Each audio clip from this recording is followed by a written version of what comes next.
Let's from have them sort of liver dragons. Liver dragons. the heart dragons are very sappy. Those the organ meats expansion to Manual 6 or whatever. Yeah. Monster Manual 7, the Oregon Dragon. You're like, The organ. There's one musical dragon entry and one like flesh one. So Not And- everyone and the survives trail the one. trip to Oregon. the Oregon Trail Dragon. Dysentery breath. Yeah. Oh no, The dysentery. worst kind. God damn it. No. And then your cocked wagon sinks at that fucking river. Funny is that it doesn't give you dysentery. It can't fly, it can only fall. Oh my god. It's yeah. What a time. What a time to be alive. Sheep has wandered away. You lose one day finding him.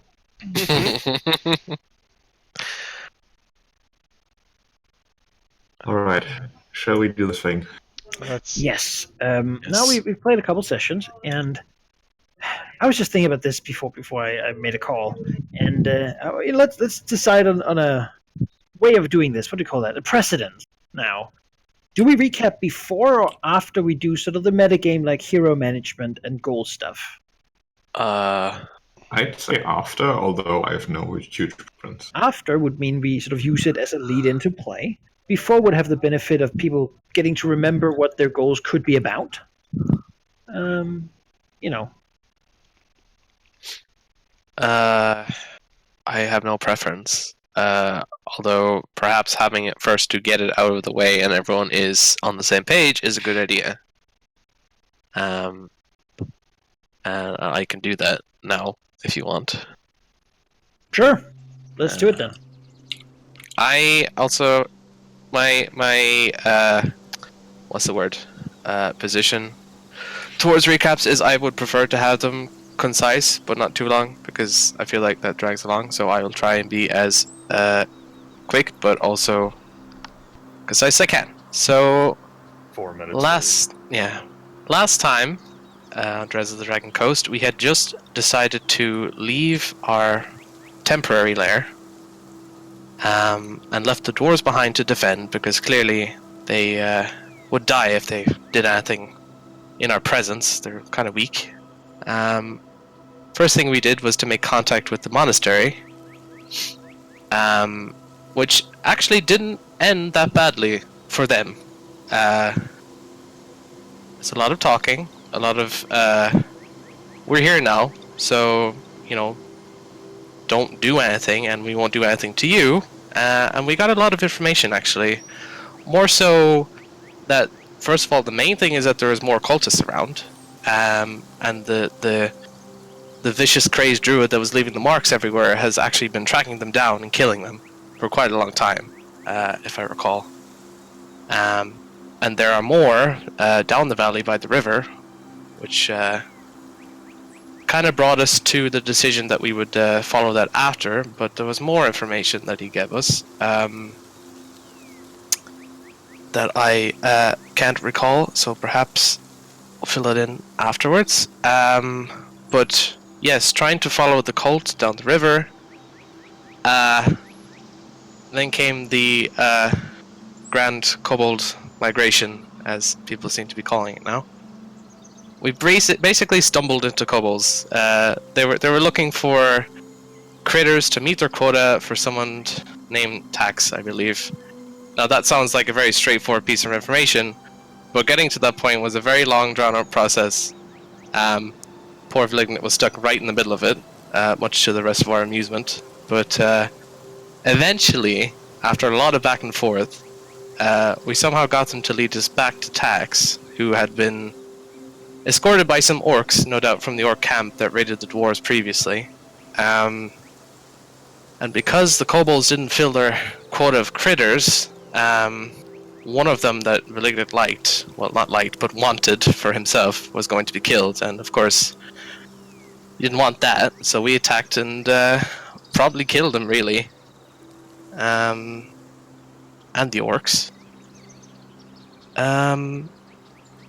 And honestly, with that, Malignant was just left with the kobolds to deal with, and I think we were deciding on what to do after that.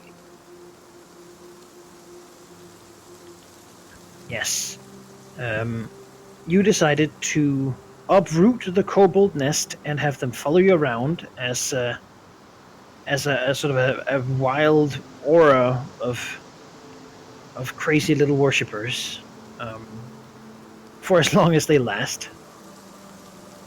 A lot of them died in their little civil war, but so far, I mean, the ones that are here are probably the ones that are loyal, or at least believe so. That said, we all know how this is going to go. One of these kobolds, the most intelligent one, young kobold, was out on the day you came here. And he comes back to see what has happened to his kobold tribe. We're going to find out what kind of hero he's going to be. Oh. He's gonna be Please fucking be a bard. dead. Please be a bard. I thought that was going to happen. So let's have someone roll a d20. So we I can feel like see that this, should be me. All right, go ahead. Yeah, of course. Okay.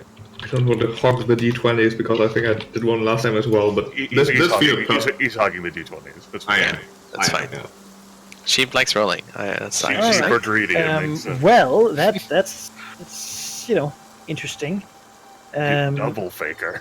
He is incredibly vengeful against Velignith. Oh, all right. That also is perfectly reasonable. Yeah.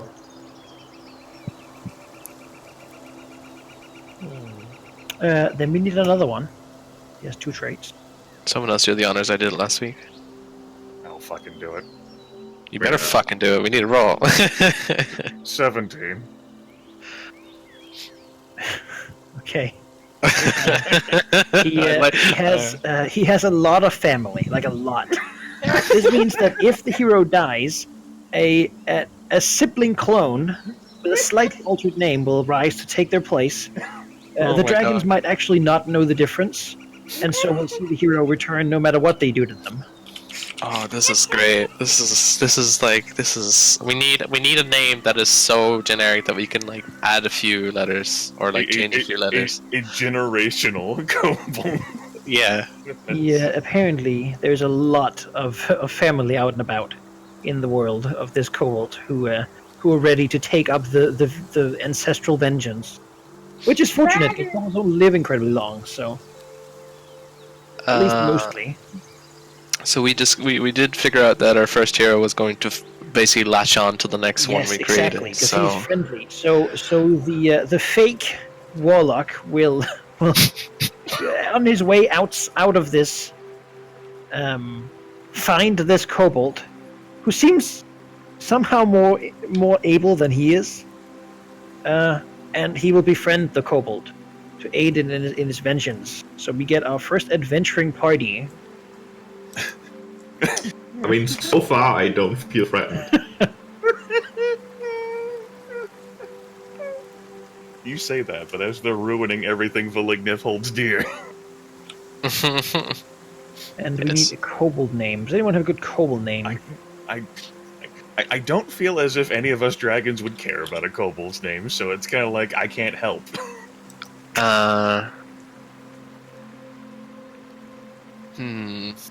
We'll call him Snoot. Perfect. Yes. And all his siblings are just different variations, different synonyms of mouth. Personally, I think all of them should be named Moot because it's a moot point. Oh, shh. Or Doot. Or Bloot, you know. Yes. What class would make sense? I mean, A vengeful Kobold kobold with a rogue lot of family. makes I mean, let's just be random. Why not? still, yeah, random. Just Nice. see. The kobold ranger out there in the wilderness. So Let's see what happens. Let's hope he doesn't become a striker, because then his party is going to be a little lopsided. Kobold idiot. Avenger. So that's actually pretty good. A holy avenger, Oh huh? my god. He has an oath of enmity to swear. He is. He's coming for. Or it's like a follower of Bahamut or something. Fucking coming for Valigna. My god. Yeah, The divine wrath will come. it will. Yeah, he'll use all those radiant powers. It's a on commanding Avenger. Kobold far more committed than this faker. Like, And the kobold is just like so revved up. It's like, yeah, we're gonna get him. The vengeful means that when he gets to raid someone, his party, he will always try to raid the same dragon. Oh, so that means... Oh, that's unfortunate. Because he He'll always pulled... try to target him. And he's pulling his friend with him. Yeah. And always The help friends. incompetent warlock. It's not like the faker warlock is gonna be like a great like. No, we should like go raid. No, we will crush the red dragon. It's like, we have tried 4 times. Yes. You have a little hero. Like, Surely with your warlock powers will be I fine. swear it. Yeah, your warlock powers are great, right? He's like, yeah. Yeah, of course. The warlock to his kobold party member. We've raided this red dragon 3 times now and have failed every time. It's like a change every time we go there. Yes. Yeah, you see me Yes. die, but then Yeah. some sort of kobold god resurrecting constantly. Then we are not trying hard enough. And he's like, oh, yeah, damn. Maybe I should latch on to someone else. Yeah. No, he's friendly. They're friends. Yes. They'll travel and have lovely adventures and talk and save each other in battle and you know.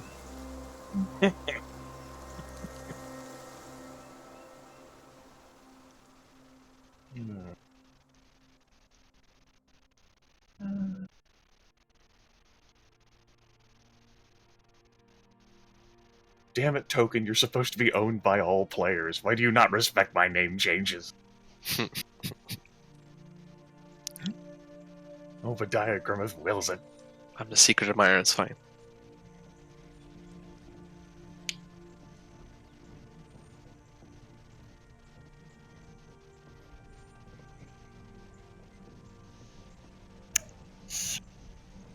With that on the way though, we now have our little party.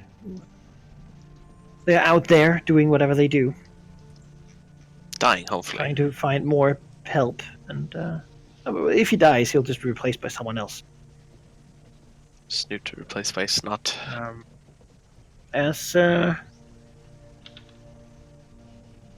Yeah, we have a goal slot open. Last time you gathered some servants, you certainly did. Do you have any idea for something you want to put in there? Or do you want to leave it open? What's our immediate thing right now that we're doing? We're going to find the rest of the cultists, right? We don't have that as a goal, do we? We could just put that in for something we're going to do this session. I mean, it is our current goal. That makes sense. Seems fine to me. I have no opposition, but All right. So, how do you want to phrase it? scour the Valley of Cultus. Sure. Suggested phrasing. Scour. Valky's the one Valley. who suggested it. Do you have a better phrasing, Valky? No, I like your suggestion. Okay. Annihilate cultists. Well, at the moment, I can tell you that's an easy goal. Nice. Alright, So, easy to do. Yeah. Also, mechanically, kobold horde. They are easily distracted and also fragile. However, given their number, they will last until you next basically take your long rest. When you take your long rest, it's going to take 10 days. They're going to be around for a little bit. You can eat some, But they will basically stop being useful at that point, given that they sort of wander off. And They'll get so distracted they'll just leave us. However, until then, given their number, you will have combat advantage. Simply because they're just everywhere. Jonas's eyes just like lit up like it was fucking Christmas. Question. Ooh. After this week, then does it mean, or after the next long rest, does that mean that the kobold tribes are gone from the Vale, or like They will be, for all intents and purposes, used up to the point where there's so few of them left that they're not really. Well, then it would urge the question: do we use them like this until we take a long rest, or do we try to actually settle them down to We save them and absolutely cultivate use their them up research? because the next time we fall into lethargy, they'll have absolutely bred all their numbers back. The valley will be teeming with kobolds. Also, They're like rabbits. as of this moment, I can't imagine them actually being useful in any other way. You know, I think if we think long term, fostering a kobold tribe of devoted servants, I mean, they are complete worthless and idiots. Yeah, exactly. But I think with some proper, discipline and some pain and punishment, they can certainly be turned into a fairly useful, My thought is that we're going to breed like the best qualities in these kobolds simply by the nature of this expedition. Yeah. The ones who are most cunning are going to find a way to survive what we're about to do with these kobolds. Only the strongest. Yeah. Become Avengers and leave. I mean, I get to perfectly understand the reasoning and what you're saying, but Manaki just said that they won't. They will be effectively be dead. I am fine. I am not. I think they are too unruly for me to necessarily like, but I'm thinking just from a sort of a harnessing and cultivating our resources perspective. We have 4 dwarves so far. And I just have a slight feeling that we are throwing away an advantage. But that's just me. If everyone else is fine with running it like this, I'll... Well, roleplay-wise, we've already uprooted them. We can't, like... What are we gonna do? Like, tell them they can go back to their villages? I guess we could. I would probably send them to populate the area just around our lair. Move them further up the Vale, closer to us, where they can be drawn upon for hunting and menial tasks, and also protecting the lair. Also, the server crashed. Yeah. It would probably get eaten though by the birds up there though. There's no cover. There is, like, below the plateau, there's only one way up the plateau, and that's a forested area where the kobolds could live and hang out, and they would act as a natural protection against anything approaching. I feel like kobolds have one property, which is there's always kobolds. I understand that. Manaki just said that they would be dead, so that's Yeah, just these fine. ones, but there's like millions upon millions of kobolds everywhere else. If in the future we think we want kobolds, we can just fetch some from somewhere else. Currently, I don't think these guys are actually useful. We can keep those 2 points in mind, because since Manaki was probably not present while we were discussing that, we can ask him specifically if that's the case, Jonas. If it is, then perhaps it is best to keep them that way.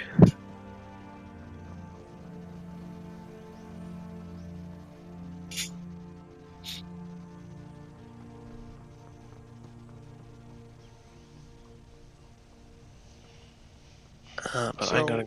where are we going with the kobold horde currently? They're sort of just tagging along, I think.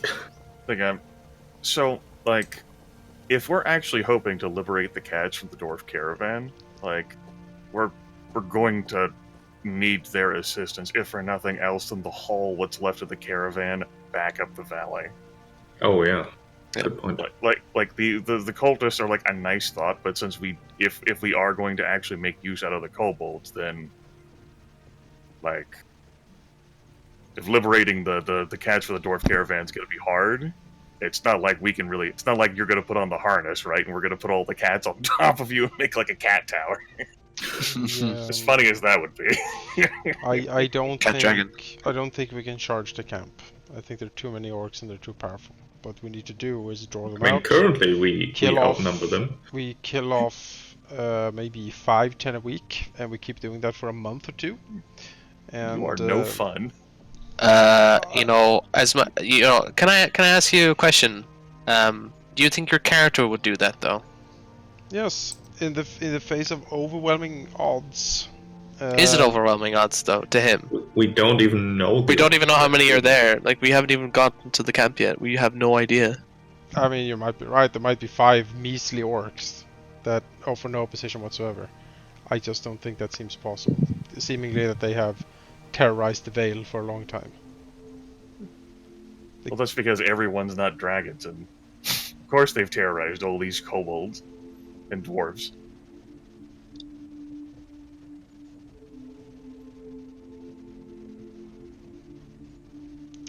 Sure, maybe. Just that Vanguard force was pretty beefy. And if that's the quality of the rest of them, and there's like 30, we have a problem.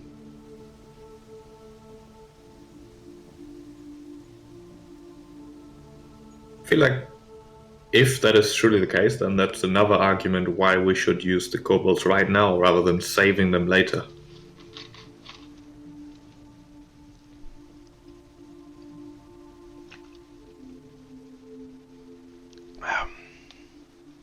Oh sure. Well, it's not I'm all for killing off the orcs. I'm just saying we might need to be a little more careful about it. Well, we're not gonna just walk in like the front door. We're like, "Hi, we're here to kill you." Alright, that's just all I wanted to hear. It's that because that's the tactic we have used for everything so far. Has it though? We have ambushed the cultists coming out of a cave. We've played 3 sessions. This is our yeah, fourth like one. where is the precedent that we've taken here? The storming our old or our current lair certainly was kicking down. Yeah, we did that after killing a load of the cultists by ambushing them. Yeah, and That's we what our plan still was. almost barely made it. And also, we made it. Yeah, but barely. We can't do that with an orc camp. I crashed. I'm back. I'm starting. Welcome back. So, Manaki, we have a question. If we use and abuse the kobolds as we are currently planning to do, will they be gone from the valley completely forever? I mean, in any significant amount, yeah. Okay.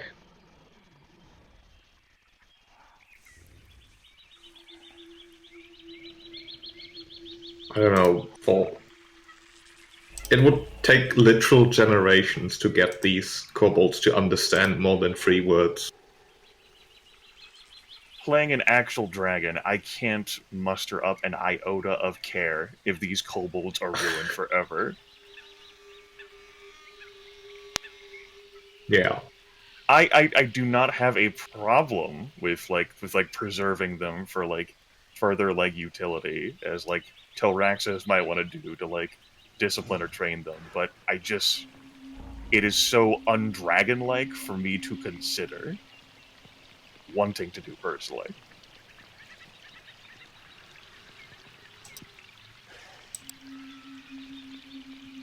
If we want kobolds in 100 years, there's kobolds somewhere. There's always kobolds somewhere. So right now, we just use our tsunami of kobolds to take over the valley, and then everything will be great.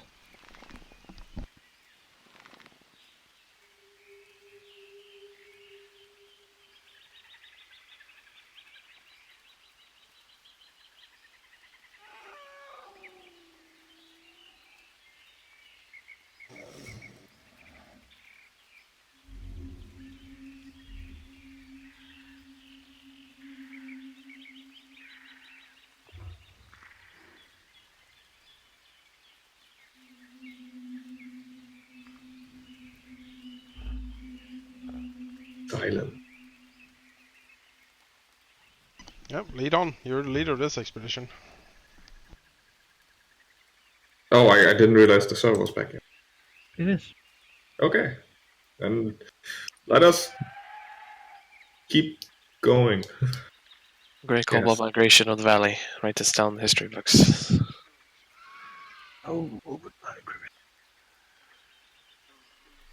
It all changed when the kobold nation attacked. God damn it. Fine, all players. Yeah.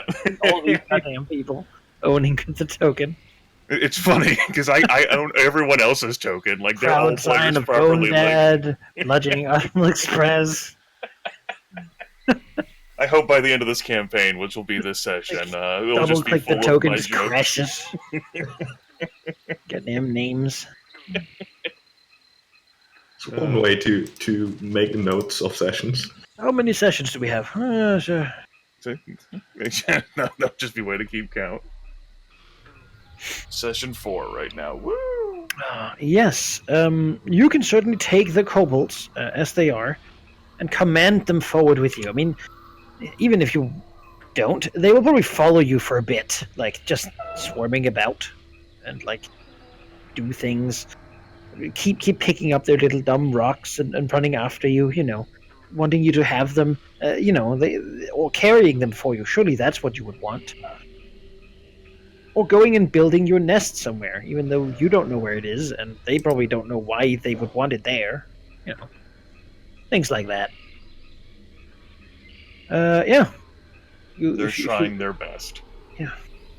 You should command your horde, leading them through the valley. The center of the valley is generally pretty like swampy here.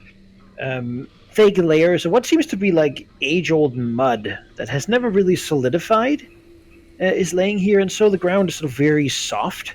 When you walk on it, you're heavy enough that sort of, you know, if you stand still for too long, you'll sort of begin to sink down into some of this mud stuff. The kobolds don't seem bothered, though. They seem to just be letting run on it. Terrible. You could go, of course, south towards sort of the edge of the valley. What looks like there is some windswept hills. There seems generally not as tall as the mountains around you. Basically, they are Rocky Mountain. It's just a slightly less steep incline. Probably erosion has made that happen at some point or another. The birds don't range out like too far, like down here from their nests, right? They stick further, like.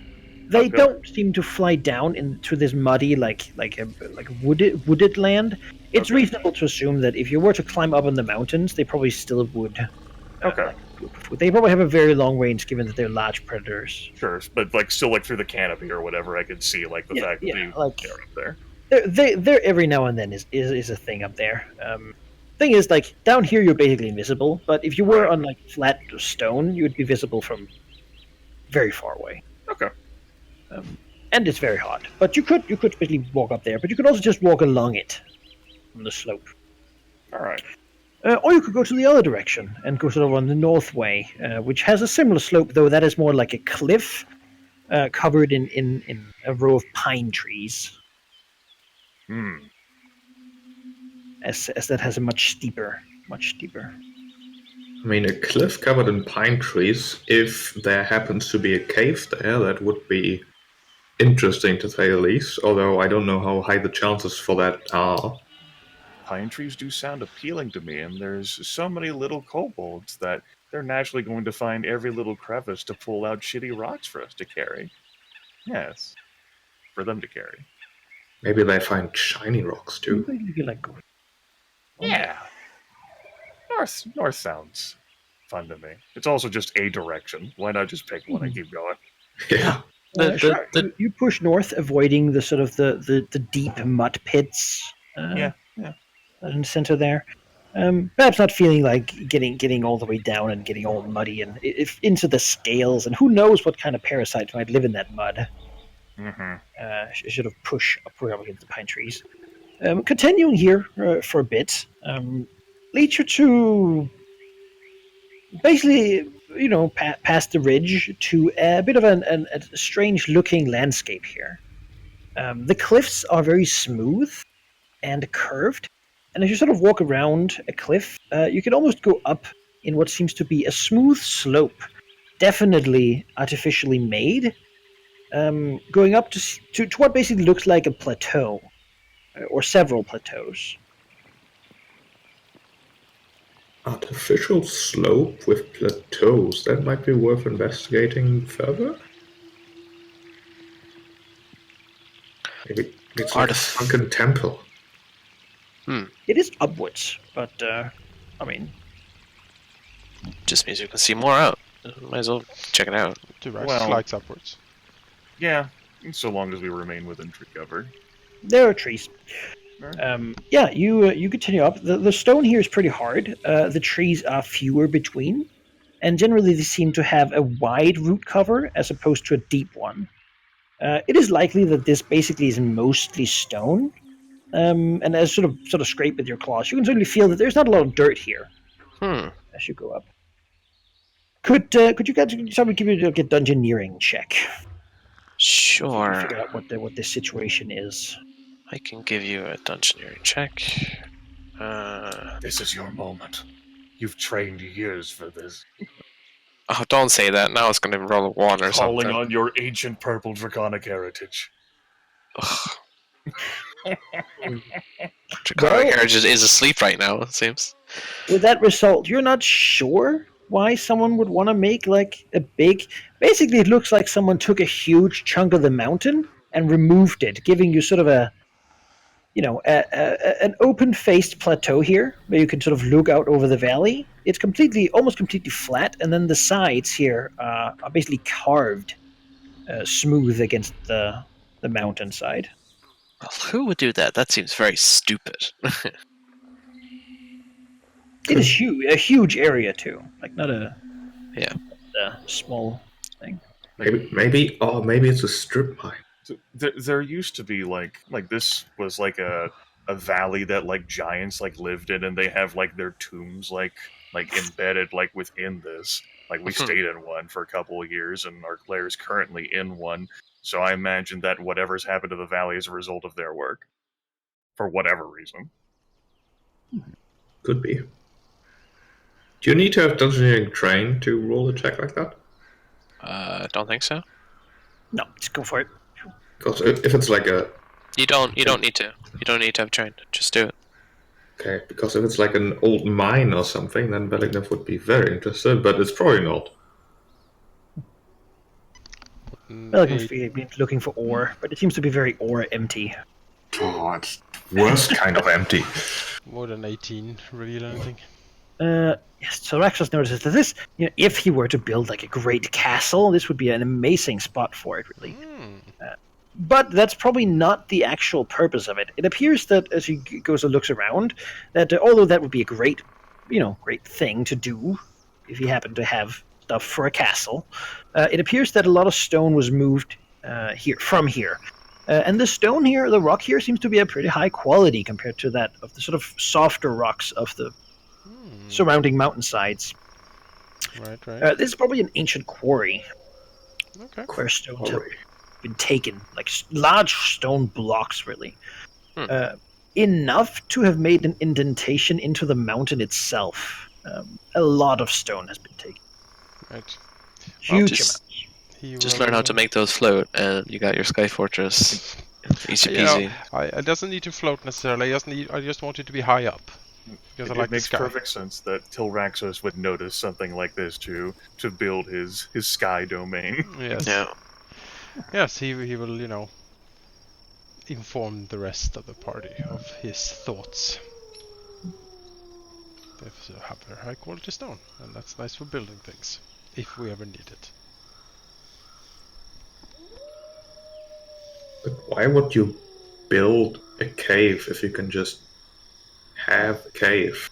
Vertilif helpfully offers, perhaps the orcs have kept more dwarfs around as slaves, besides cats and whatever pets. Yep.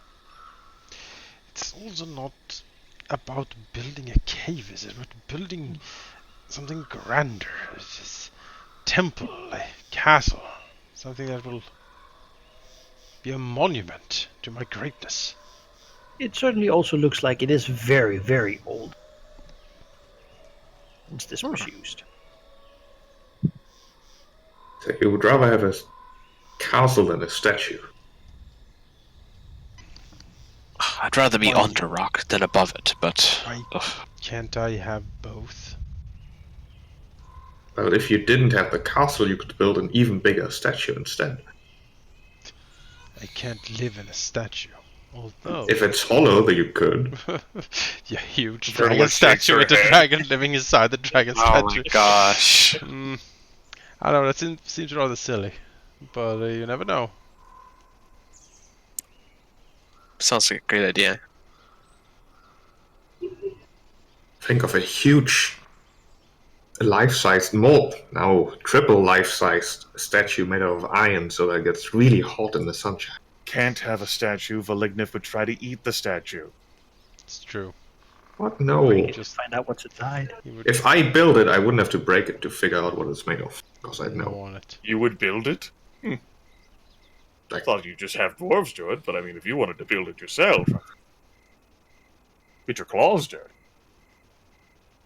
I mean, I could. Maybe. I don't know if I could. The dwarf wouldn't do it right. Well, regardless, it doesn't look like anyone has been here for some time. No cultists, no orcs. We should head back down into the valley. Well, we'll make a note of the place. Where is it? Manaki added a lovely little, clickable... Ancient quarry. Who needed this Needed this much stone. Oh, the giants and the cyclopi who infest this region of... Cyclopi? Yeah, Infested. one cyclops, many cyclopi, right? Yeah. What's the proper term to refer to multiples of them? Like we're apparently a Cyclopods. Cyclopods. The proper term to refer to multiple of them is too many. Someone One say that about moose. dragons too. Many meese. Many eyes. Well, if you did it that way, it'd be Misai. Yeah, misai. It's not a tyranny of dragons, it's too many dragons. There's never too many. There's never too many dragons. You slow your roll there, princess. Yeah, honestly, any other dragon than the dragon himself is probably too many dragons for the dragon, normally. Yes. We're going to build our honest, multicolored society. You can sort of move down the slope again. Getting slightly down to the more shadowed bit of the valley here. Lots of trees and such. The area here begins to get very overgrown. The mud pits seem to thin out a bit into more of a sort of a thicker canopy. Nice. Lots of vines and sort of. It seems to be a very fertile area. The mud here is a slightly denser, material. It's not as loose as further up, and appears to be full of pebbles and little red rock pieces and it's not a natural soil. It's clearly an enhanced soil, if you will. Again, it's very dark, and it seems to have a very, very fertile street. As you continue, you notice that the kobolds that are sort of running ahead of you, mostly to the north here, along the path, seem to not come back. Well, considering it doesn't appear that Verdolith is the one eating them, it might be something else.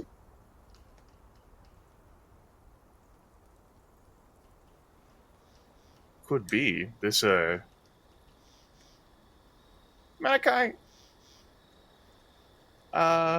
this enriched soil that appears so fertile might be staying fertile because of some either measure that was put in place by the giants or something else that's keeping it fertile, like, say, if it was using kobolds as fertilizer.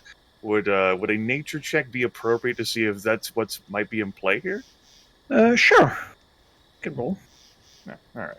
Go ahead and check my modifier for nature. Okay.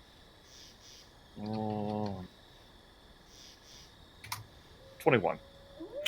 It seems that actually, Burgle would assume the much more mundane reason is simply that all the washout minerals from the mountains here end up like they go through the mud pits and they end up to simply sedimentate here. All the minerals are brought down here, and something must be preventing a lot of this like water and sort of wetness from pushing further down river. Meaning that there's basically like a shallow lake almost under all this vegetation where a lot of these minerals are. It is a very rich space in that manner, but it appears mostly that basically the water is so slow moving that all the good stuff from the mountains stay. All right. Good. Well, there are probably all sorts of things in the sort of the denser bit of forest here, though. Yeah, it would make sense if the natural animals around here would recognize its richness. Mm-hmm. Certainly a place that is Verdul's like perfect place, I would imagine. Oh, a thing I forgot about the kobolds. There's another use for them if you because they're kobolds and they're useful in many ways. Okay. For skill checks, it's the opportunity to throw kobolds at the problem. Now, this can be good, but it can also be unfortunate. So basically, if you want to throw kobolds at the problem, right now, until the next full rest, you can just do this as a thing. Expend kobolds at whatever, at your leisure, basically. So when you roll a chill check, you can choose to expend kobolds, adding another d20, and using the one that is closest to 12. Okay. Because really, they mean to be mediocre. If you're doing really well, they will get in the way. If you're doing terribly, they might just push it up. Okay. It's interesting. I am unreasonably amused by this. Yeah, just fire a kobold at it. How? It's empirical. It's doing whatever seems reasonable at the time. It's snack food while you work. Who knows? But they certainly will get involved if you want them to. Just imagine a kobold doing a history check, somehow knowing more than the dragon. Yeah, I mean, you might demand that they made a reenactment and we can comment them around or something. Yeah, play out the battle of whatever. How thick is this mud? Kobold, taste it. Kobold's alive, but it's not toxic. Huh? Well, maybe we could use the kobolds then to find out what's making the kobolds not come back by just telling more kobolds to go that way and hoping that one of them eventually comes back. I was thinking of sending them that way and then stalking them to see what was happening to them, but yeah, that works. I would not count on the kobolds to I don't think they path and lead my way or come back to me. I think they distract so easily that I wouldn't count on them to come back to me.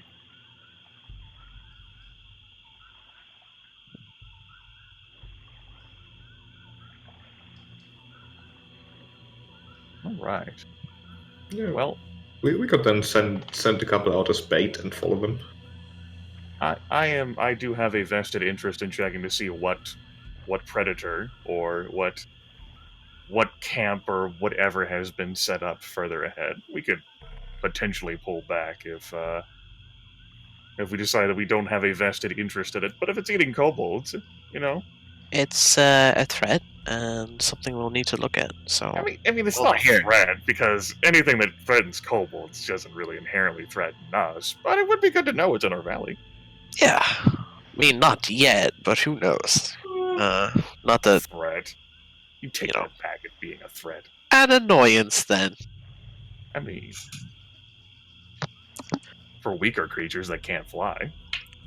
If I don't have as much kobolds, I can't keep throwing them. So you can certainly go in the direction, pushing. Yeah. Now, the canopy is thick here. Mud is pretty thick. It looks like there's a furrow in the mud. Like it goes down slightly and then races again, almost like a canal.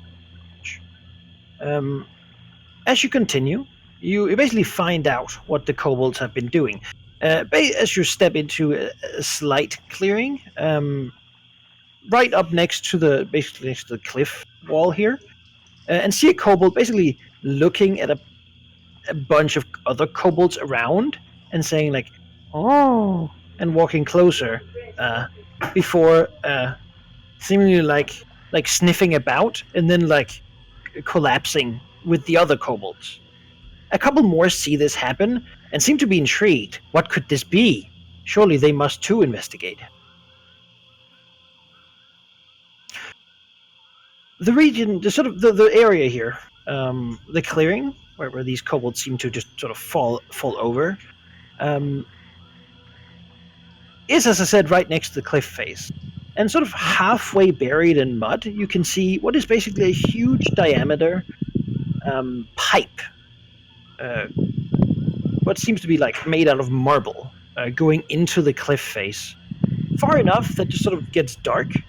Inside the pipe, it seems to be full of a lot of overgrown canopy, basically. Very tight, and some long vine-like plants with some big, bulbous, pod-looking flowers. It seems that as soon as the kobolds get close to it, they will fall over and don't come back up. Around the opening, you can also see several pieces of bone, probably from smaller critters and such that have tried to wander into this pipe.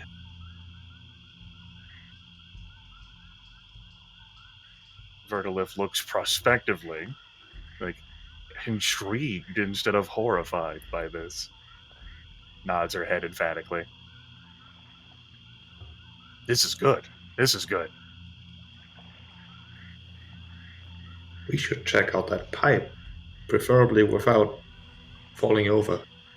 We should not do that now. Why not? We're here. With these kobolds, we should continue with our original plans with the kobold. They would probably get stuck very easily. Smaller than we are, it would be difficult for them to get stuck. As we're engaged in this conversation, more kobolds are walking past us to go fall asleep. Well, looking at the bones, sleep is unlikely. Mm-hmm. The big bulbous flowers, though, seem to do well with the amount of fertilizer at the ground. They look very fertile, very good. This pipe. This is a garden to properly cultivate at a better time, which is not now. If you will take a look at your minions, Velignith.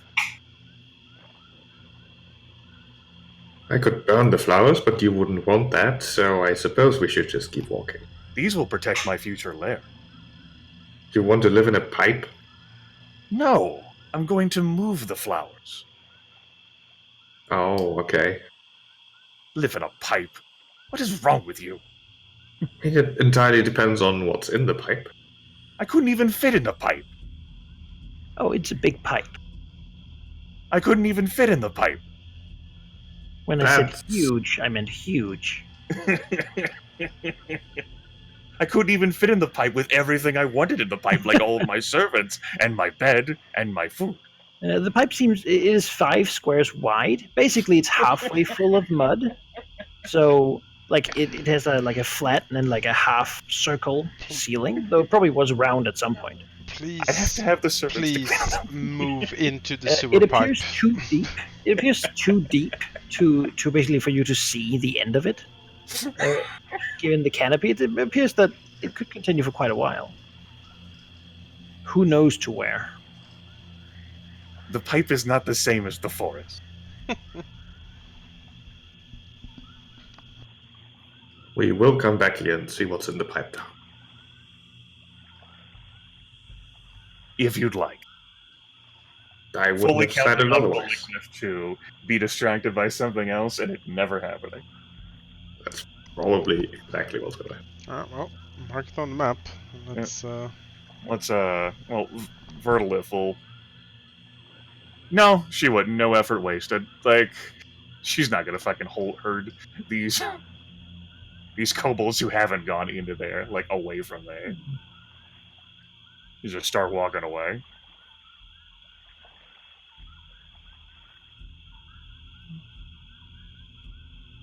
All right. As you walk away, you glance something on, basically, if you look at the map here, you can see the inflow, the ridge, and here you can see an outcropping going out. At the very edge of this outcropping, you can see what seems to be a ruined tower striking into the sky, quite crumbled and dilapidated, but also by the ostentatiously visible. Is that ruined tower by the water? No. It's on the ridge above. Someone wanted to build something that would be visible from far away. All right, then. A different tower than the one described to us by Master Hiji involving that madman who had a tower by the river. It is probably the same. What is that tower? It is visible from the river. So. Okay. It is visible basically from the whole, like this bit of the valley. That is how I should have phrased my question. It is very. So should we check that out? Yeah, it's on our way, and we have the kobolds would have a hard time following, given that you'll probably need to fly onto the ridge, or at least find some other. Then they get lost and they're gone. But you could. Burgle is looking over, says, "The tower's not going anywhere. It's been ruined since the spell plague." Presumably. That man-bad's been around in the valley, or how he was described.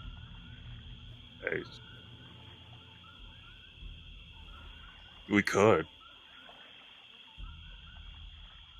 Well, at some point we have to explore something. We can't just keep walking past things, otherwise we're going to run out of things.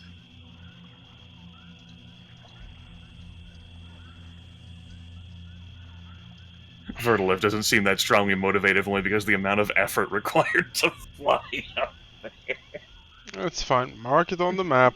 I'm sure we can come back to it at some point. I mean, we have to walk back up if we want to get back to our lair, so I mean, we will pass by.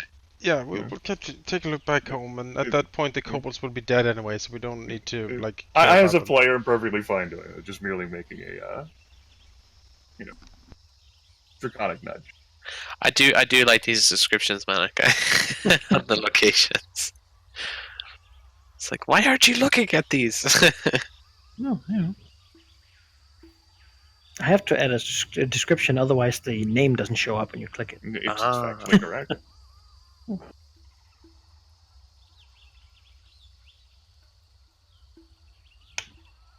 Although I suppose there could be cultists hiding in the tower. We're pretty sure they are, because, yeah, there were indications that they were hiding in the tower.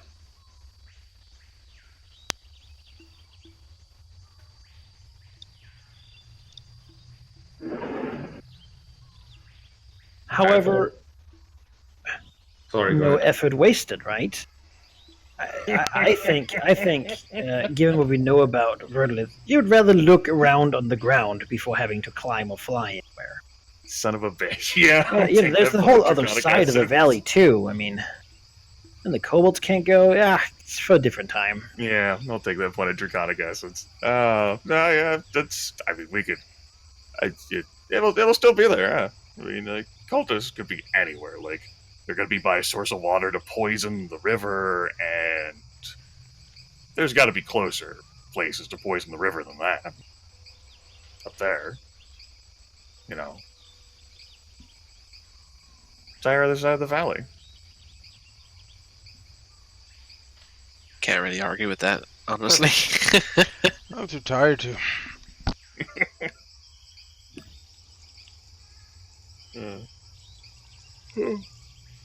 All right. We will keep going to discover all the things to explore some other time. All the things. All the things to ignore. That should have been a goal. Find other places to explore. Map out the entire valley. Get our little cartographer kobold. Sure. You sort of push on, moving forward into what basically is a bit of a more flat area before a bit of a stronger like fall. a slight decline. The river here seems to again have devolved into a lot of sort of mud, rather unpleasant stuff, really. Are you like trying to stick to the side of the mountain, or trying to get into the greenery, or what's the dragon sort of what are they doing as they travel? I think that the destination is more important to Veristrix than the journey. So he is quite content to continue moving onwards towards where they're going, as long as they don't make a horrendous detour. Because he wants to find some cultists. So direct route is probably the route he would take, which seems to be through the greenery. Honestly, we wanted to explore more like down in the valley anyway, so makes sense. Sure. And I have a vested interest in being in greenery. Does someone want to do me a survival check? You can all do it if you want to. You can survival use kobolds too. Survival doesn't exist. Yeah, what's that? No, that? Nature. Nature. Okay. No. Nature is the one that has the tracking and I'll throw a kobold at 25. 25. Well, as you travel here, you see what appears to be footprints obvious in the mud, and you believe you could follow them. These appear to be the footprints of a group of orcs. Given how well you did this, you would guess that there would probably be like 7 people. The more orcs we take out outside of the camp, the less we have to fight. Drown them in a wave of kobolds. I agree. If For there are orcs out and about, kill them. Let's follow. And basically, note to the fact that their camp is probably somewhere, the south where you are, on the other side of the river. They're either by themselves or they'll lead us to where it is. Either way, it's a win-win. And let's take a slow approach to following the tracks then. See if they cross over the river. They appear to find a place that is relatively easy to do, and move over to the other side. Is there if they found a place to cross over the river, is there signs that others have traveled over the same point in the river? I mean, with a 25, it looks to be a place, though not as many as you would expect if it was the only place. It seems that it's possible to cross the river here many places, but this group might favor this one. Sometimes, at least.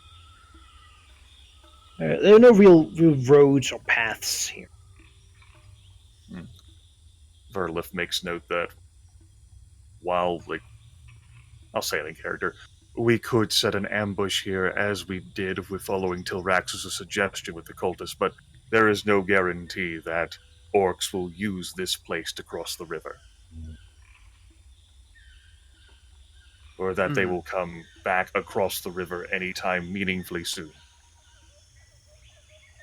I'd say we have the numbers. If they are split up from their main group, a scouting party perhaps, we chase them, we attack them, we kill them.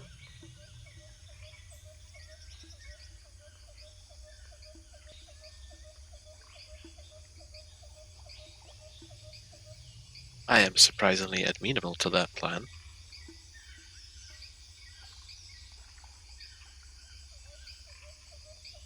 Is this really the first idea that you're actually going to agree with, despite it being barely an idea? Yes. Veristrix gives Malignant a toothy grin.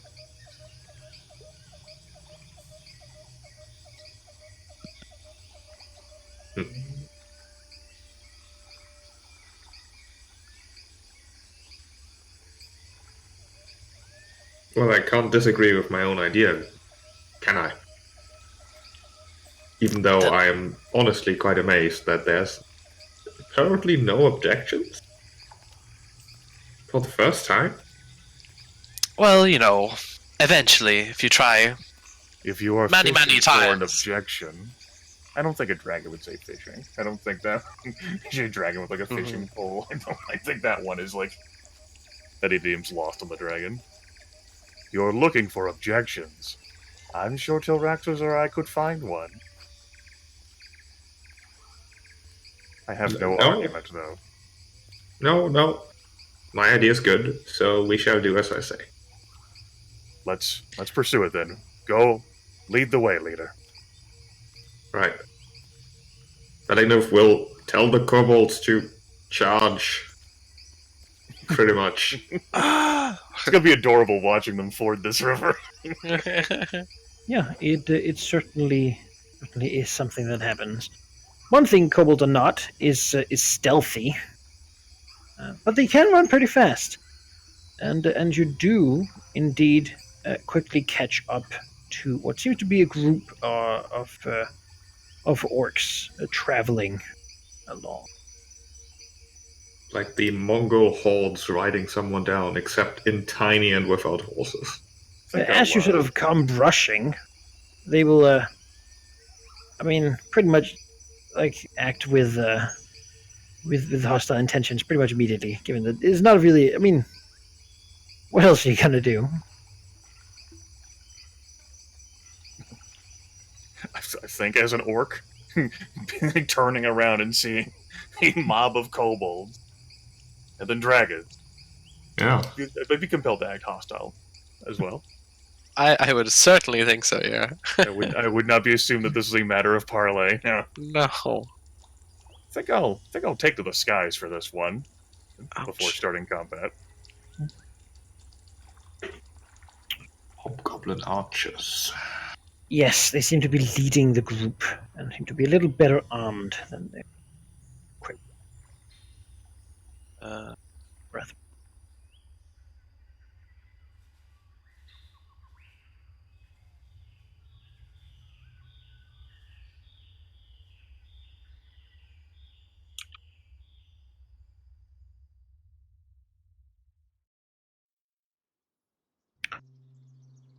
Yeah, you can adjust your sitting there if you wanna. Crossing this. It's no worry. Okay, then. The track creaks.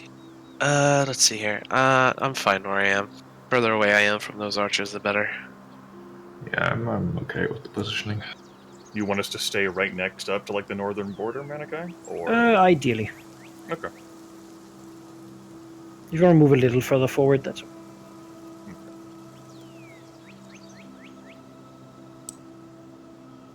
Probably say the flying blue green dragon. Can I stand onto you so you're to the target? I just wanted to be like the slow, like theatric looming of like the kobolds, and then back off in the distance. Yeah. The blimp-like they corpulence. Scream madly, knowing that they're running to their death as they charge. So this battle, you will have combat advantage. Just yeah. Yeah, Always. that's nice. If only we had sneak attacks. It's fine. I have will targeting things. So Plus two so is this immensely orc helpful. seems pretty fast at reacting, turning around, perhaps having heard the yelling and crunching, and maybe even killed a couple kobolds that were scouting ahead, as they do. Well, pretty quickly turns around with the axe. Moves to. I like to imagine that most of the kobolds are just pretending to charge, hoping that other kobolds actually charge. Oh, no, That's how the clever ones survive. They're. Maybe that's how the clever ones survive, but a lot of them are just zealously they have faith in dragons. Normally they'd probably be cautious, fighting humans. Without dragons, they'd be cautious and cowardly. But with dragons, fighting with 4 dragons, they can't even imagine. They have sensory overload to the point where they believe that you will, maybe that other kobold died, but he was not in favor. You will save them because you are dragons and you can do anything you want. I mean, it's true. That way, they're completely zealously loyal. They never dream of that you could not do a thing.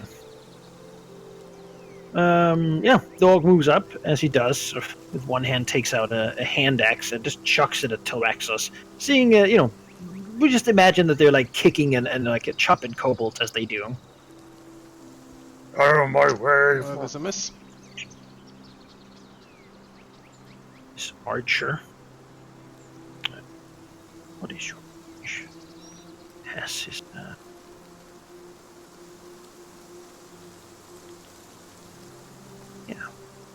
Yeah, he will move slightly closer to his like buddy.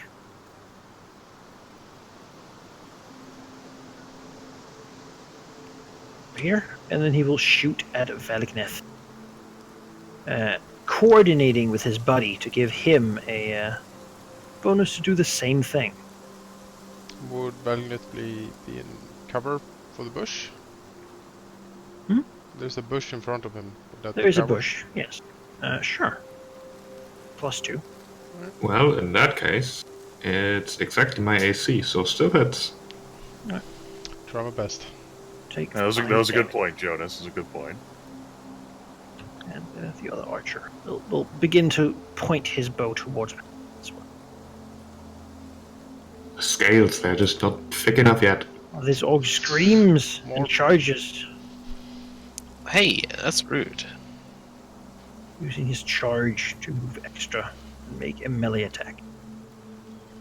Is that on me? Yes. It has to be That's a on miss. flying. That's a miss. I don't know, he could jump really high, he's an orc. Who knows? Restrix probably has this. I gotta get in there. Excuse me. Pardon me. Come through.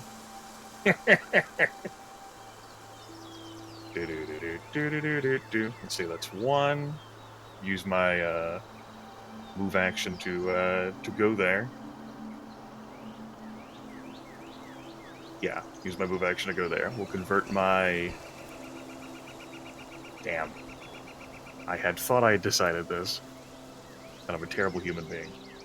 That's not where we use that raw distinction. Can I reach them there? No. Sure. We'll use my standard action.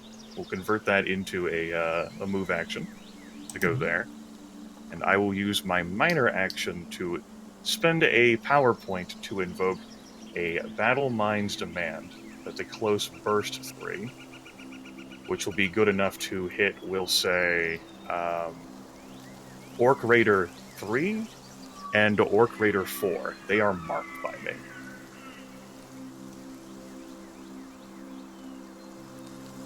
There's like the flying dragon issues out a psychic taunt. That is the end of my turn. Sure. Well, Yorick will move up and chuck an axe at... That will hit. I'll take 5 damage. roaring something in orc. This guy looks over. There's cover, but his buddy has helped him. Here, and then shoot. That is a miss. So far, I'm happy to see that my... Time, he will prepare his own friend to what's wrong.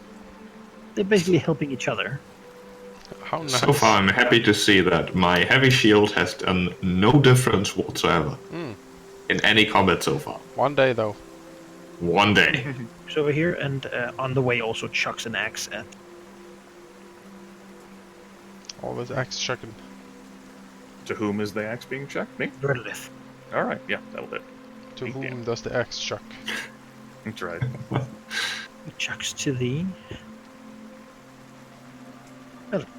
How roaring aggressive? orcs, dying kobolds. I'm getting shot by 2 archers. I don't really approve.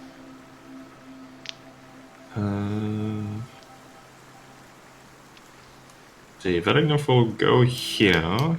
Through the brush beneath the green dragon, the corpulent flying green dragon. Just burst through there. Then he's gonna go... Oh gosh. well, he is marked, so I don't think I care too much about him. And these guys have bows. Alright. So, standard action into move to move here. Attack opportunity. Sure, bring it. No. Yes. Minor action to... If you have a marked thing. I have to be adjacent, so no. Sure. Minor action to breathe at both of them. Left one and right one. First one's a 20 for 10 fire damage. The second one, I guess, would be 7 then. 7. Well, you take the first damage, don't you? Yeah, but it's a crit only on the first one. It wouldn't then crit everyone. That's not how that works. We'll never know, though, if that was How's a your max crit damage roll. calculated Because... It's just max damage. Oh, right. So it's hard to see what that would have been otherwise. Yeah, we'll never know. Single All right. tier falls down. And then action point. And actually, I'm too far away now, aren't I? Yes, I am. I'm not gonna action point. I'm just gonna be here.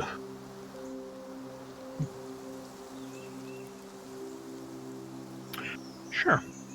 It's all right. Hooray! It's my favorite part of the show. Well, let's see here. Fuck 'em up. I'm gonna... Let's ride that tsunami of kobold. Whoa! Director surfs into action. Pulls out like a surfboard. Yeah. Like, lightning bolt just like drawn along. Tubular. Really quickly, Manaki, I forgot something. The guy on the left hit me, which means I've got the damage bonus against him, which means he takes an additional 3 damage. All right. Okay. Well, alright. Tyraxos will use a minor action for Shroud of Shadow, giving himself some temporary hit points and concealment as he dashes forward here. And he'll get into the business of these two. And he will strike at Orc Raider 6. Right. So Convention Strike. I have combat advantage. I have kobold advantage. I have Kobold advantage. I will use my Dark Menace. And I guess I might as well smite him. I think these are pretty tough. I seem to recall them being fairly tough. Well, it's free action. Yeah, orcs generally are. Yeah, it is a free action to smite, so. Well, I'll hit him. And so I will do that. Swish! 23 versus AC. Yep. For 22 damage, with another additional +2, I forgot, because I'm adjacent to another one. So that'll be a 24 damage against Orc Raider 6. And then with the addition of the Dread Smite, the claws wreathe in darkness and ice, as he takes an additional 5 cold necrotic and 5 cold necrotic ongoing. Yeah, he's bloodied. Probably kobold like jumping on his back as you do it. As the orc sort of turns around, like swings his axe, roaring, bleeding, frostbite spreading on his brow. Yes. Yes. How badly off does he seem to be from that hit? Pretty badly off. Alright. For an orc. Excellent. I will then hope that the ongoing will take care of that for me. And I shall... action point. Yes. And then... yes, and slash into Orc Raider 3. I never asked for this. His kobolds are like fucking like jumping like on his back and like trying to like bash his head in with rocks. Stop. Yeah, let's see if we can. 18 versus AC. It hits. Yeah, 21 damage then. This Tyraxos rips into him, and the temporary hit points are gone.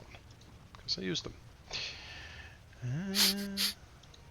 Fuel. Tilraxos hurts himself. Yeah, you know, it's just he builds up his rage, and then that rage like feeds into his attacks. That's how I see it. He just keeps thinking on all the indignities he suffered. Yeah, he has. There's a lot of them. So many. So let's see. That was my minor move and a standard and an action point standard. So that's fine. I am done. Sure. This orc is. You know what? It seems to be wise. Yeah, he's been torn about this dragon, and he's okay with that. I'll pick up an axe and chuck it. I will be deflected by like one of the wings. Ching. Yeah, she looks at the other dragons. They're being handled, surely. This is a bit more than he'd bargained for, really. Very strict. Let's sign up for this.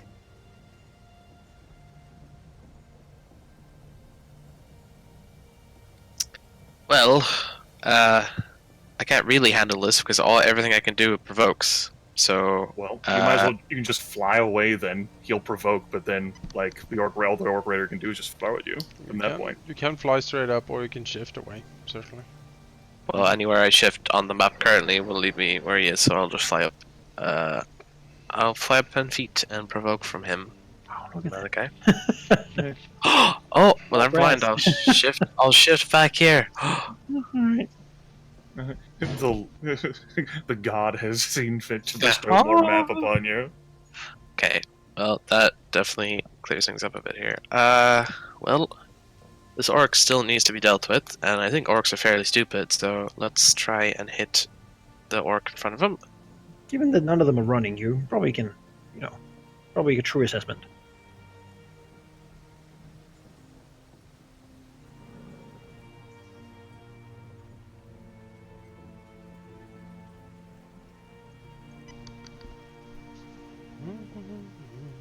He's gonna be disheartened. Sorry, so sad. my internet decided to be mean. We've combat advantage. 15 versus will. Hits. 10 damage, and he has a -3 to will until the end of my next turn. Then I'm going to hit him with a dishearten, which would. So he still has a -3 to will, so that's a miss anyway. Okay, well, that's Valkyrie's fine. disheartened. That's his fine. head. He didn't have much will to begin with. The weird thing is that 9 might have actually hit if it was a natural 1. You know? Well, that's unfortunate. He will. Is Dragonbreath a minor? The Dragonbreath is a minor. He's really bad at it, but he'll try it. Why not? Gas him with weird psycho. Better was bad at breathing. Oh, it's good though. Oh, So here nowadays they legalize the purple dragon breath. mm-hmm. To breathe into like Recreational use. bottles so we can sell them. Yes, that is him. The orc roars. He doesn't know why he's hurt, but he's hurt. This one, gotta help the archers. Back here. Too smart for me. He's combat advantage now. Swing. The archer does the Yeah. archer actually threaten him? He has a bow, right? It wouldn't have made a difference in this case. Shuts down. Jonas makes all the good arguments, and Not the best poor hit. Malignus still gets hit. I'm trying to help. You are. Trying to help, damn it. And shoot at a pen. Shield! Use your tail. Oh no! The shield, it does nothing. Hello! 21. You had prepared for crossbow bolts, not arrows. This is different. Ah! And his friend. Oh, Did you fire breath these guys? I forget. I did, yeah. wings his axe. 13 damage to very strict. Ouch. Axe comes down. Yeah, I can't really do anything about that, so, It shakes the water off of him. The breath having killed like the immediate kobolds on him. Ow. I'm almost dead.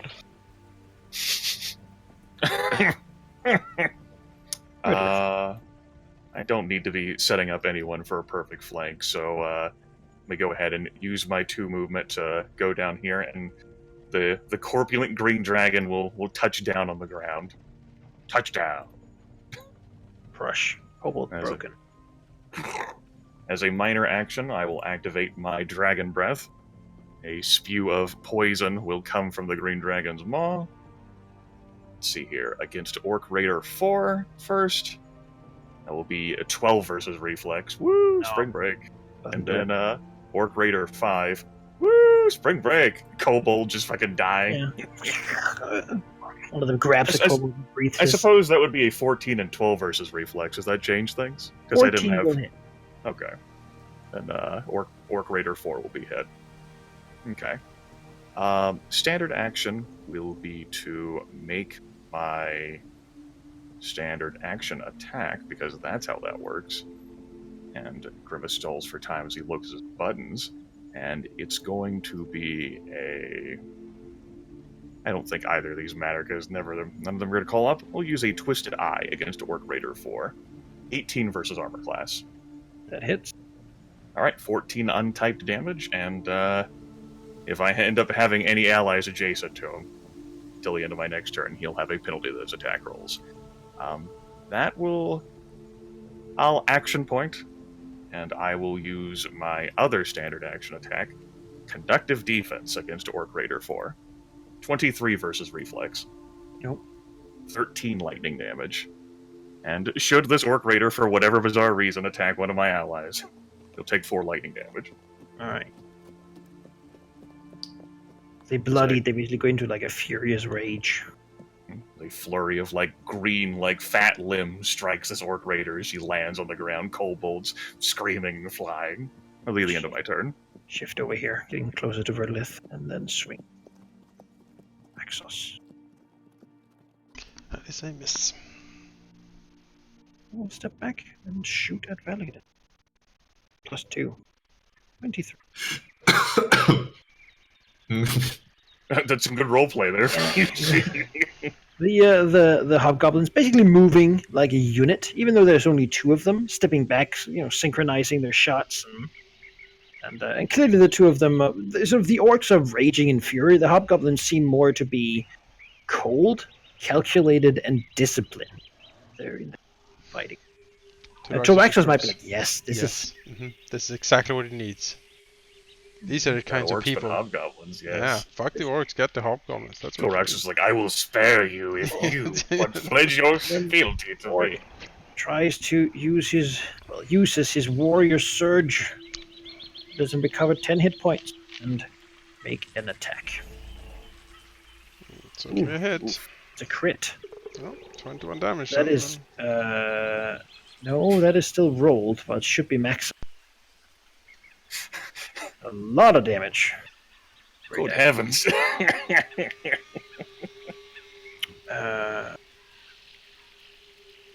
Oh, no. It is right. It's because it has a great critical. So 21 damage. Alright. Toraxos may be distracted by the fine marksmanship of the hobgoblins, like from behind. The one he thought was dead was bringing down. Not feeling better after having done that save. Still freezing. Valagnith. Arrows poking. These orcs are pretty strong, actually. Yeah, I noticed. They're tough and brawny, and they keep fighting even though they're close to death. Gain strength from being angry. Pretty sweet. So many of them are wounded at this point. None of them are down. That'll change. My question here is, do I use 1 daily or both? Probably just 1. Which is unfortunate enough. 2? I have 2 daily. I've got 1 normal daily and a utility daily. Okay. Valagnith is gonna second wind first of all. Right. Which seems relevant. It's due to defenses. Yeah.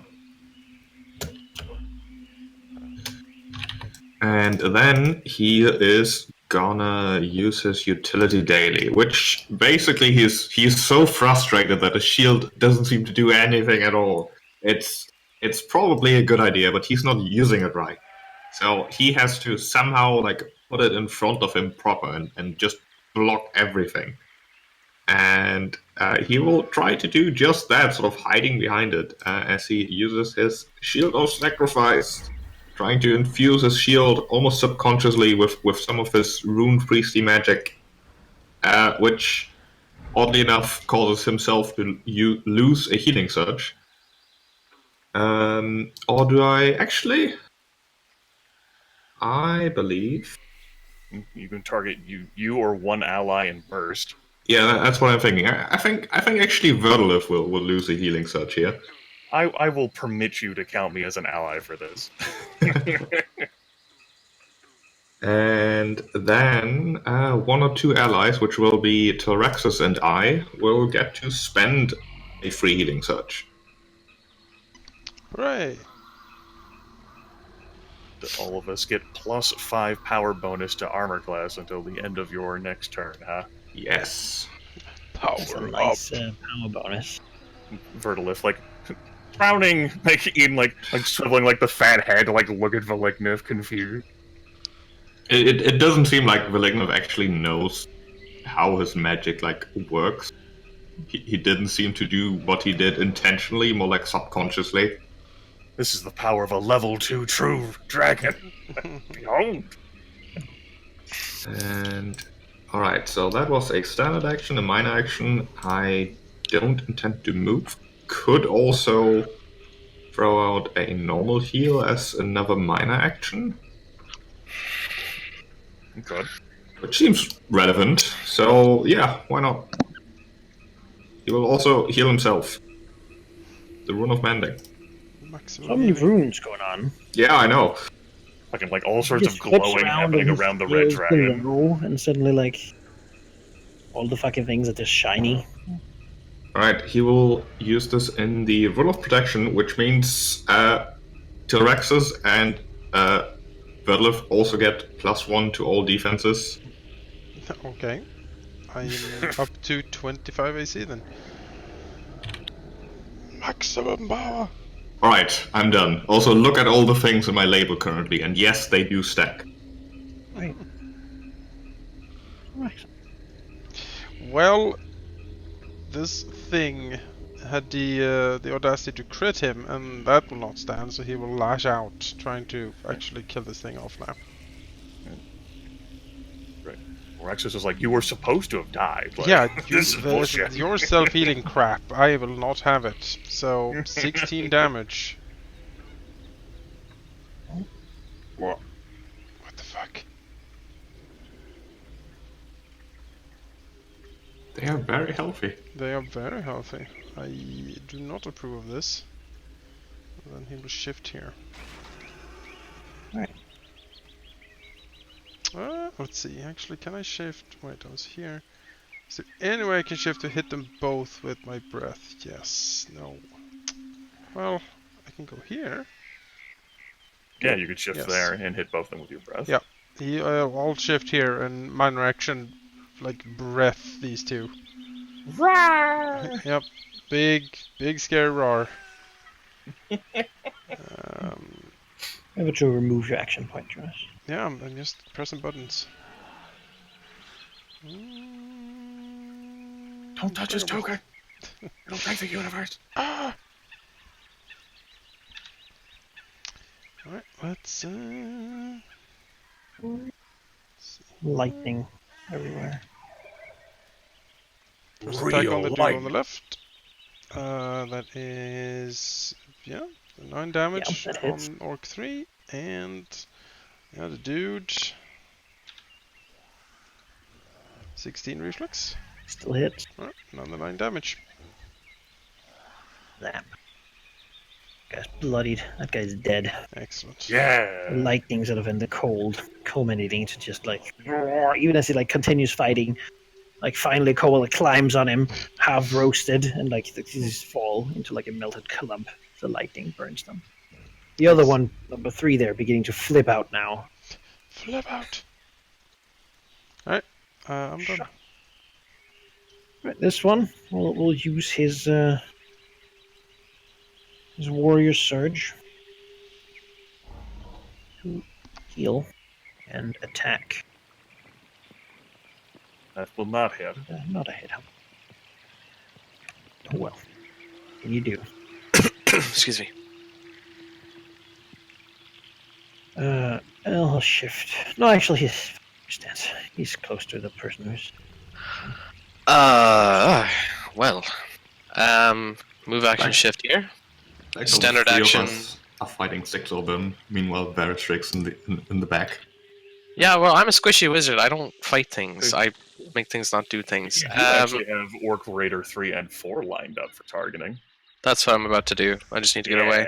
Yeah. Standard action to move action. I'm going to fly up 15 feet, and then I'm going to use my action point to use a dishearten on those lined up orcs here, like so.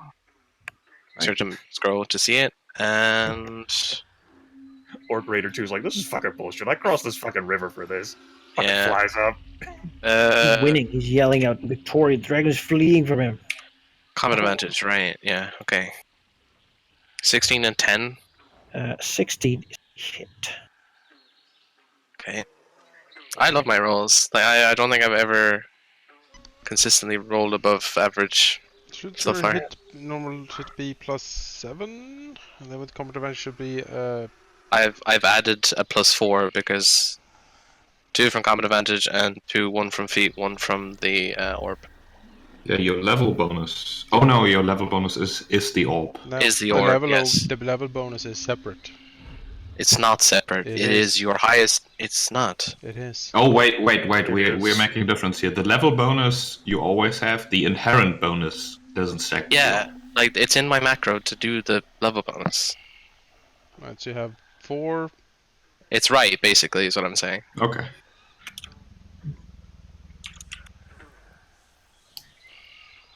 All right, orc, bring it. Oh, he I have will. a shield. It'll do something now. He brought it. No, that's a He tried. miss. He tried. But as it turns out, you're fucking 28 in armor class. And shoot. Shoot me. 27. It won't do anything. No, No. Okay. no.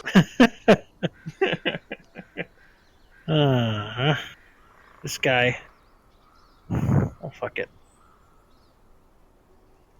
I'll charge over here. Swing an axe. Silver Axos, which misses. Redlith. Okay. Let's see if I can finish off our friend Orc Raider 4. It's been good fun. It's been a good run. We've had lots of fun and time and memories together, and 28 versus reflex for 10 lightning damage. Zap. His power up move. Just Oh, it's panting. Just almost like stabbing, and it's like his almost fucking collapsing. ankles. Orc doesn't have much more in him. I will use a move action to shift here, and I will use my minor to gain 8 temporary hit points. That's the end of my turn. Look at that. This one will use his warrior surge. Go. No longer be bloodied. And make an attack against Praxis. That's a miss. Actually, after that, he'll shift over here. Shoot me. Back and shoots. That's a natural 20, so that would be 14 damage. All right, you win. That perfect defense move you had. That you needed a 20 to hit you. With like this like enhanced scales, its arrows just like hit and fall off, and then he like opens his mouth to roar in triumph as an arrow goes in the mouth. Oh, that's the worst. Terexos has further proof that hobgoblins are perfect servants at this point. Terexos said, yes. And look at this. I can't even really go after the archers because they just shift away because turns out I'm not a defender.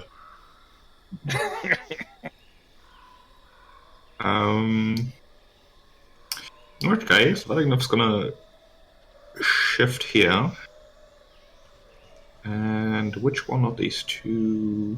Number 5 there is unharmed so far. Yeah, well, that's unfortunate. Valignif is gonna attack him with the Word of Diminishment, trying to smack him with his tail. With the Destruction, I didn't get hit, so he doesn't have a bonus. 13? No. 13. That is sad. And then he's gonna use the second and last use of his Rune of Mending on himself. And go back into protection, because we need that. I need that. Giving him a +1 to defenses.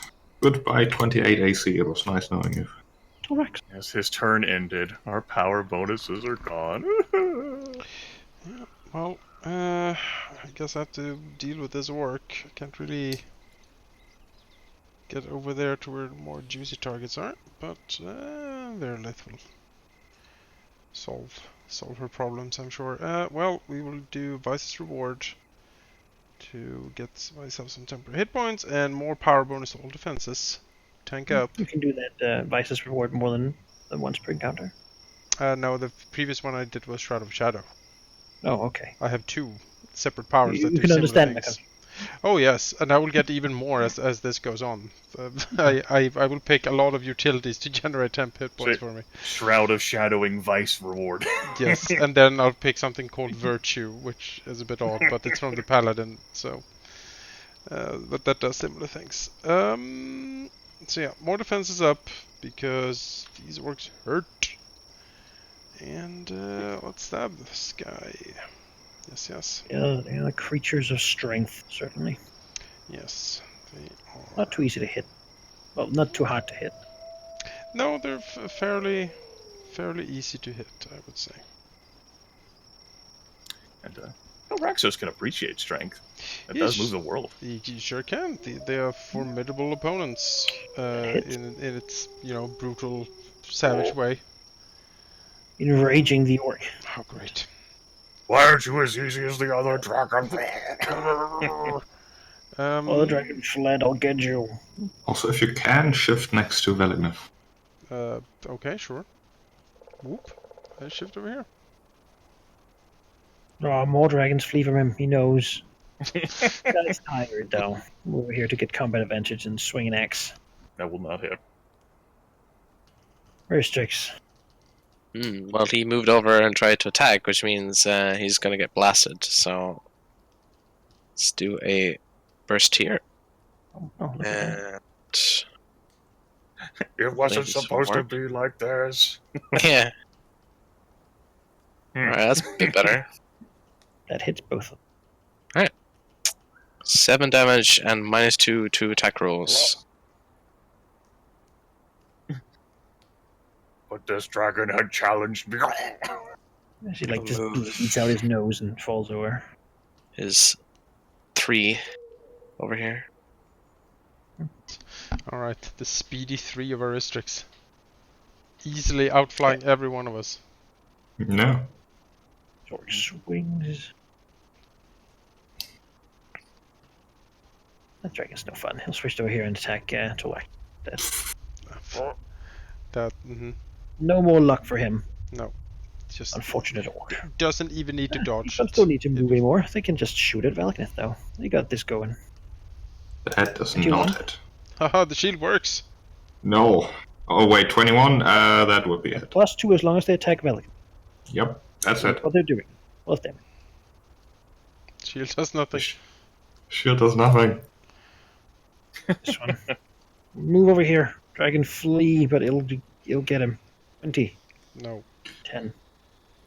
20? I have a +2 for all my defenses. You currently do have resist all 2, so 2 less damage. What? +2 Because yes. So that he's next to Valignif. No, he doesn't get hit anyway. He doesn't get hit. He has 21 right now. What? Right, that's what you have, right?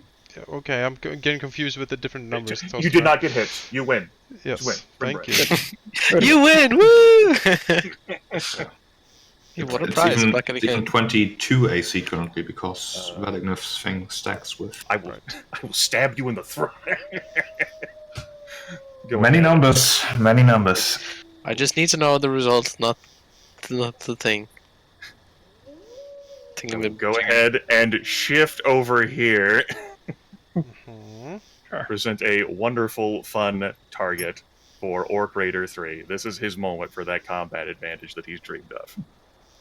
I will use a minor action with a PowerPoint. And no, there's no need for a PowerPoint. Minor action to activate. No, there is. Battle Mind's Demand. Orc Raider 3 is going to be marked again, so just one mark. But Orc Raider 5 is now also marked. I had to spend the PowerPoint, otherwise Orc Raider 3 would not have remained marked. Turns. 5 Right. turns, yeah. And then Orc Raider 5 is going to get a Swift Hug of Justice. That's what we call that where I live. That's going to be a Twisted Eye, 16 versus armor class. Oh, just misses. Just miss it. Not a hug. You should have stayed put. You could have been hugged. It's the end of my turn. Hugs are great. Get the dragon. 22. That will get the dragon for 8 damage. There goes my temporary HP. Will continue as well. Just shoot Veligneth. Oh. 22, 23 actually. Oh, stop. Let's 0 hit points. Oh. Veligneth. Hobgoblins dance. High five. Are you unconscious with 0 hit points, or do you need to go into negatives? Let me just check. When your hit points drop to 0 or fewer, you fall unconscious and are down on page 295 of the rulebook. That. I believe I have to roll a save. I should have opened that sooner because I saw this coming. Yes, when you are dying, you need to make a saving throw at the end of your turn each round. That is a success. Good. Correct. Time is running out. Mm, The Hawkman's turn to Tilraxos. fine. 2. I'm sure they do. I'll shift up here to get more people adjacent to me to increase my damage, and I'll attack Orc Raider 2. Combat advantage, damage bonus. See if we can kill him. 19 damage. Yes. Dead orc. Excellent. 2 others seemingly fighting Verdolith with all their might. Yes. Take down Bulky Dragon. Somehow their range has been focused. Alright, that's it for Tyrannos. First. Which one looks which one looks the worst like hurt here of the 2 orcs? 3. Alright, well, 3 will get his mind invaded and hopefully exploded. No, he doesn't like that. In no particular order. Veristrix fucking makes him a fucking lair, just like sets up shop in the head. Yeah. Bloodied as he begins to flail his axe around. Mental slice. I mean, he can stay where he is. There's no reason for him to move anywhere. Oh, well, these orcs are pretty focused. We're gonna count on you to fly away and tell Bone Dead that we're all going to hell. Sure, I think he knows that, though. I mean, by me going there, I'm technically going to hell myself, so... I guess so, yeah. I'll take aim. Tilraxos. Let loose. 25. What the f... Have they rolled under 20 ever? The first round, but they're pretty good at this. They are artillery. Hitting and damaging is what they... Yep. Hitting and damaging is what everyone does. To not hit them. Yeah, that's sort of what everyone does. I don't see a difference really. That's how the game works. Standard action to make a Twisted Eye attack against Orc Raider 3. 28 versus armor class for 5 That damage. Rawr.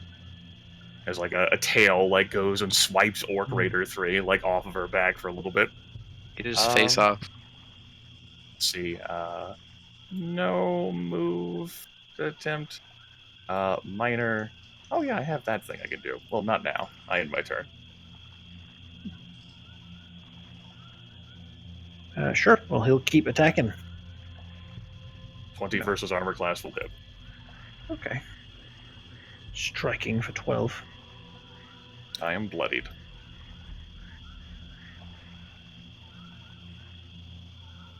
Okay. Oh, Wax is right there. His buddy has given him a bonus. 21. That's it. Until Rakdos goes down. Yep. I like this.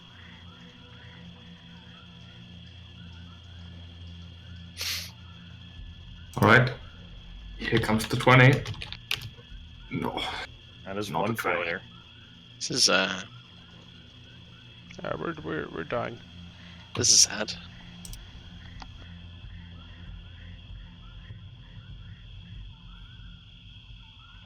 These archers, man. Like Correct. plus 10 bows. Hit at 20. It's at least not a failure. Very 6. Can I?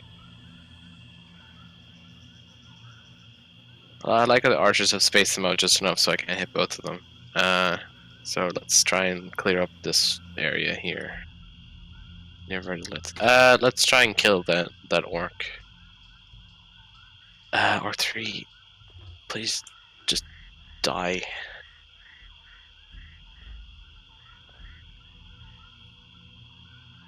Do you have any modifications too?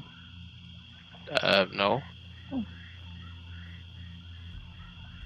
He probably has 8 hit points.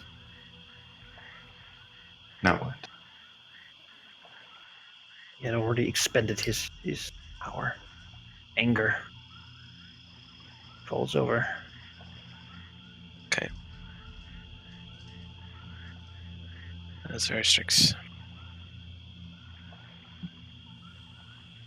At the beginning of this round, the dragons who are here might begin considering that this might be one of those situations where, fight another day-ish.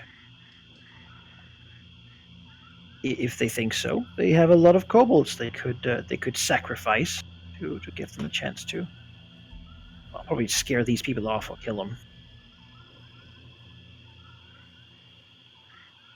What does that mean, Manaki? If you want to, you could trade like the kobolds for these guys. I'd be okay with that.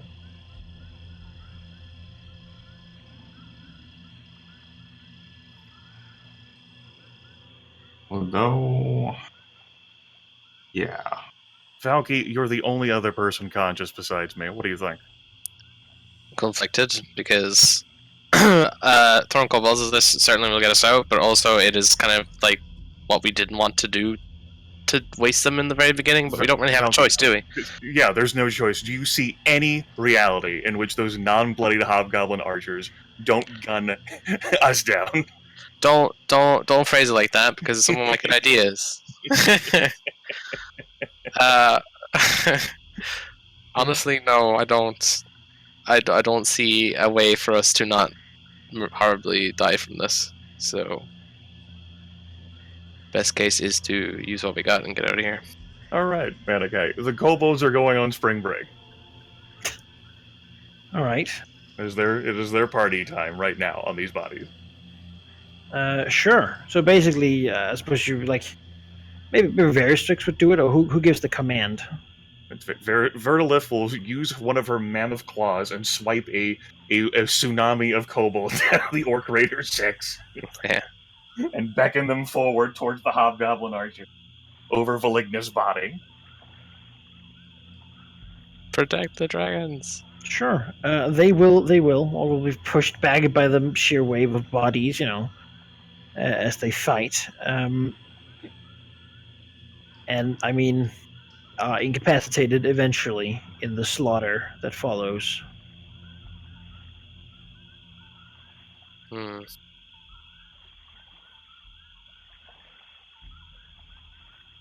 Jeez, that's reasonable. As the kobold swarm now lying, maybe like a last one is sitting with a broken banner in the end on top of the pile. Talk the fourth. You know, as he looks back at the dragons, does a salute, and then like collapses. He did his job.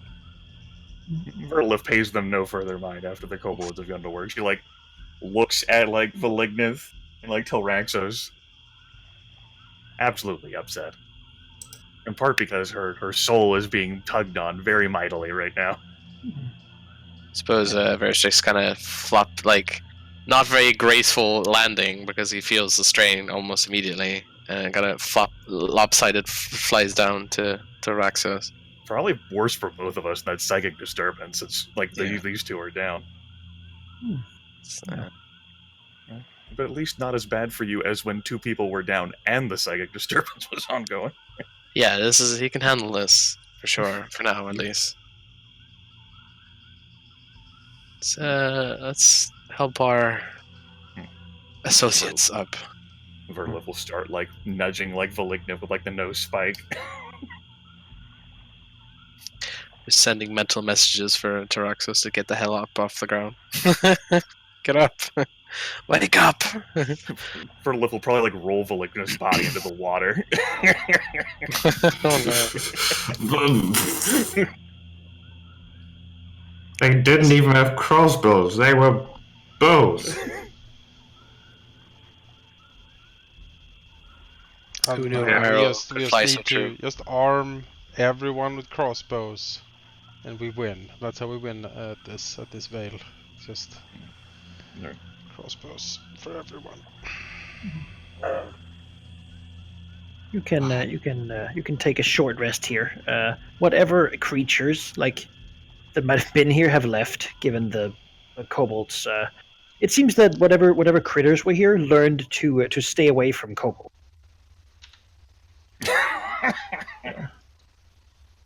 And so you've certainly not been harassed. Constantly collecting them as pets, yes. You can expend healing surges as you wish. I have none left. You had so many to begin with, too. Well, you know, when everyone nearly crits you every time, it's go through them really quickly. I'm sort of working under the apparently incorrect assumption that my defenses aren't actually bad. Well, they're not bad, just everyone else is really good. No, I I mean, think you have the highest defenses of all of us. It's just that you do. these ranged critters have, I don't know what they have to hit, but plus 12 maybe, and I guess we just, since we don't have any ranged DPS at all, we just need to figure out something. Veristrix is the only like ranged character that we have. Yeah, and I'm a controller, not a striker, so I don't really do that much damage. And my control is really not like action denial right now, so yeah, they're gonna get turns anyway. Just sucks, but not yet at least. It's early days. And I'm not very mobile. I need several rounds. Did I to mess get up my into something. roll? I feel like the only other thing I could have done there was what I did with the dwarves, which was blitz forward and then fall unconscious. I feel like if I had done that instead of a Velignith, I would have fallen unconscious here. Yeah, I don't know really how to handle that better either. It's just I would have to either fly for I don't know how many turns to get down there, or try to run through the orcs and get many attacks of opportunity. So yeah, that's just your flying is like 2, so is. yeah, that would have been like 10 turns just flying and getting shot at. Meanwhile, yeah. So really, yeah, I don't know. Yeah. Yeah, Velignith is certainly angry. Apparently mostly at the piece of metal he wants to be a shield, because it doesn't do anything. Doubting himself. Stupid. It worked that one time. Burgle I lays guess. on the brush, staring at Kobold Mountain, thinking of all the food that she's going to have to eat right now. Something to cheer her up. Just chewing the corpses of the kobold heroes that saved us. Hero, strong word. Strong word. Minions who performed usefully.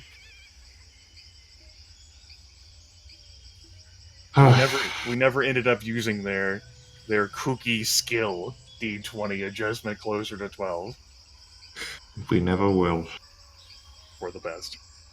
But on the plus side, Burgle has 7 less people. Surely he can't have that many left. I don't know. I mean, if he has this many left, then if he has 7 more, then we're equally as boned. yeah, that's Fertili's like strong attitude there. It's like we have conclusively learned these orcs. Like, a scouting party has almost murdered us. It did. We had to sacrifice all of our minions to survive. So we followed Valigna's strategy flawlessly, and what did it get? Poor Malignant. Oh. As it turns out, my strategy was just as bad as my shield. No! Surely unarmored is the way to go. You know, like Maybe. look at Veristrix. He didn't get hit at all. He did. No, he didn't. No, he didn't. What are you talking about, guys? There's a huge gash. He doesn't see it. Tyraxus is furious. You know, once again, downed by just critters. This is not how it's supposed to be. What is he doing wrong? Does he need bigger claws? He just Needs to get understand. bigger. I guess. It's just, you know. Vertil sulking, beginning to like eat Orc Raider 3. It tastes bad. Maybe the hobgoblins taste better. They're too Probably far they're away. more hygienic, but they're also Too far pretty away. mixed up with kobold sort of mince. Any valuables kebab. to be had?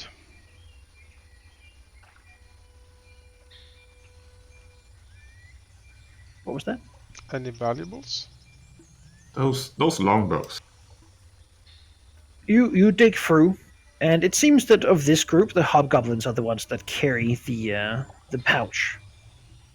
What they seem to have is a few baubles and such. It doesn't seem to be anything they found out on this like trip, wherever they were going or had gone. It seemed to be sort of personal belongings. They have each of the hobgoblin archers have 60. 16? 60. Mm. While the orcs seem to have nothing. Nothing of value, at least. Ears, not. Some dwarf ears. So 120 space bucks to try and salve Tilraxis' spirit. It is not enough. We also get an action point, right? You do get an action. Yep, we get an action point. Or something. And I have 2. Yeah, Okay. we can't fight groups of 7. We need to cut it down to half. Like, How though? That was like a scout party. How could you like? How else can we divide and conquer if we not by need to that? keep dividing, I guess. Until we get one. We'll have to divide 7 by 2. Just, Like a math song. I think the key is to hit the archers first. Like, they hit every shot while the orcs were fumbling about. We need to get those, But how do we reach them though? We don't have any range. We don't have Well, any way we to choose- move them either. we choose our engagement better. We don't frontal charge them, we actually use strategy. But like it's It- open terrain. Where would you Yeah, go it's to open find terrain, cover? and also we can't sneak because none of us are sneaky. The declaration of marching on that scouting party was riding the wave of kobolds, effectively. True. I mean, kobolds are cover. Well, there's no room, like as Manaki described it, like, I would have noticed, like, the legion of kobolds, like, Yeah. behind me. It's not like Lord of the Rings, like where like all the ghosts like suddenly appear around like the heroes, like, oh god, where'd they come from? But we probably would have done better against the orcs. Rebellion.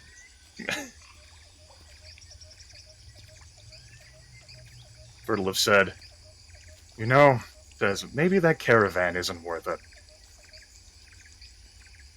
Sourly munching on the sickly tasting orc. Maybe we should inspect that tower. Or the pipe. Pipe might lead underground. Might also be full of death gas. Bah. Might be flammable. Well, if you blow up the pipe and we can't go through it, can we? What? Of course we can. Just because something is broken doesn't mean it stops working. Jonas, what is... T-Rex just like closes his eyes, trying to fathom like that last statement. Jonas, can I ask you to add your passive perception to your token?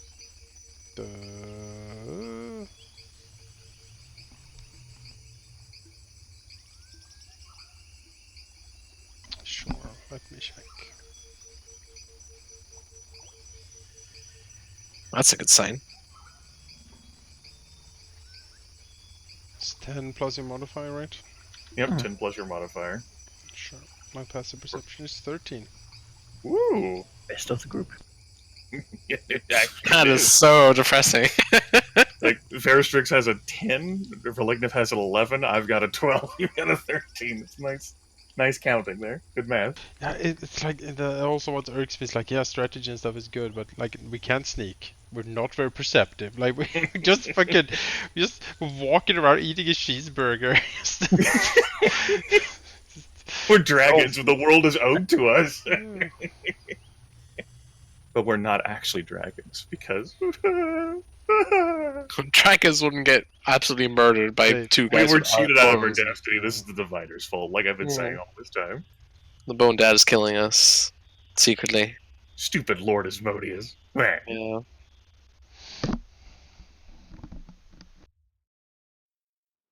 Vertilif says, not the pipe. No.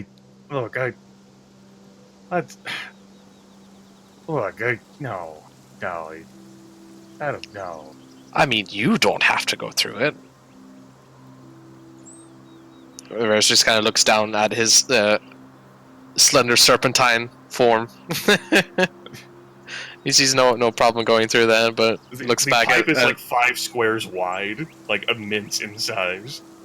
Yeah, but, Verdolith is kind of big. It's not a matter of the... It's... If we go down there, Veligniv is going to destroy those plants, and I would like to... Whatever's down there... Well, as long as he doesn't open his mouth, then nothing will explode. Do I look like someone who is willing to keep his mouth shut? Vertilif nods from the ground, like on Veristrix. See? Well... Look, if you want to go to the tower... don't have any other kobolds. Look, the cultist could be there. T-Rex flares his nostrils. Our minions are dead. Looking around like the battlefield, the orcs are powerful. We cannot fight them as we are now. We need more power or more resources. She says, I don't suppose it'd be too much to... Maybe we can enter into a beneficial arrangement with the orcs where they get pets and we leave each other alone, huh? Director shakes his head, no, they need to die. That's what I thought you'd say. Almost The like pouting hobgoblins. like down there. He taps a claw. The hobgoblin seems useful and disciplined. Perhaps that can be harnessed into something useful. But the orcs, he shakes his head, no, I don't think so. Maybe if we find the other hobgoblins, we create a schism in their camp. It didn't seem like that in the the interaction that was had at the kobold village, that these orcs appreciated this Burgle or whatever that was spending their time hoarding pets. Perhaps we overthrow Burgle and install a new leader. Perhaps. Perhaps. We would need to try to figure out some more info about like the situation between the orc horde, the orcs and the hobgoblins and the leaders and all of that, and that requires someone to talk to really, or yeah. Vertilith looks at all the dead bodies. Yeah. Right, someone to talk to. Yeah. Hear a crunching sound as underbrush is being crushed. Well, that's rude. Immediately whip around and lightning breath whatever bush it was if it's close enough. Oh, it's a bit of a distance. It's rather big and not too. Gonna get that hurl breath. Miss. It's a bear. Great. It's a bear. A large bear, sort of got what's probably blood like covering its snout and front paws, and it's really pretty ragged looking. Not because it's wounded, but almost because it's like someone gave steroids to this bear. It is a very big, very tough, very strong bear, and it's also covered in too much blood for any practical purpose. Someone would say that this bear is a fashionable bear if the fashion is blood. That sounds as it lumbers, sort of sniffing the air, looking at the corpses. You know, like it picks up a kobold and crunches it in its mouth. Well, Bearstrix would like to fly up to the air then. Bears don't have bows. Vertilith remains prone on the ground, like looking over at the bear, still half sulking. From very quietly, walking almost sort of on top of the foliage, comes a figure next to the bear. Yeah, a tall man, seemingly an elf for the looks of it. Half elf, perhaps, given his sort of rugged exterior. Dressed in what amounts to furs and like animal hides and leather, and wearing or wielding like a gnarly staff. He comes out. He looks like a wrestler who's gotten old. Very tough looking physically, intimidating, not really too clean. But then also sort of grey and a little fallen apart from age as he steps forward. His clothes, all around his neck, he's wearing a medallion with a bloody claw of some sort of animal. As he sort of stands, making himself obvious, though given his sort of way of moving, it's probably possible that he wouldn't have to reveal himself. As he watches you from a distance, the bear sort of eating kobolds next to dead. Yeah. As he looks upon the dragons, and looks upon what made this much of a insane ruckus, really. Vertilith, finally putting the orc aside, says in Draconic to Zoraxos, who's close to her, "That's Amrath, the druid of Malar. Fairly sure." Looks over, looks at the bear. Yes, that seems likely. The question is now, will he attack us or won't he? Vertilith says, "Doesn't look like they're immediately interested. We have if we inform about what we already did with the cultists further up the valley." She slowly begins to stand up, and still in Draconic, "I can speak. You can Brood. prepare to..." Well, as Valignus said, doesn't have bows. It rumbles. Fly, you fools! It's very strict. It's like she As like she begins to like the corpulent like green dragon like lumber up, like looking at the bear and like the size difference there, thinking to herself, that's like I'm a few decades of meals away from that. The bear is sort of grabbing a kobold and just swallowing it almost in a gulp. Nice. Just sniffs around, drinks a little water. The druids are putting a hand on it, which instantly makes it look up in anticipation. I could take a bear. I think it is very dragon-like hubris to think after that combat we just had, we can beat anything down. Sure. The nose spike of the green dragon leaps away. She approaches. Lumbering eyes, the red glint, reflected light from the water, catching her face and teeth.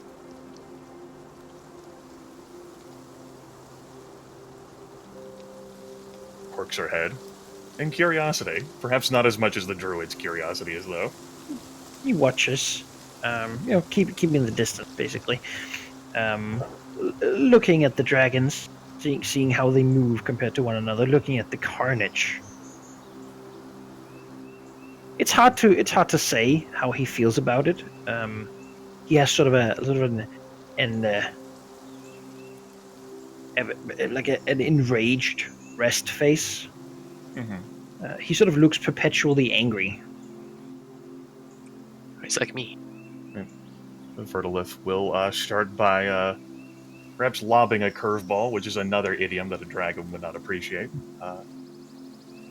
The scarred ones, the cultists, do they lurk and lair around these parts?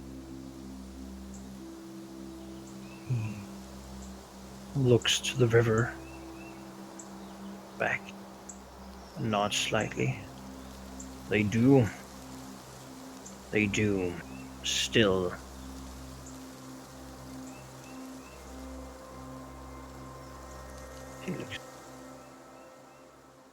I understand you have had quite the interaction with them. The leader of that Nathlin monastery told us we may yet find you deeper in the valley, interacting wonderfully with them. My work here will soon be done. You saved me some time.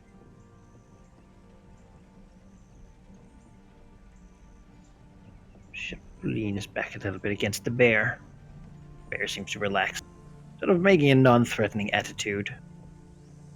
Sure. There are more of them, however. Always more.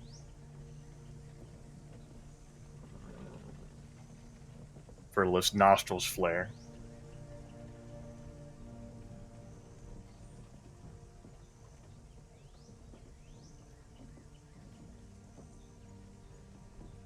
I have kept my distance. I imagined we would have little to speak about, yet it seems, it looks, that you're making an impact on the land.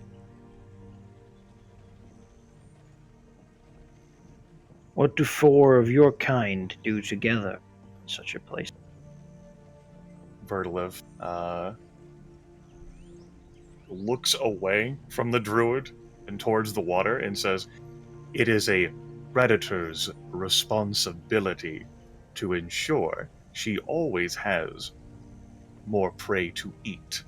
What these cultists have done was try to remove anything I might eat. Spoil the land, the grass, forests. No good." And she has to eat a lot. Vertilith nods, sadly. It's not that sad. We are familiar with the condition. Bear. As for why we four travel, we are recent arrivals here to the valley, and seek to know more. Everything has their place, and this valley could end up being untainted, though at this moment it has been spoiled by elements. I seek to remove their spoiling. Then we are of one mind in this. Might not surprise you, however, that the power of this corruption is something that seems to more often than not intrigue your kind. I was rather skeptical when my host informed me of the situation.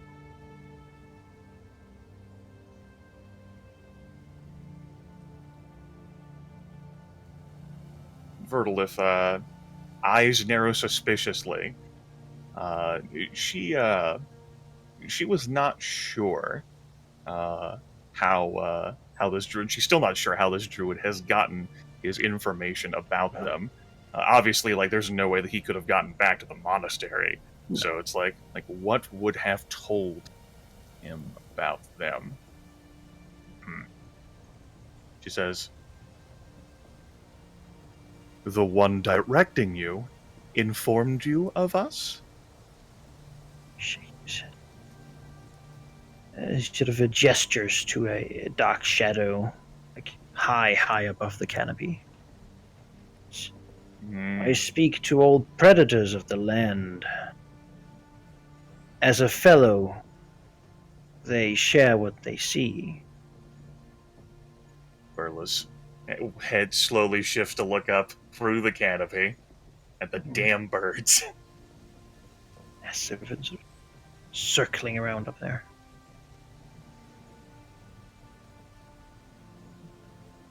Now, I've been following the water upstream, and I've yet to find the last couple of sources. Seems this cult has split up a bit. Went out to the hills in the south, I imagine. Doing their rituals there to spread this filth downriver.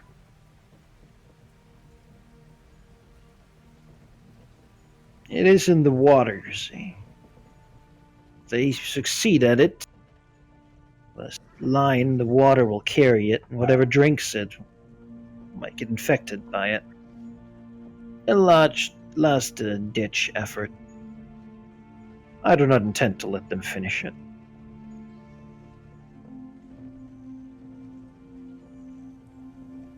Vertilith rotates and shifts her body to look like towards the entire water, and says, "Then we are of one mind in not having them finish it." You're recently arrived. Where'd you come from? The mountains? Or down the lowland?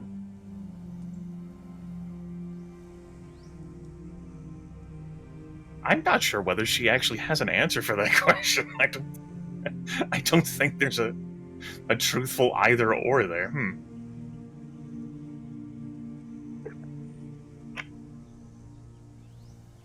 I think the closest thing to the truth would be from the mountains. Yeah, our tomb came from mountains. Yeah. And she'll reply with that. The mountains. Slowly. See why your kind might want to leave such a place. Well, given that it seems, she looks to the orcs, we have some agreements, at least. Tyraxos makes a move forward and says, "What is your opinion about the orcs that infest the valley?" He shrugs. They infest many parts of these mountains. They are workers, servants of bigger things. Vertilith says, "These cultists, the stuntides, the dwarves, they came into this valley through some underground passageway, spoken with the remnants of a caravan that were not scarred thus. Were seeking that underground passage, thinking there might be more who travel that way. Do you know of it? Sort of tugs his beard. I don't imagine they would have come through the underground. Path is blocked, at least going somewhat deep. Doubtlessly, when they came here, they've looked around. I have not delved too deep.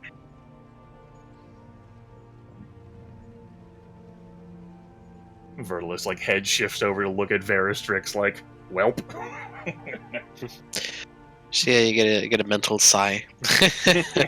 Nobody knows anything here. Terrible. The old constructions, though. Whatever caves are here, well, I recently have spent some time following a track. Seems the cultists unleashed something. Yes, they certainly seem to have. Might have seen it.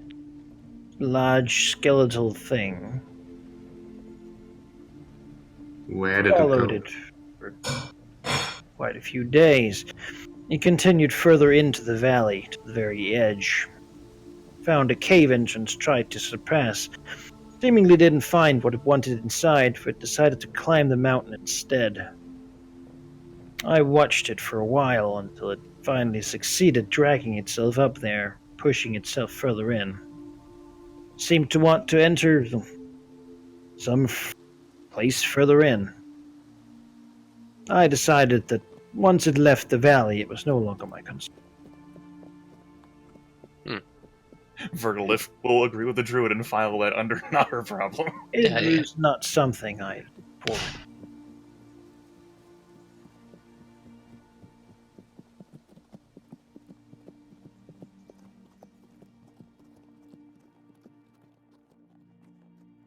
Now, you do seem to not like these.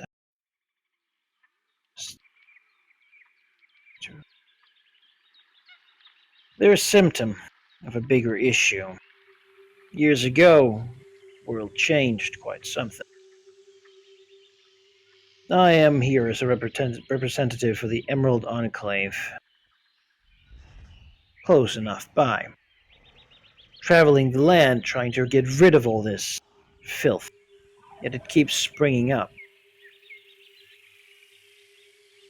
Some larger cult in the south have been calling in members from all over Faerun.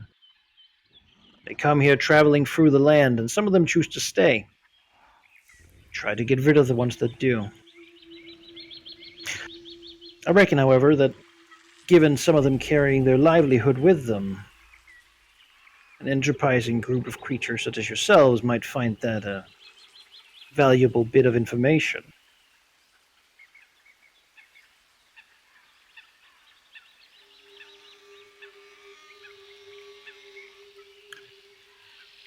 And what would you seek from this value other than us doing as you are already doing? He shakes his head. No, understand me. I'll give you the information no matter what. Simply hoping to entice you. You'll have to leave the valley first. I imagine pay up to the bosses here as well, but banditry against these people couldn't be a thing more righteous.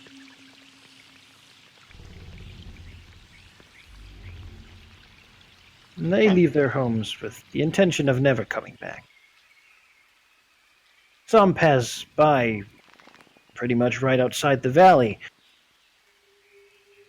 Seems the Earl has been capturing some of them, keeping them as slaves. Little work they can do in their state. Most of them are half mad.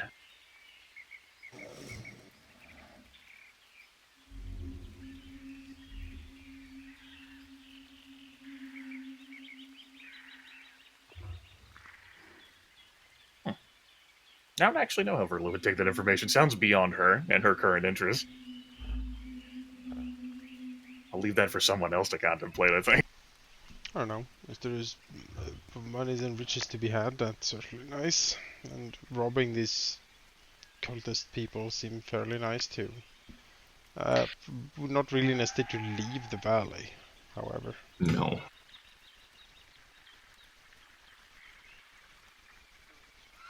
Something perhaps to keep in mind. I'll be staying here for a bit longer, until this is dealt with. Then I suppose if you want to, the hand says, make sure that this place stays free of such people in again, that would be preferable. It seems Burgle and his ilk don't care. As long as they pay, I suppose. Who do they pay? Valley people pay Burgle. Whatever he asks, really. Who is Burgle? He sort of gestures to the south. Camp's right down there. Some distance, well fortified. Burgle manages the valley. He sort of looks to the kobolds. Most of these things, really. Well, he's not managing these anymore. Glorified sheriff. Not much he can do about it. He works for, further downriver. Gestures. If you come from the mountains, you might not know, but there's an old dam there. Ancient thing, massive. A hill giant rules the place. Is gang of ogres, orcs, that sort of thing. Slaver, really.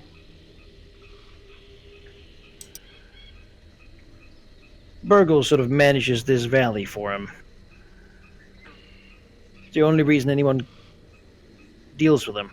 You see, the giants here, they're not too happy about people who are not their size. The orcs wouldn't really be allowed to operate unless they have someone big enough to negotiate. I think they put up with the ogre too, because he can negotiate with the giants. Negotiate. Or speak to them without being eaten, I suppose. So Burgle is an ogre? You know, it's quite a nasty one, too.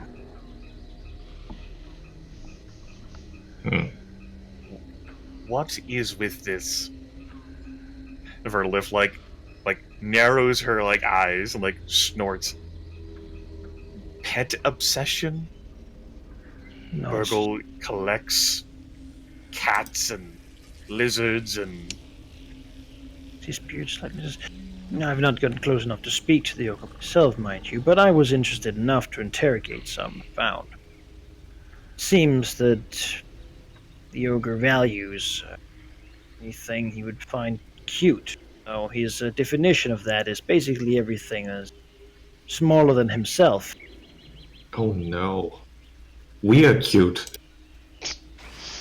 He seems to prefer things that are not two-legged. Orcs certainly don't seem to catch him, though, as I understand it, he has kept several kobolds in cages from time to time. Terrible fate, really, as his way of taking care of them is effectively non-existent. He doesn't stray far from his camp, though. Terribly anemic. How many of these orcs and hobgoblins does he command? Shrugs. A dozen, 2 dozen. In total? Usually only half of them at the camp. The other one's ranging out. Looks at this. Probably most of them here, really. Probably out looking for food. So he would be exposed and weak at this point. Sure. Suppose take it like that. Mostly, Burgle doesn't deal with anything that isn't just the giants. The orcs deal with most of it themselves. Really, it's their gang, but they accept Burgle because they need him. Probably were kicked out from somewhere else. Don't know why else they would spend their time here. Not many people come by to be robbed. Most of the ones that come by have to go over the hills, otherwise the giants would already have taken what's there.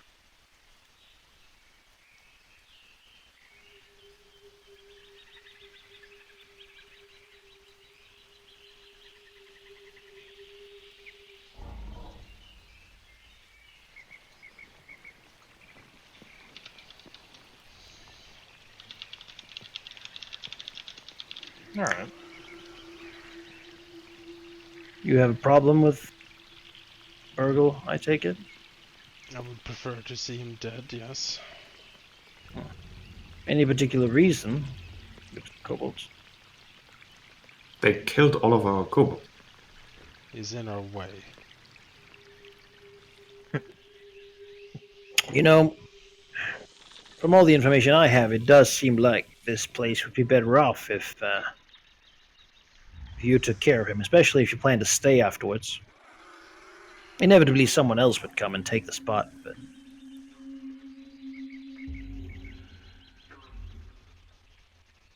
Vertilif says, not looking at the others, just at the druid, and say we do plan to. Anyone want to give me a diplomacy check? I reckon. Been handling the... Yeah, you've been. Yeah, been doing this. Diplomatizing.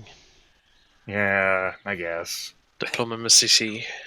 Green dragons do love to have a good chat with people. It's in my blood. I'm not that into it, though. I'm sulking. Yeah. 10 years too. If you have any more questions, of course, I'll be returning now, but I'll be back out here soon. I'm staying at the monastery. I've seen it further in the valley. Nice place. For if you didn't wreck it. Vertilo says, if it is wrecked, it was not our doing. Looks at her, nods. Good. Couldn't blame you, I suppose. Instinct. It's a useful place to have around. They seem to be cultivating up there, and compared to the cultists, that is something I can appreciate. Shucks. They certainly have their bit of hardship. All creatures have hardship. So you lot imagine you'll stay in this valley for as long as it suits us.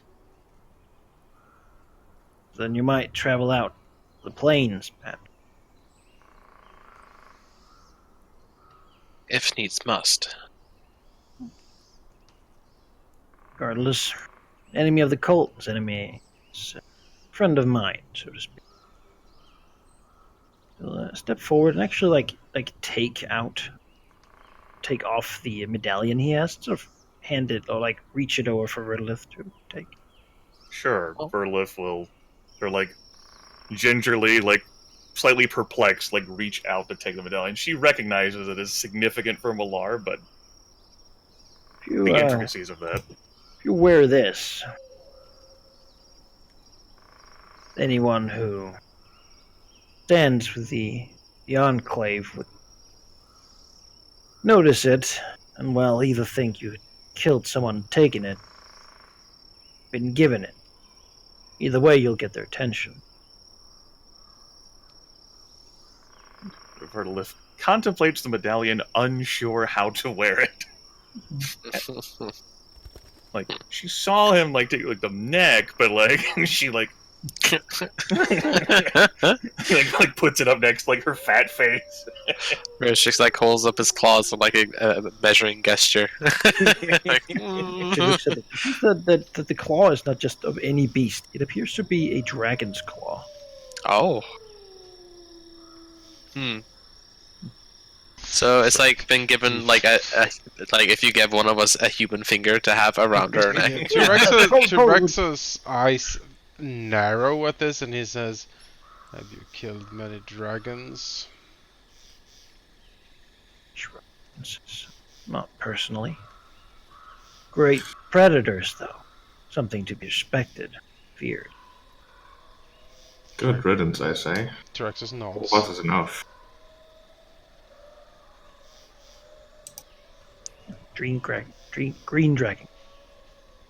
Burgle puts the medallion of the the dragon claw like around like one of like her wide arms, like uses the claw like slip it over and just is content to leave it there for now, incapable of thinking of a better solution. So like, he's bear. Hi. Do not look dangerous at all. Then I look forward to the time when we will no longer need to meet, because your purpose here will be fulfilled. It's faster the better, really. She agrees wholeheartedly.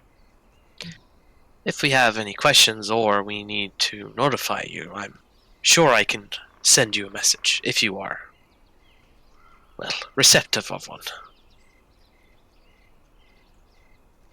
Rugs. Not sure what to think of that. Like, he was thinking just the monastery, but now you're like, what the hell, fucking dragons? Alright. Yeah. As far as she's concerned, this conversation's over. Yeah, he seems to agree. Till Zimmer has like crossed the river to go to the other side. Why did the druid cross the river? To not be in the way of the dragon. Yes. Good reason. Leaving you once again in the... Seems like another creature has been making as many tracks as you have, and bear. The druid seem to leave basically none.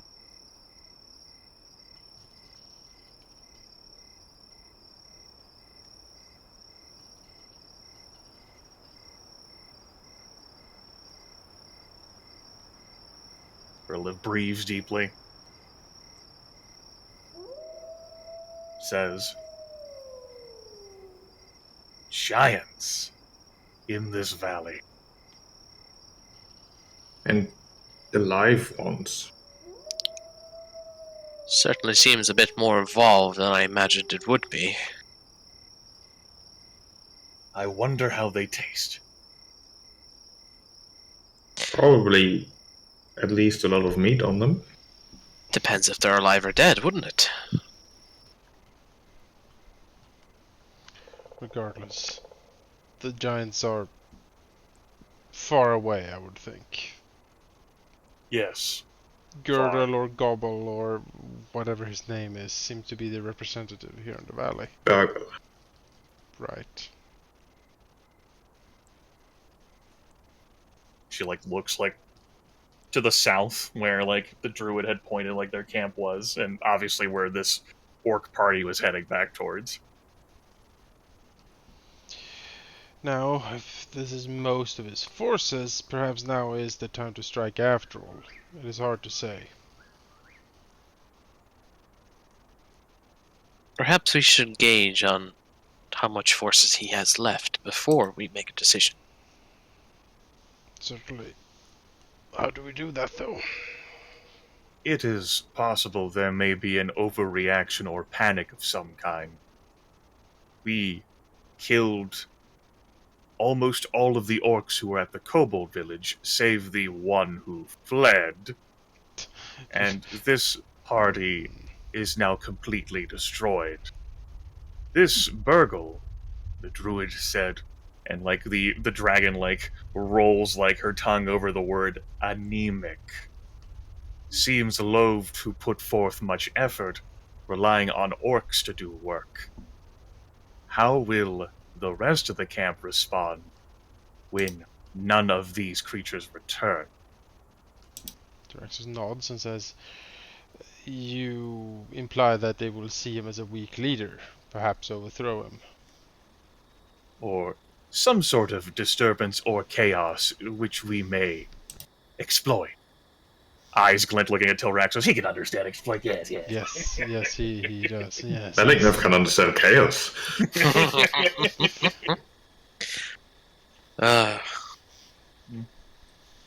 Nothing else. Baristrics can't understand anything. Yes. And Vertilif can appreciate waiting to see what someone else does. There's something for everyone. Yes. Yes, why don't we take a look around south. Whether they see us or not is largely immaterial. The one who fled has probably informed. Or maybe not. But either way, our presence is hard to mask, so we keep our distance. We see what they make of it. They have to eat, and they can only have so much food in their camp. They might start eating Burgle's pets, and, well, that would be an opportunity for us to attack them. Agreed. I wonder if he is drawing reinforcements from somewhere. More camps, or would his giant masters send him any if he requested? Taps a claw to his chin. Well, if any messages try to get sent, it would have to be through... Unless they have a Veristrix. Someone living with legs, whom we can catch and eat. Well, I guess we should lurk in the area for a bit. Yeah. Yeah, Manaki. Let's do that. Let's lurk in the area around the Burgle's encampment. Sure. I took the liberty of putting it on the map. All right. Oh, the map is filling. As you begin to make your way south. The forest clears up as basically the area rises and, into a sort of the rocky, sort of dry, wind-swept hills. Most of the valley is sheltered by these like massive cliffs, but this side here, really this whole bit, is not as tall, and therefore it doesn't give as much shelter from the wind as like a hot, sandy, dusty wind blows across it. Unpleasantness and barren. You mean comfortable and nice? Yeah. Disgusting. Who would want to as you're near, you do see like a few trails of smoke from what is presumably the camp. It is put up high on a cliffside, effectively, where it seems a cave goes in. The cave mouth having been fortified with various bits of structures, simply and crudely made, but that is the nature of the people living here. No sign that the giant birds come like close to this encampment, similar to like our temporary lair. They don't go like inside of. They don't seem to go inside, though they probably are around here. Perhaps. We're probably exposed then, like we were when we made the approach too. At this point, basically the place is made to see whoever comes. Right? Do you want to do like a perception check to like scope out from a distance to see what you could see, like in the lair? Sure, I think this is the first time I'm actually trying with a perception check instead of just relying on that. Why don't I feel like I'm looking? I'll roll. You can do it, I believe. Yeah, I absolutely believe 100%. 100%. I still believe you can do it. Yeah. I mean, you've already done it in bursts. I mean, like, he did say that only one person had to do it alone. No. As is typical, other folks have, like, lobbed themselves in the skill checks. This was just the first one where I felt like, yeah, I actually have a vested interest in it. Let's see. I don't. If only we had kobolds to throw at this skill check. Tempt them in, and then you can see. What's my perception? Oh. What is perception? I don't even know what perception is. You have a D20, right? Just a D20. First trick, Just a D20. For how many orcs he wants there to be in the camp. Yeah. It's his decision to make. Tilraxos seems the most fitting. Tilraxos, the most tactical of the dragons. He the sand and dust doesn't irritate his eyes as much as the others. I'm too sour on this location. He's a blue dragon, of course not. Yeah.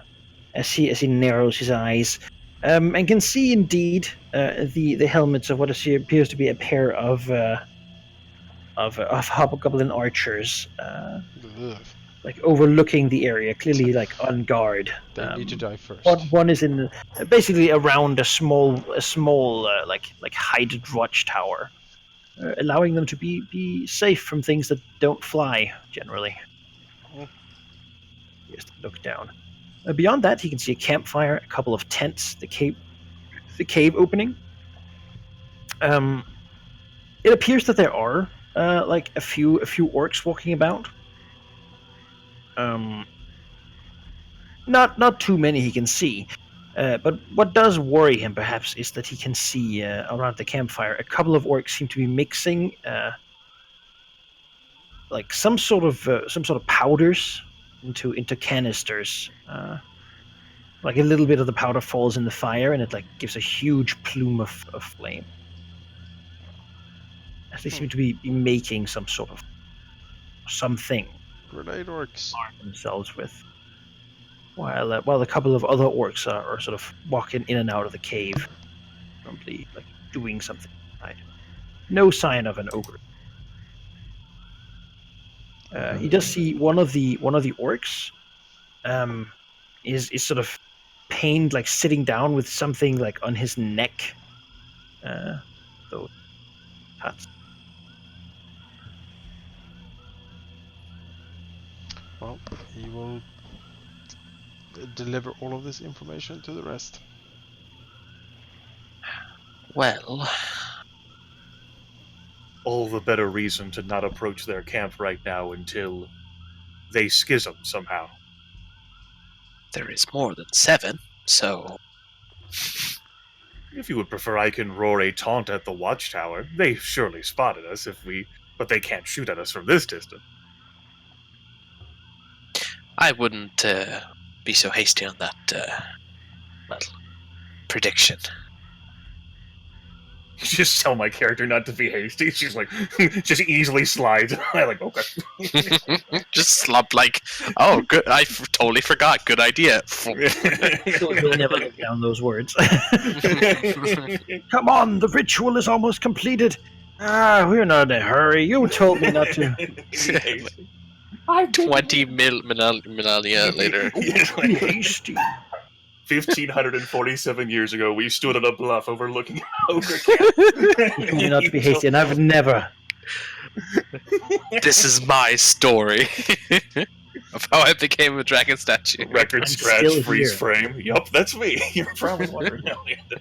But sort of as you continue looking, you see the orc that was sort of kneeling down, like stands up, and like some of the other ones like look over to him as whatever was in his neck like flaps up. It looks like a big sort of reddish bat and flies back into the cave. The orc rubbing his neck and like shaking his head and seemingly like distressed. Verla's eyes like twinkle and sparkle. She actually lets out a bit of like a chortle laugh snort.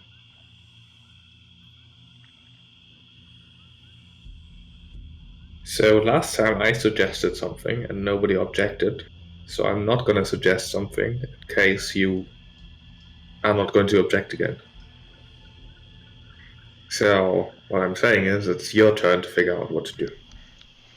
Well, waiting for another party to be sent out and then kill them is certainly doable. Or like the other like, one. if we're lurking around, we might see like folks like try to return or leave. Besides, it seems that one of Burgle's pets, or perhaps an advisor to Burgle, is something Burgle has been looking for.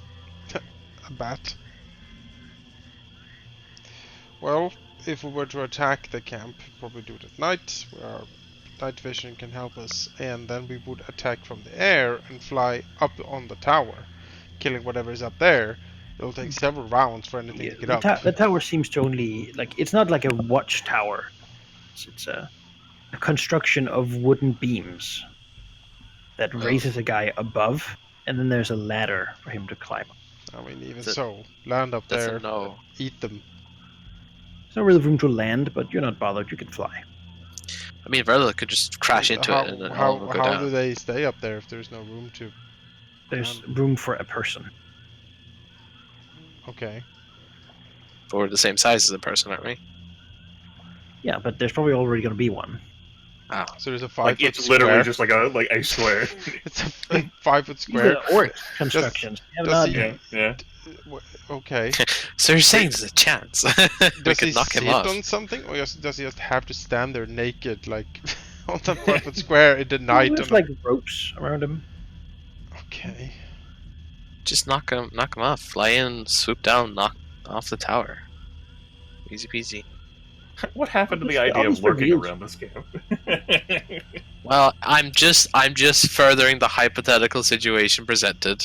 I'm not agreeing yet. Push all the orcs with the powder into the fire and they explode. Okay. Use your daily power. Grab the wagon with the powder. Throw it into the fire. The whole camp goes up in flames. Done. It has to be a creature. Unless you have some way to polymorph the wagon into Maybe a the creature. wagon identifies the creature. It's Yeah. 2019. Maybe I can bluff the wagon into believing it's a creature, and then use my daily power. You just tell the wagon that it is in fact a creature. Yeah, Right. I mean, yeah, if I believe it's a creature, it is a creature, and therefore I can target Yeah, it. your will made reality. There you go. Spend dragon points to make the wagon a creature. I would invoke your compulsion on that, but it's impossible. It's for you to target impossible, I it. know. I know. Funny thought, though. For a It's little only glimpse of having the this camp. trouble time. Trust Tilraxos whenever he says about some sort of spooky powder or whatever that makes flame bigger. Barastrix knows things. He's not the best on knowing how to use those things that he knows best. That is Tilraxis' kind of thing. So, he thinks this is a decent idea until he sees otherwise, which could be very soon, but who knows. For now, he's content with doing this. The group here seems a similar size to the one. So this will be no issue whatsoever. Though again, some of the orcs here, there are fewer of the sort of raiders, but a couple of these seemingly some sort of more inventive.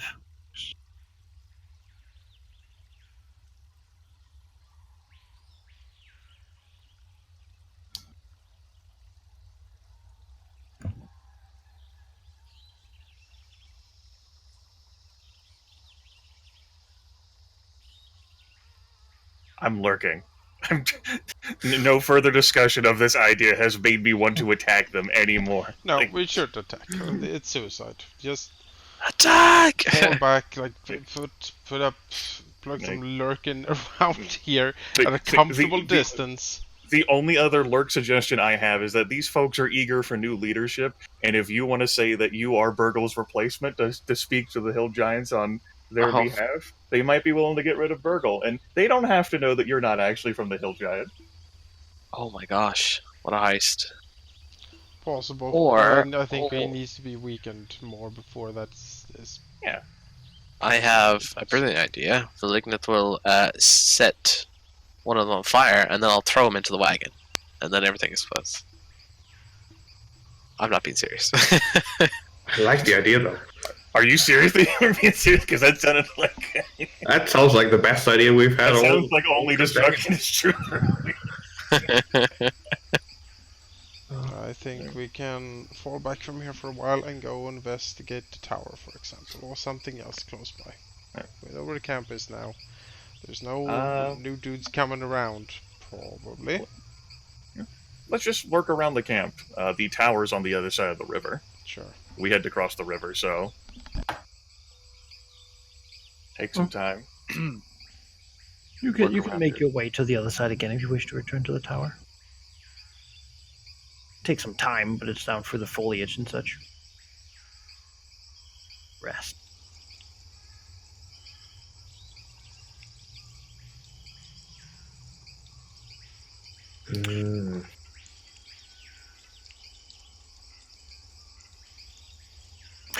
Yeah. You make your way over and look up at the steep sort of cliff going up to where the ruined tower is. What? We're going to the tower? Thought you were going to the tower. At no point did no, I don't want to go to the tower. Oh, all right. No, I just suggested it, but people wanted to look around the camp more, so that's what we're doing, I think. Huh. Good stay. It seems like little is currently going on. You've probably been spotted by one of the sentries, as he sort of like seems to have like yelled something down. I mean, most of you don't really have a good look on this. What's good? Also, given that it's like sloped up, so you'd have to do like these dragon like flight hops up to sort of see over the ridge and then like come down again, or just like hover up there. But they seem to tire of their sort of creation as they're alerted to your presence. That like most of them will some of them will go inside the cavern. What if we challenged Burgle to a duel? I thought you said you weren't making any more suggestions. Not hearing any good ones from you. Oh, Well, a duel implies that you would fight him one-on-one. Would you think that you would be able to do that? I could take him. Uh-huh. seems Fine, you did pretty go well ahead on and the floor do last it, time. mister. I haven't heard any good suggestions from I visibly recoil from my computer. I don't know what I want to say to you right now. I feel like I have a responsibility for my own well-being, which also includes not having people run into situations where they might die, because that hurts me more than it hurts you, really. Perhaps a duel is not the best thing to do. If he was to be lured out somehow, or went away to, I don't know, visit his relatives for some godforsaken reason he wanted to leave the camp, we could certainly attack him and kill him. Apparently he's the only one who's respected to relay messages back to the giants, or the hill giant. Like, they literally don't entertain anyone else. Right, so maybe, I wonder how often he does that. Once a year? Once a month, maybe? No clue. Again, I'm still with the idea whenever we initially approach the camp, which is to lurk around it. Still, like, see, like, the same thing of, like... No, I hear what you're saying. Alright, good. I'm just thinking what options we can have, because, yeah, attacking the camp is a bad idea. And it wasn't a duel, a suicidal duel, like Valigniv suggested. Good. No, I'm not entertaining a duel idea. But how much food do you think they have? Well, not as much as we have. Tyraxos, he got a 16. Can he get an estimate of food stuffs visible in the camp? Presumably whatever they have inside. He can like get the right angle. He can like get like some boxes in there and such. They probably looted quite a lot from the dwarves. They still send out parties. They don't have as much food as we have. There's literally stacks of kobolds. There's a lot of kobolds. An entire kobold village. Look, they've made a Jenga tower right over there. But I mean, Rudolph is resistant to poison, so he can be quite rotten before it. Yes, well, like green dragons are pretty okay with like poisoning their food. And I refuse to entertain the thought that a dragon can actually get food poisoning from eating a kobold. That is not in my head canon. Dragons typically coat their food in their breath or whatever exactly. Sort of thing. Like white dragons freeze their food, man. Poison. Yeah. I'm perfectly fine with eating stacks of kobolds. Relative electricity, I guess that's what I do. I remember like they're minced up with the hobgoblins. So yeah, like they can't stay alert for fucking ever. Just wait for the right moment. Give it time. We'll give it like a day, 2 days. While we do a little dragon hops like up there. Yep. Like every now and then, like one of us, like Vertilif, like pokes her head up, and whoever's in that tower can see this fucking fat green dragon with this staring. Well, they probably don't recognize as a dragon. They're like, that's a weird lizard over there, or like it's some sort of ugly snail looking at us from over there. Need like a huge trench coat to hide us all, so that we don't look like dragons. Around, like keeping an eye on them.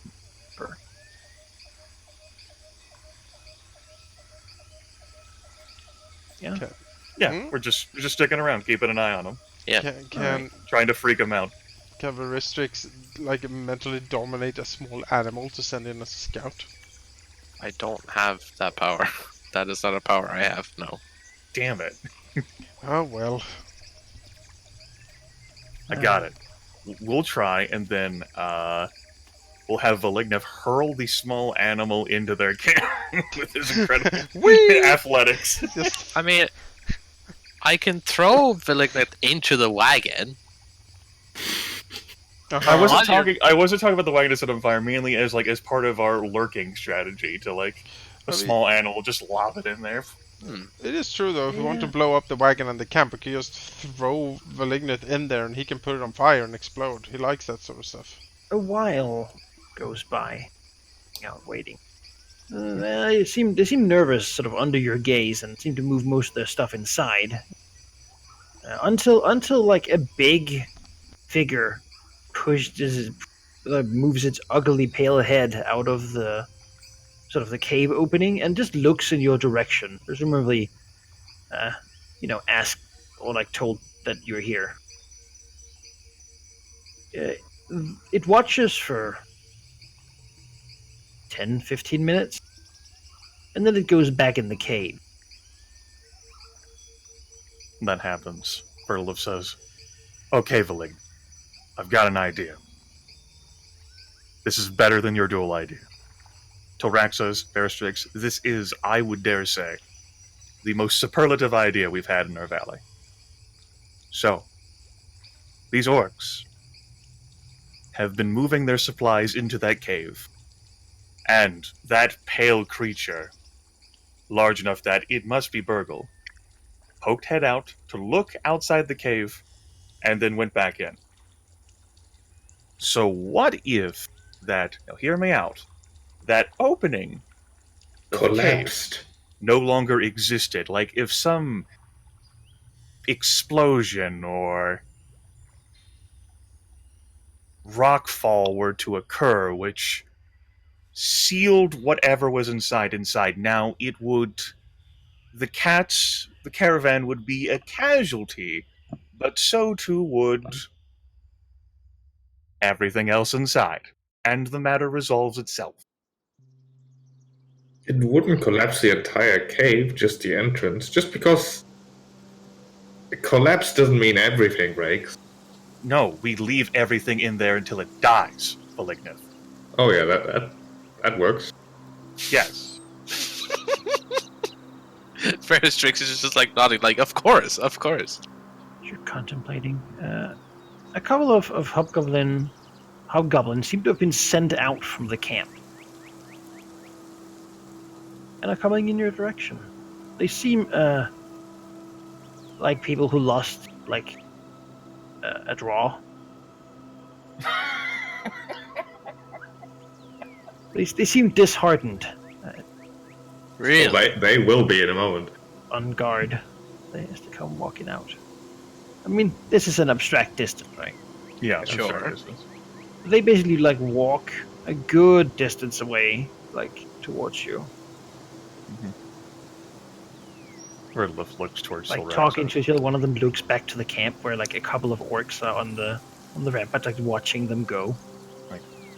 Burgle looks towards Silveraxis and says, "Did you want to," she gestures towards the hobgoblins, "not have us kill and eat those two?"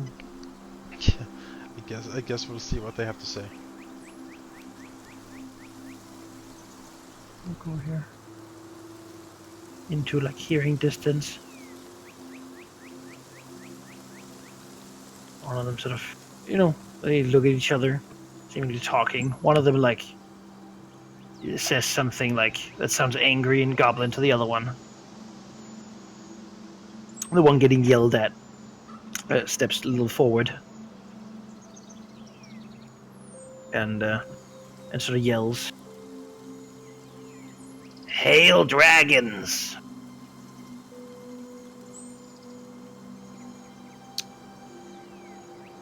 If you three would like, I could say something. Jonas, I don't know whether you feel like browbeating these hobgoblins, if you have the energy right now or care to. The last sentient creatures I talked to all died, so maybe I should talk to them. Like I don't want to apply pressure. I just know that you like.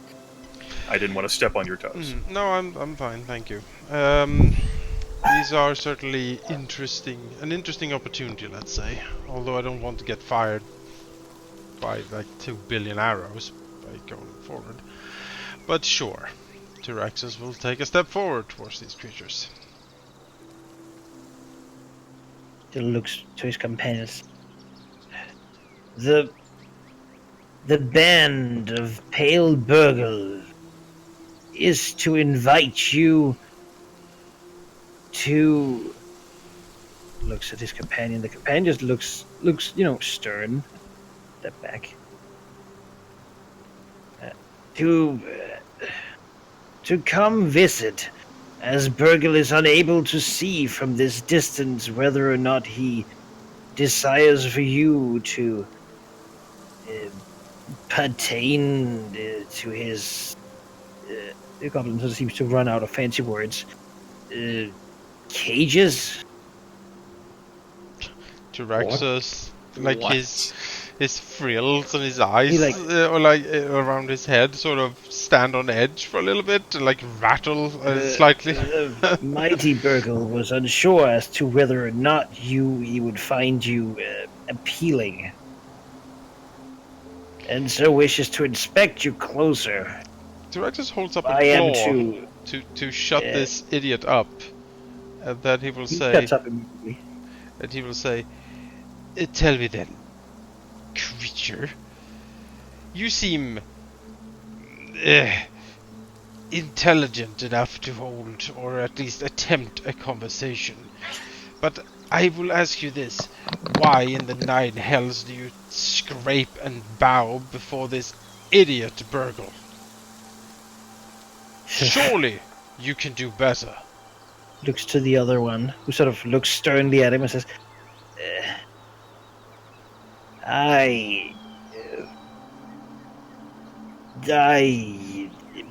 Burgles is he.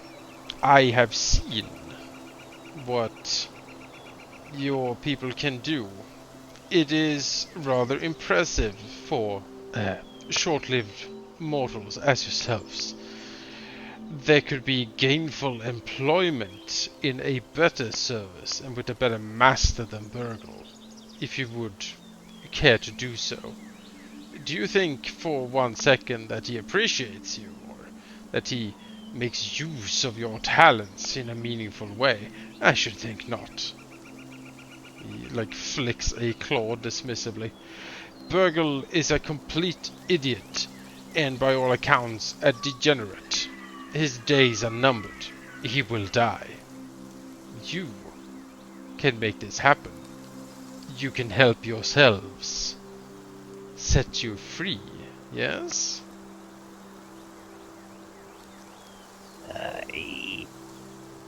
Burgle is to oversee us.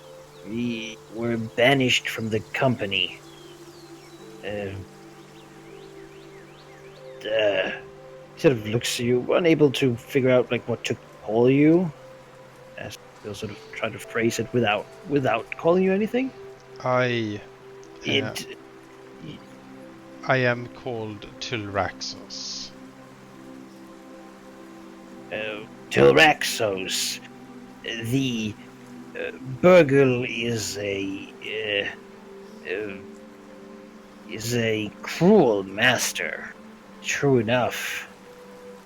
Yet, when the options are serve or be eaten, the options is the preferred one. But there are more options to serve now. Besides, we'd give you the exact same options. Burgle, who lives in that dank sty of a cave, or glorious Tyraxus, mighty dragon of the Vale. Honestly, is there even a choice here? Tyraxus spreads his wings impressively. Burgle is simply a symptom. In truth, we serve the Earl. Yet Burgle manages the valley. He thinks he has a say, and, well, I think we're a favor to him. Tyraxus flares his nostrils. See, you said it yourself. He is here because you allow it. You turn against him, and you remove a bothersome taskmaster, a slave driver, someone who does not appreciate you or your talents.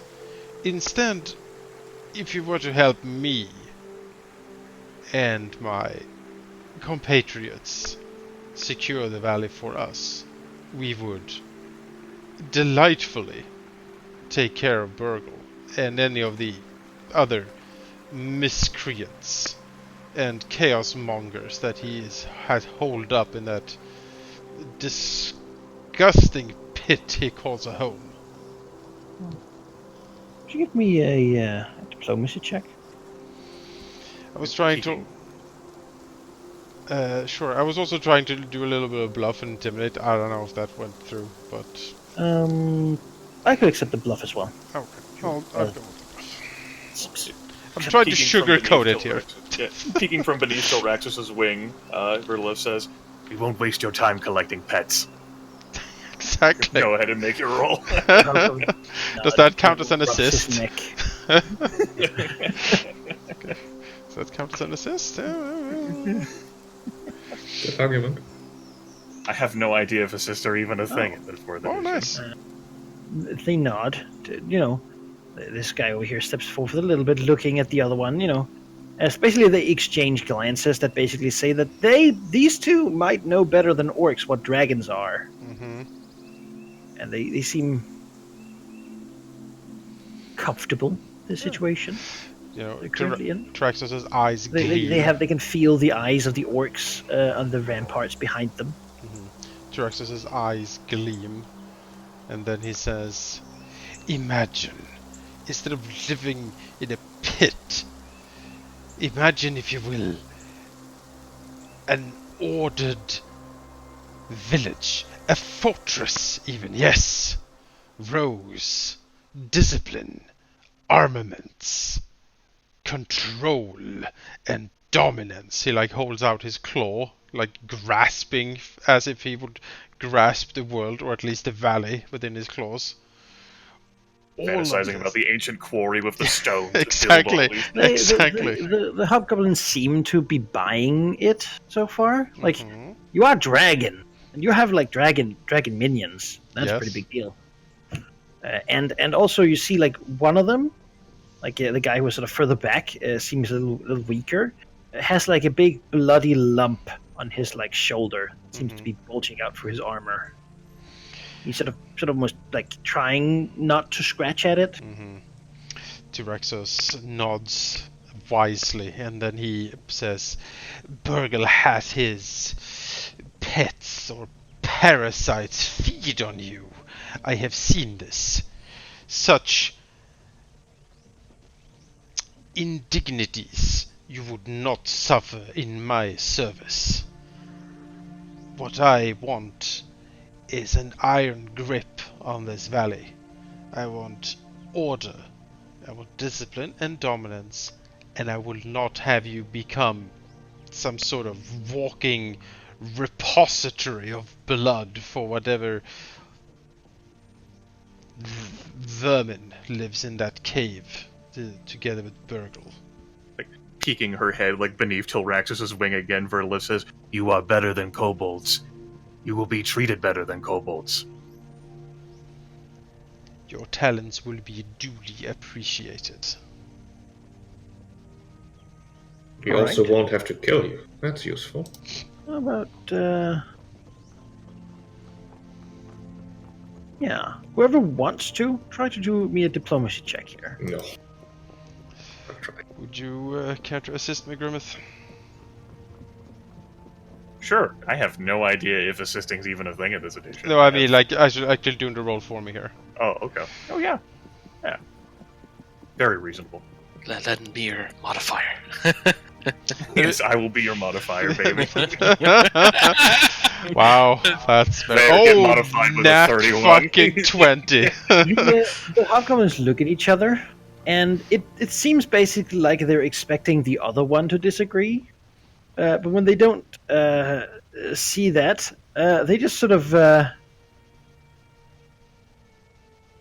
like they turn their backs to you and like look back to the camp, and then they just sort of look at the camp where they can see like the figures of the distant orcs and such, and says, "We were sent here to negotiate. You understand?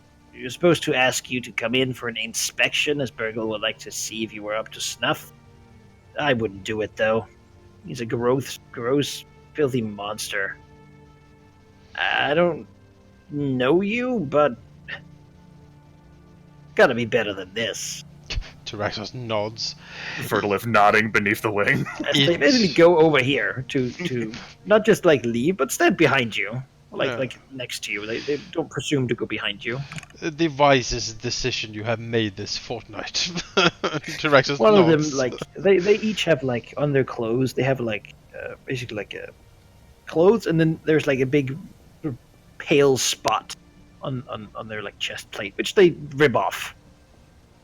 So what we could do here before they like rip it off and like show everyone that they have betrayed them, we could send them back in to spy for us. What do you guys think? Or do we think that our grip on these people is so tenuous that we won't risk it? I perfectly think that these hobgoblins are with us. I don't know how effective they are. I don't know what Burgle's response to us saying no will be. This is certainly a no. I think before they rip off the patches, Vertilith will, like, the fat head, I got the 20 and all, says, "You two, before you act any further, yes." She'll, like, the green dragon will, like, creep closer, the corpulent body. Says, "So, I was thinking, the powders and whatever the orcs have been doing in there. Explosive fire, yes?" They nod. "Now, disgusting, vile, pale Burgle should be sealed up," and she, like, gestures like a fat hand, like a claw, like, towards the cave, "in there to rot away and die with how putrid and vile he is, yes?" They nod, though they sort of look at each other. But then There's we don't something get to unsaid. kill him. Now, if a wagon or any stray explosives were to somehow end up near that cave mouth where they could, if an attack or some hostile action were to be made to damage the cave, thus sealing away the putrid vile Burgle, that wouldn't be so bad, right? Well, supplies are in there. So are the treasure. We can't collapse the cave on top of the treasure. Shit. Damn it! They are weakness. Tyraxos will step forward next to Vertilith, and he will look over appreciatively towards her. She's been a steadfast Shit, companion. I don't even think she has an argument. Like, fuck the treasure. She's like, he like looks at like Valignant, like, son of a bitch. He's right. She's got a number. Damn it. Tyraxos will tap a claw towards his maw, and he will say, "How often does Burgle leave the cave?" Just look at each other. When summoned, mostly not really in a long time. And pray tell, how is he summoned? Well, another couple ogres come.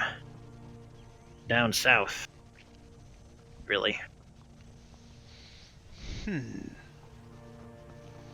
If he were to get a mental message in the guise of ogres summoning him, would that entice him enough to actually leave, do you think? They look at each other. Unsure.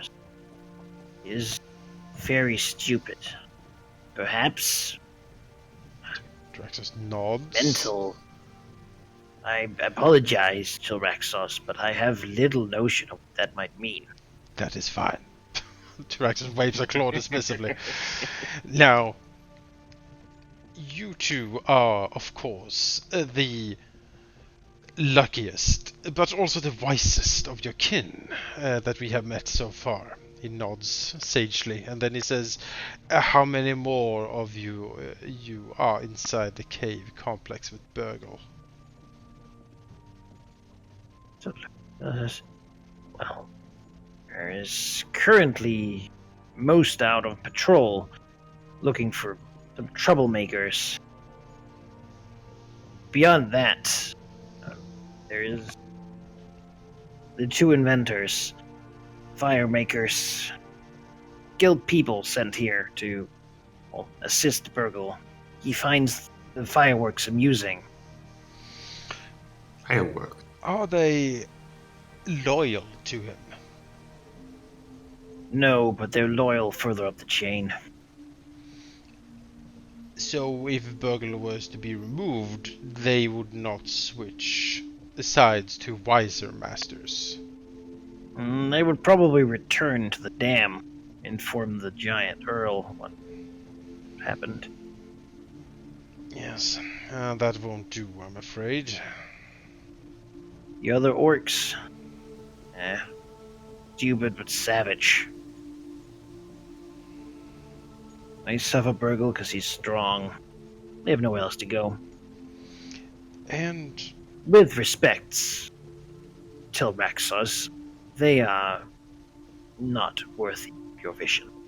Tyraxos nods. He knows this. Yes. Unruly, stupid, chaotic. They are not in my service. In my future, I can say that much. He nods. Then he says, when Burgle is summoned, does he travel alone? He travels with the ogres that are sent to get him. He's a favorite of the Earl, for some reason. Perhaps the Earl finds him amusing as he finds critters. Tyraxos snorts a little bit, and then he will turn to Veristrix and speak in Draconic. Veristrix, do you think you could plant a suggestion, a vision, or some sort of message in Burgle's head? Convince him that he is summoned by the Earl, so that he leaves on his journey alone. That way we can ambush him on the road, yes? Veristrix thinks for a moment. Well, the more detailed of visions I would need to be close, but... He points over. It is fairly close. How much further do we need? Aren't we perhaps overthinking this? Burgle already has a reason to get out of his cave and perhaps the camp. He wants to see if we're cute. So we just have one of our people here go to him and tell us that he may inspect us, but we are shy, so he has to come to us. Shy? Oh. I like that idea. Tyraxos scratches, his head a little bit, is like, would he be that stupid? Feel like that bashful. Verla says, the hobgoblins did say he was really stupid. And I am inclined to agree with them if he does not like to leave the cave, but might do so. The prospect of pets. We would have to try to draw him away further from the camp. He can't if they reinforce him. I doubt we could kill him fast enough.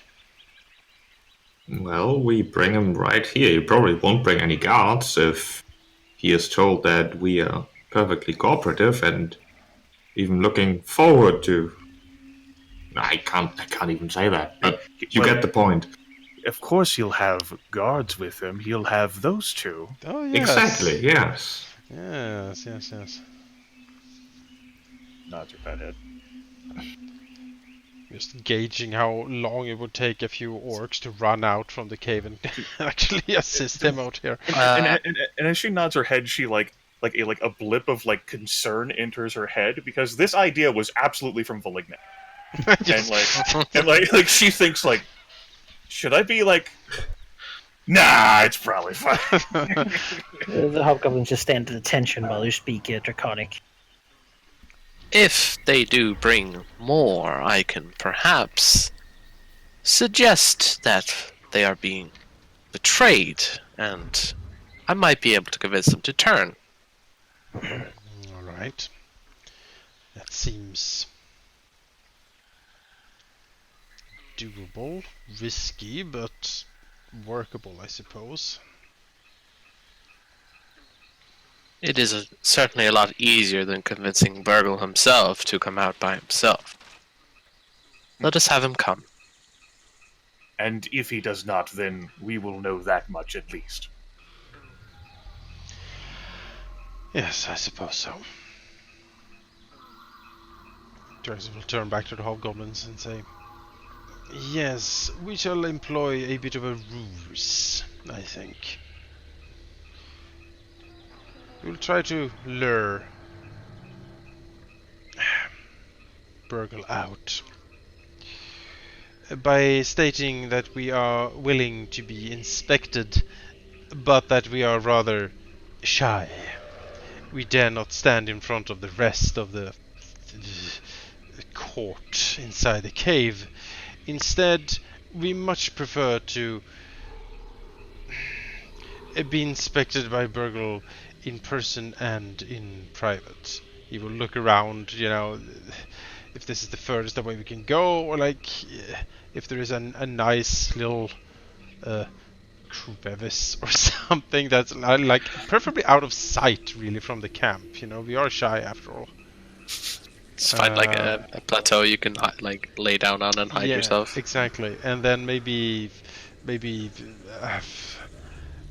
Valignith or someone will like put their tail out suggestively around the corner, so like Oh my god, this is like a breadcrumb trail to exactly, breadcrumb trail of dragons.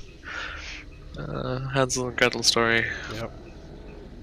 I will say our attitude thus far of like lurking around their camp and peeking like around has just led into this. Yeah, exactly. Yeah, he has seemed incredibly shy already. And so, we simply dare not. I love this idea. Let us try to bluff enough that he can be like, yeah, these guys are shy. I mean, they pose no harm. Yeah. I'll just bring these two guys. Maybe. So Raxos delivers the information of the ruse to the hobgoblins. Yes, they are to go in there, tell that we are willing to be inspected, but incredibly shy, and Burgle needs to come out here, preferably around the corner, out of sight for the rest of the because they're probably not worthy to bask upon the cuteness of the dragons. only Burgle is, clearly. And if he's slightly worried, he can bring his two hobgoblin loyalists here, to escort him to the corner. And also, hobgoblin archers, bring your bows, because you're gonna shoot Burgle in the fucking back.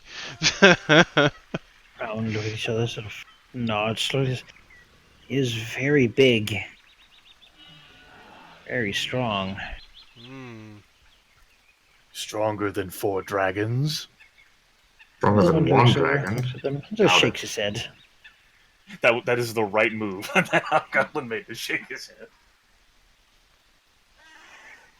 We can probably get him without the others. They will want to stay and protect the camp, ideally.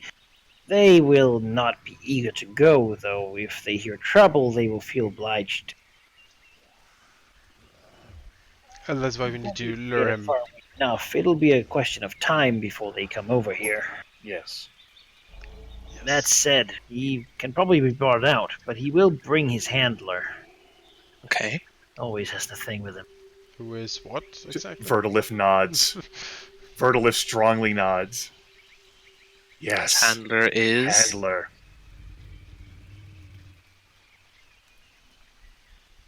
Kobold keeps some of the things. Burgle's always, the other one says, sort of covered in them. One way or another.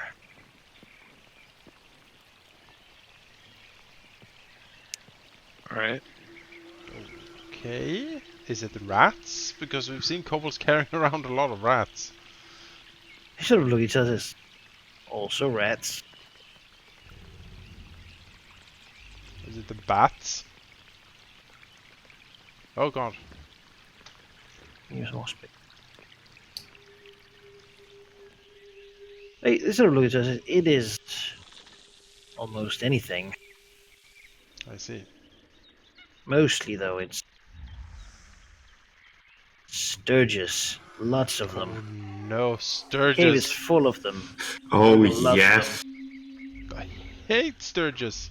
Are they the sucker thingies? Yeah, they're the Yes. sucker things. I knew you'd enjoy that, Grimace. The camp is infected with them. Great. Hundreds, even. The red flapping creature that went over to like suck on one of them and then like went back inside. They are allowed to take what they want. That's Burgle's law. He certainly gives a lot of it himself, too. Bet they pop when you burn them. They I want to cover find it all out. Times, pretty much. Two of them sort of look at each other, sickened. Most of us don't want him to come out of that cave. When he does, things come with him. The other one is, I've never been in the back of it. Who knows what goes on in there?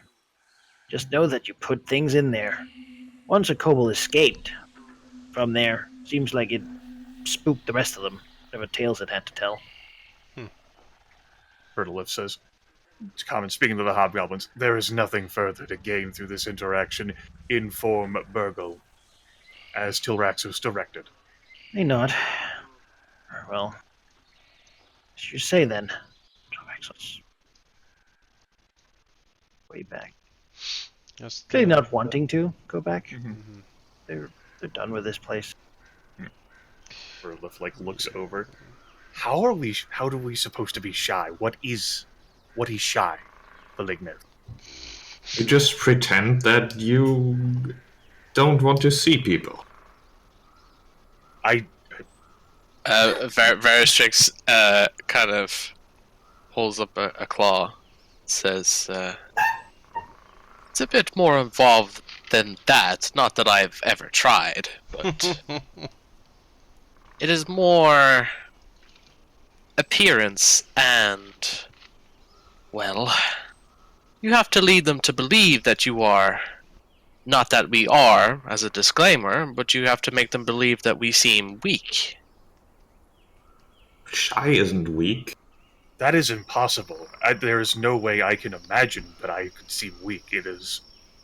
Nothing could do that.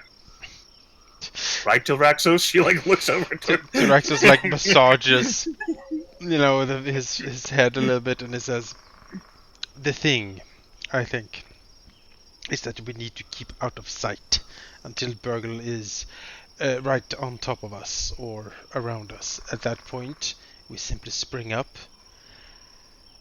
and assault him with everything we have. If he is this huge monster they portray, there can be no effort wasted. We have to strike with everything we have immediately. If we kill him in sight of the camp, hopefully it will scatter." Those hobgoblins said that the orcs were really stupid and had nowhere else to go.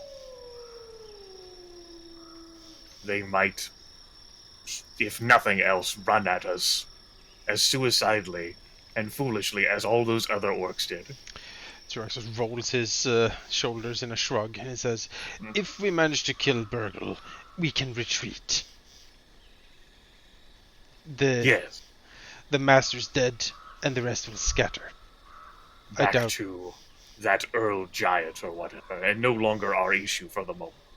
Nods. I would prefer if no one escaped alive, but if we can kill Burgle, we have, in a sense, won. I believe our hobgoblin servants will also assist us. Enough. Well, you have seen what they do. Damage-wise. Looks at Tilraxus's body where he was peppered by arrows at the end. But yeah, the key you just need to act so fucking fast. Yeah. And I think we can do that. It will take like several rounds before like any of those orcs are going to be able to reach us. Sometime. Which will be good. It'll be enough for us to alpha strike. Yeah. And the Sturges. Fucking the Sturges. I'm just gonna AoE if they're not like attached to him as a mechanic. Then that's what I was chuckling about, like as like a player, like the red thing like flapping, like the hobgoblin had like the welt on his shoulder, like interacting with us. Yeah. Like, Sturges and ogres and giants. Ugh. All right. We'll have to wait for God to return. Yep. I have arrived. I am God 2. But yeah, the hobgoblins escort him out, and then when we start attacking, they shoot him with arrows. Just keep shooting.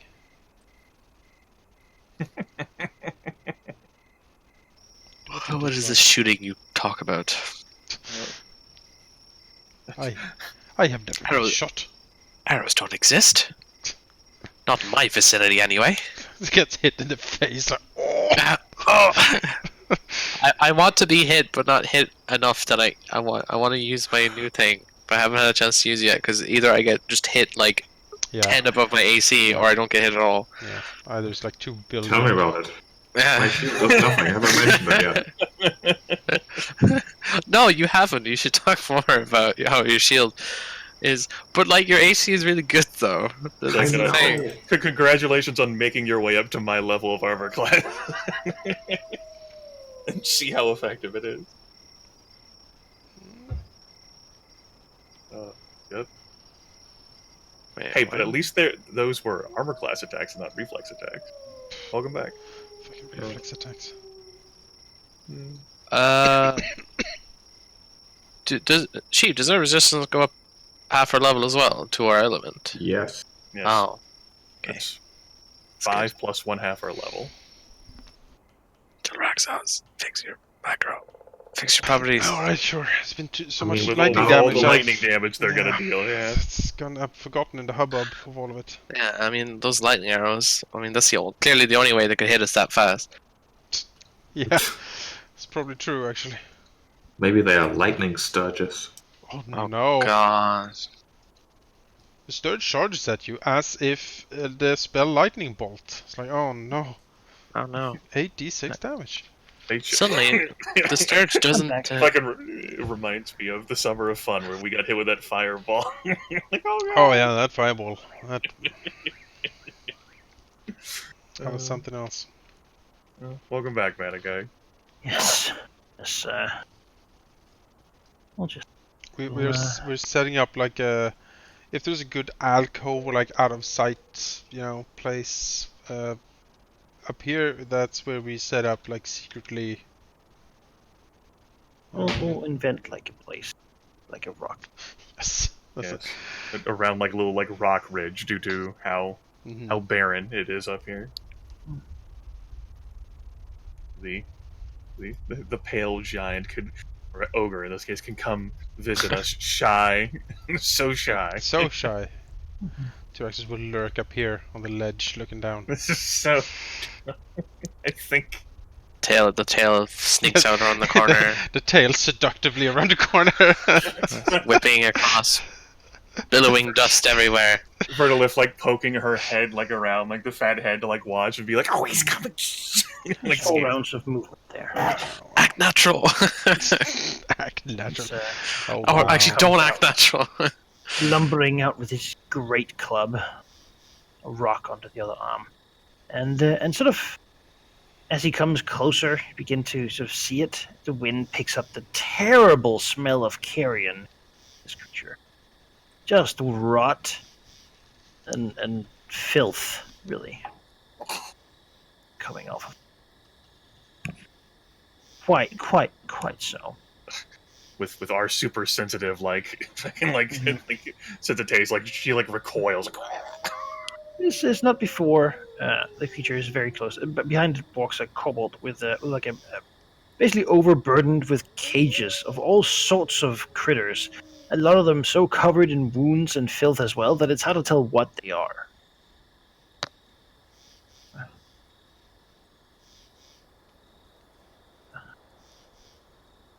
As the ogre basically comes over, you see that his clothes seems to be made up of creatures. He's wearing a giant sort of fluffy coat, or like a cloak, over him. That seems to have been simply made of roughly stitched together things. You see sturges in there, like some birds, all sorts of squirrels and whatnot. Skins are stretched. It seems they've just been like stitched in there at some point. And you see something that is perhaps a little bit unpleasant to think about, as one of the patches on the cloak appears to be an imp that has been roughly sewn in there. Oh. Its wings stuck. The imp has a vacant stare in its impish eyes.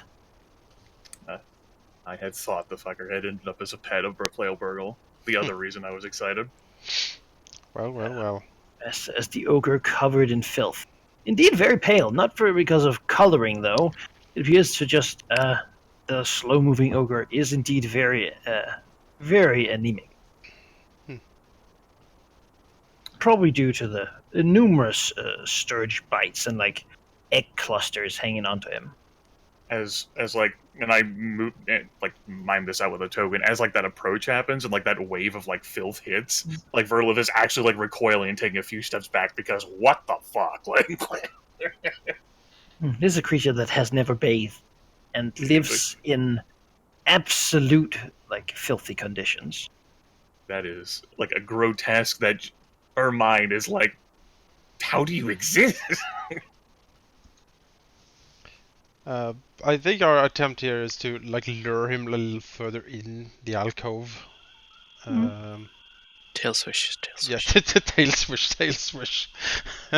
As the ogre will look, narrowing its eyes. Archers will stay back. They have no interest in being close, actually.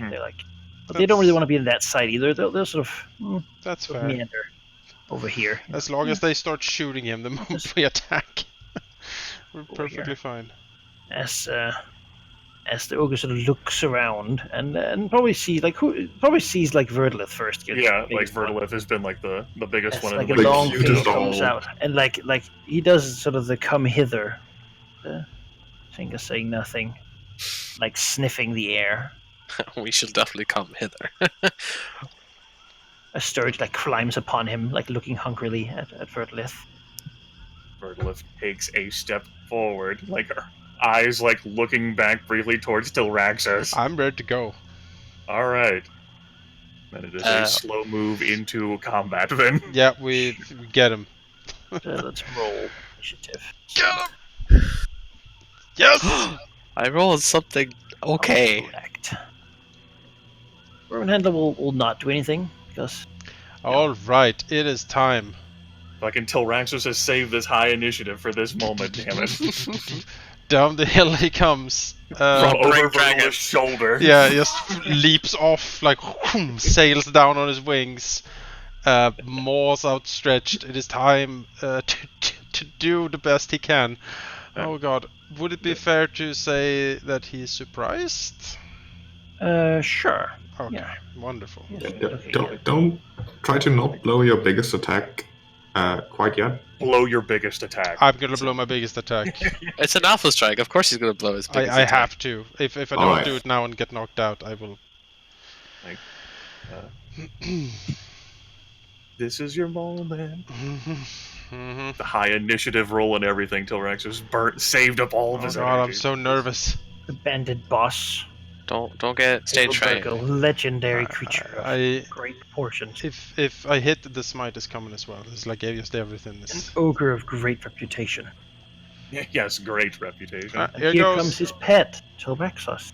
Yes. Rar, 19 versus AC. That hits. 39 damage. Whoa. Alright. The blue dragon springs off of like Verla's shoulder. As What the does that claws, even as the look like? claws flare up with death and cold ripping into him as well for additional 5 and ongoing 5. Alright. Breaking himself upon the... just charges down. It's like he comes down like a furious winter thunderstorm, just crashing into Burgle here. A lightning storm. Yeah, just the fury of everything. Okay, wonderful. I will then do a shroud here as a minor action. Yes, I'm gonna take my damage.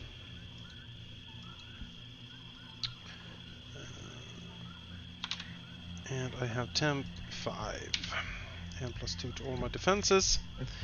I'm gonna spend the action point, I believe. Yeah, I mean he's still surprised. It's not like he's any less surprised right Exactly. It's just keep swinging. Vengeance. He's like, I'm a legendary boss, and I'm gonna collect you as my pet. I'm gonna collar you. You're gonna be adorable. Like it reaches out. Jokes on you. Joke's on you, I'm already adorable. Oh, can't get these crits, god damn it. 17 damage. Okay, I have done all I can, guys.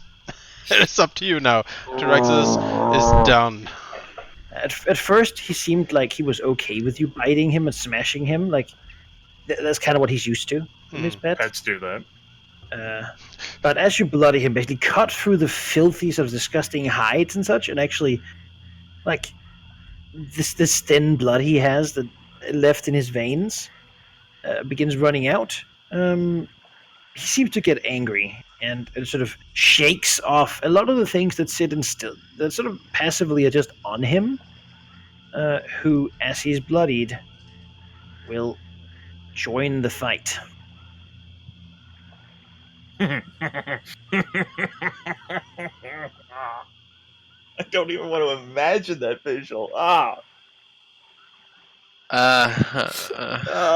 that out of my head. Why have you done that to yourself? At least he's still surprised. Oh. Okay. As Burgle takes 5 ongoing. He does. And then the word bad comes from his mouth as a great club comes down towards Tilraxos. Yep, here goes Tilraxus. Bye, Tilraxus. Bye. I set him up sweet for you boys, but you have to finish the journey without me. Oh, that just hits. Fuck. Damn it. That's a counter power. Wow. 25 damage, and you're knocked 2 squares back and prone. Might as well be dead in that case. Just content yourself with knowing that you dealt more damage to him than he did to you. Sure did. And prone. Bad. Well, that's an encounter power at least. Grand slam. Oh, you see, he still has his daily. They usually just, don't, but just sit down. Know. I know. No, Burgle's going to make a save. He's better at making saves than most people. He's pretty used to it. All right. And he also seems to be someone who hits hard, but doesn't do too many things at once. Right. Saves. He saves. Unfortunate. As around him, the zooing of wings and such, angry things, you've been attacking their nest that seems to be sitting on his back. And they will not have it. They begin to, the structure to zoom, whoever. case. Jonas, it was fun. I've enjoyed our time together. You know, We'll zoom down. miss. Try to sit on him. The scales are too thick. Used to soft flesh, not skin.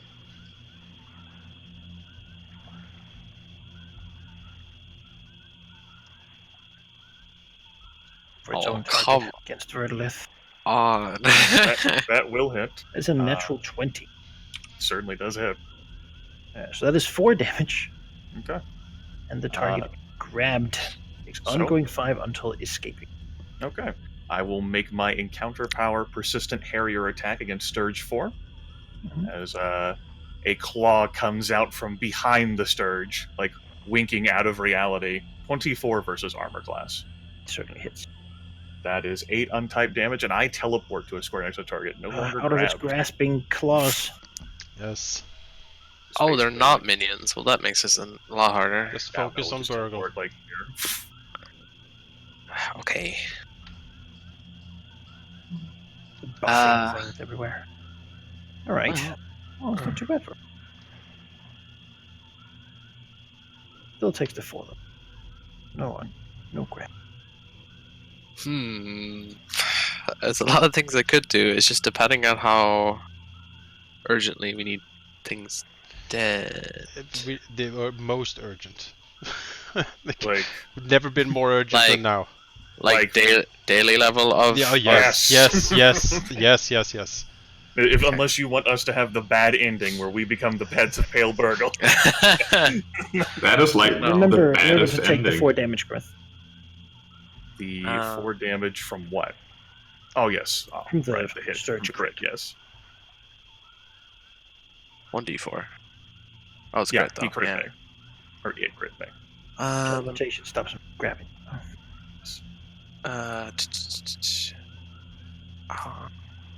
Well, do we want to kill the kobold as well, or do we want to keep it alive? What's the? I don't care. Just kill Burgle. That's the only. Well, like my initial target, he has. It's a fortitude. Like I'm not going to hit Burgle with my initial. He's not like going to if you want to use it on the kobold vermin handler, sure. Yeah. I don't have any vested interest in keeping that creature alive either. All right, let me set this up properly then. Right, he is going to put 2 power points into Mind Thrust and hit the kobold vermin handler with it. For a 14 versus will. That hits. Okay, 15 damage and minus 3 total defenses, which I will utilize immediately. I will action surge. Right, I should not have to. I should have won because we rested. Yeah, I should have won. He will use his daily living missile on the kobold. 14 versus fortitude, which would be like 17. The hit. Okay, so he is immobilized till the save ends. Then, as a minor action, he will use living missile attack. So I'm gonna slide this guy 10 squares first. So, do you guys want the kobold near you or not? You can put him next to me. I wanted to engage Burgle. Or like if we can put him like around here, like he won't have line of sight. He couldn't attack us. Let's see. 1, 2, 3, 4, 5, It would be 6, restrained 7, back there. 8, 9. Yeah, but I can also use it every round, so I don't want to put him too far away that I can't use him to hit somebody with. So put him in a place that's most convenient for you. Alright, I'll drop him. Manaki, can you put him here? Yeah, that's fine. So Burgle takes a hit, so 24 versus his reflex. That hits. He takes 12 damage, and both of them fall prone. Nice. The kobold also takes half of that damage, so it takes 6 damage as well. Burgle from like down on the ground. Bad. Doesn't. Used to this. Those 2 standards and a minor, so I can move, which I would like to go away. Like leave now and never come back. Actually, no, it's a range 10, so I actually need to stay within 10 of the kobolds. So I can't really. You did this to yourself. Oh no, I'll fly up. You can fly up 15. Okay, I can't save you from the Sturges if you fly up. That's fine. I can save right. myself from the Sturges. They don't bother me. Okay. Yes, that is very strict. Let me just. Archers. I will shoot at the nearest Sturge. No, Burgle, idiot. Burgle's on the ground. Oh, It's harder to hit him on the ground. fine. It's easier for my. you to hit. Oh my. Hey, I like these guys. Can we keep them? Yeah, they are. Yeah, you no, made these... the right choice, my friend. As soon as I saw hobgoblins were in the valley, I was like, yes, this is clearly what I need in my organization. Miss.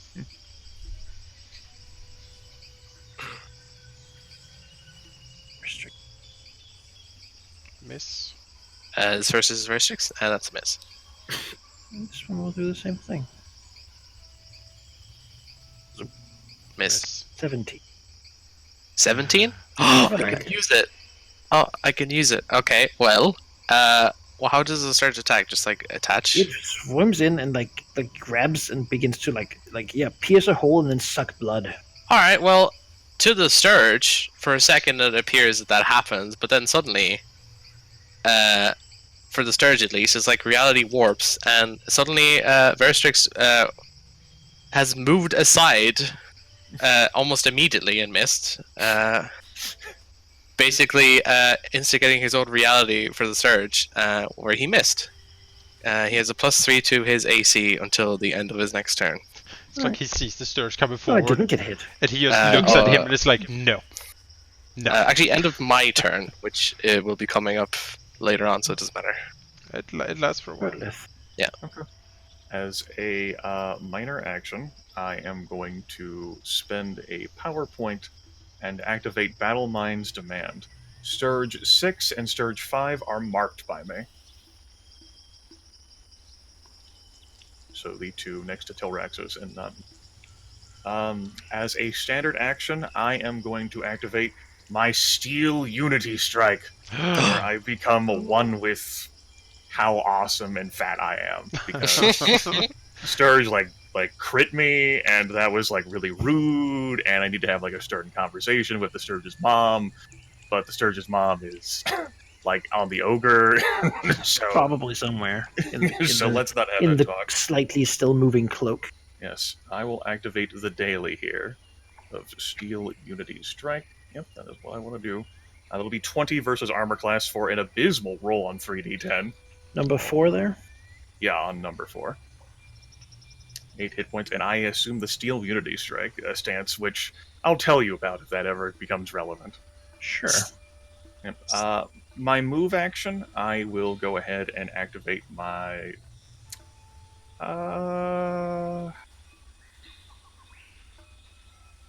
Yeah, I'll go ahead and activate my Psionic Vigor and gain 8 temporary hit points. Ooh. And I will end my turn. Can you teach me that? No. No. Sure. Let's see. Valignev is gonna be... Do I want to be reckless or not? No, I don't think I will be reckless. Gonna move here. As a standard action, he's gonna charge. Okay. He's gonna smack this fool. He's prone. Yes. You Yes. get a bonus to hit. I have a what to it? Combat advantage. Combat advantage. Alright. Uh-huh. 20. Wow. Well, Smack. that is actually exactly... Oh, ho, ho, ho, ho. Nice. Nice. But now I don't get to use my daily. Please. Keep it. Keep Okay, it later. Valignant comes in with the steel chair. Just smacks him. RKO. He's out been of knocked nowhere. down. Basically, his own kobold bashed in the back of his head. Falls over. Elbow dropped, fucking... Yeah. Valignant just jumps him and without any real technique or anything fancy, just molds him, sort of holds back his hand as if to summon his fire to finish him, and then realize that he's already dead. He's a bit disappointed, actually.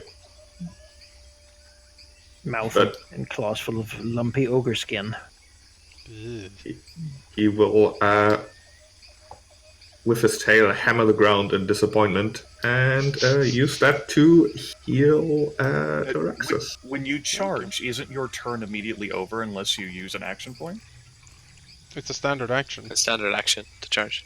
Yeah. Is there a special thing about it, maybe? Yes, no further actions, page 287. After you resolve a charge attack, you can't take any further actions this turn unless you spend an action point to take an extra action. Oh yeah, it continues on the next page. I didn't see that. I did not know that either. A page. Interesting. Do I spend the action? I have 2 action points. I'm going to spend one. Please do. So, action point, which means I can take my minor action, I guess, and also another standard action, hopefully. Which will be to heal Tyraxus. I will take your healing. Except in the spirit in which it's given. Yep. Everyone also gets a +1 to defense. Ooh. And then with the actual action point, Veliknev will move over here. I like extra defenses. Why there? Oh, I see. Because then I'm adjacent to all of you. Yep. Everyone who's important is now. Well, Veristrix is 15 feet in the air anyway. Yeah, and he's just looking at these Sturges, being like, no, you don't exist. You're not here. Mm-hmm. I will do what they do. What is the reaction of the hobgoblins when the dragons literally rip Pale Burgle apart? They are still just retching and like throwing up a bit in their mouths. Oh, they're still very accurate though. They do very well. Doing their job. They will not be. Yeah, hobgoblins are known to be very polite because in their society, if you insult someone, then you have to kill each other. Yeah. They're very, very, very orderly creatures. Yep, very strict. Right. Mind Fortress. No, he doesn't. It's already up, so. Oh, the kobold here just has to save, and he does. Means he's no longer immobilized. Yep. Still prone though. Oh yeah. Yep. There. Well, speaking of prone, crates of things around him. Tyraxus is also laying on the ground. Tyraxus gets up. He spends a move action to not be prone. Let's see, state. Next 3 enemies. Blooded. Yes, isn't that something? And it's not prone. Tyraxus will then swing at Sturge 4. With his Cloy Claws. It is the good old Vengeance Strike. No bonus to hit anymore, but we do have a nice bonus to damage if I do hit. So let's see if I do. Wow! That's a natural one. Nothing further. I will use Vice's Reward to give myself a little bit more temp hit points. And more defenses. Could shift, but... You used your move action to stand up. That's right. No, that's right. Yep, I'm done. Sure. We'll zoom over here. Shift. Trying to get to Verdlith, but you know, Veliknev is right here, so. No. Fun. Will happy. Verdlith. Nope, not that time. No 20 for it now. Restricts. Alright. Well, I don't know if shifting in the air is a thing. I don't think I can do that, can I? Yeah, you can. Okay, well. Basically, how we handle flying here is it's fine. Float back here. It's going to be happening a lot, especially later on, so. We'll billow out the psychedelic gas on these Sturges. 15 versus reflex. Nope. 5 psychic damage each. And then he will. Another attack. Oh yeah, I forgot. I should have picked 2. That's probably a miss. Alright, that's fine, because you're gonna blow, make both of them sad if they have the intelligence to be sad, or just disinterested. Blow both of them up. 19 and 10 versus will. That's is that second? Oh, whatever. What, Jonas? That seems a low attack bonus on that second attack, unless there is a minus to it. Because you roll a 5, and then you have +5, but you should have a +7. Yeah, I'll look at it later. Anyway, I get hit. You can't spend an action point more than once per encounter, correct? Right. Okay, that's him. Shoot the next Sturge. Well, Yeah. Snipers. rolling pretty well. They are, yeah. Ridiculous. This is Already the have- That will not hit. These things are not doing it though. it's Here. Very strict. the potentiality Nope. that T-Rex is spotted in these creatures. Okay, let's go ahead and Sturge 4. Mark by me. Let me go ahead and see if I can finish off the Sturge 4. I will use a minor action to breathe poison all over the Sturge 4. Alright. Or attempt to, in those squares. 27 versus reflex. Oof. Coughs and Alright. dies. Yes. Poisoned. Weakness my greatness. Alright, Surge 6. As I prepare my shitty attack roll. Since I used the great one on that. Let me go ahead and use a Twisted Eye attack on Sturge 6. Try to fuck with its fragile, feeble little mind. 22 versus armor class for 10 untyped damage. And it will take a penalty to attack rolls equal to the number of my allies adjacent to it, which is actually 1. I will end my turn. Well enough. Well, there's that kobold over there. Trying to get up. There's a bunch of like crates and stuff. Can I reach it? Yeah. I'm gonna go eat the kobold. You take out the service. Okay. So that will provoke. Eat the kobold. -2. That does not hit. And he's gonna eat the kobold. He'll diminish the kobold. Diminish the kobold. He is prone, so I guess I get a Combat advantage, yeah. 19 That hits. or 11, and then I'm gonna breathe at him. You tell diminishing things, Adam. It's the And- You are a stupid kobold, like all of the other kobolds. Yeah, and you die like the rest of them. Yes, vulnerable. 21. Or number 9. 9. Whoosh. Burn.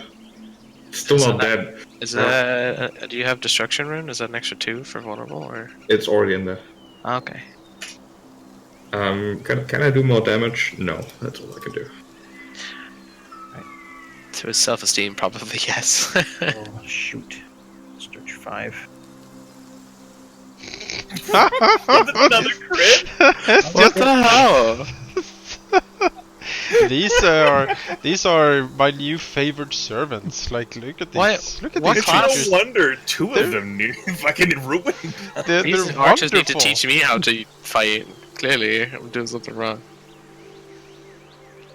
Like, just I don't even care about anything else. Just have like 100 of these, and we will rule the world. Although, oh god, what's needed? Someone to organize them. I Control everything. yeah. Yeah, I mean, the kobold handler here knows only one thing that can save him. It is to throw the cages. Oh no. And there's only one person really close to him that's threatened. Valignus, like, But not to throw the again! cages at Valignus. 16. No. The shield Oh. does nothing. No. No, he has a -2 because he's laying down. Remember? That's true. Yeah, but Oh, the shield yeah. still does nothing. Oh, god damn it! Which is then 6 damage as the crate like breaks on. And 5 ongoing poison damage and daze. Does that attack provoke? It's a ranged 5. I'm just It's close ranged 5. doesn't close range. Okay, sure. I mean, close means it usually doesn't provoke, so I don't know. Close range. Yeah, you can use it on provoking. Well, Or wait. It'll stand up. Range, close range. our I think range it is might be close. range close and then range 5 distance. Oh, Might okay. have something to do with the thing. Range attacks still provoke though. Then Well, if it's a close, I don't Yeah, know. close means it doesn't provoke. No, but usually okay. it's like close blast and then like goes out from him, but it Burst. depends on the monster type, I guess. Anyway, he'll stand up. She'll wax us. I'm gonna go on and handle something over there, Verglith. I think you have this well in hand, yes? Okay, so long as you're not grabbed by the opportunity attack. Would an opportunity attack actually grab him? Yes, It's their at will. they do. With basic attack. Basic attack, yeah. Well- the Malignant did it, so why can't you? Well, poop. like, Sure. I'm all for you going for it. Yeah, Go yeah. for it. I'll try to walk over here. Let's see if I Alright. can. That's a miss. Excellent.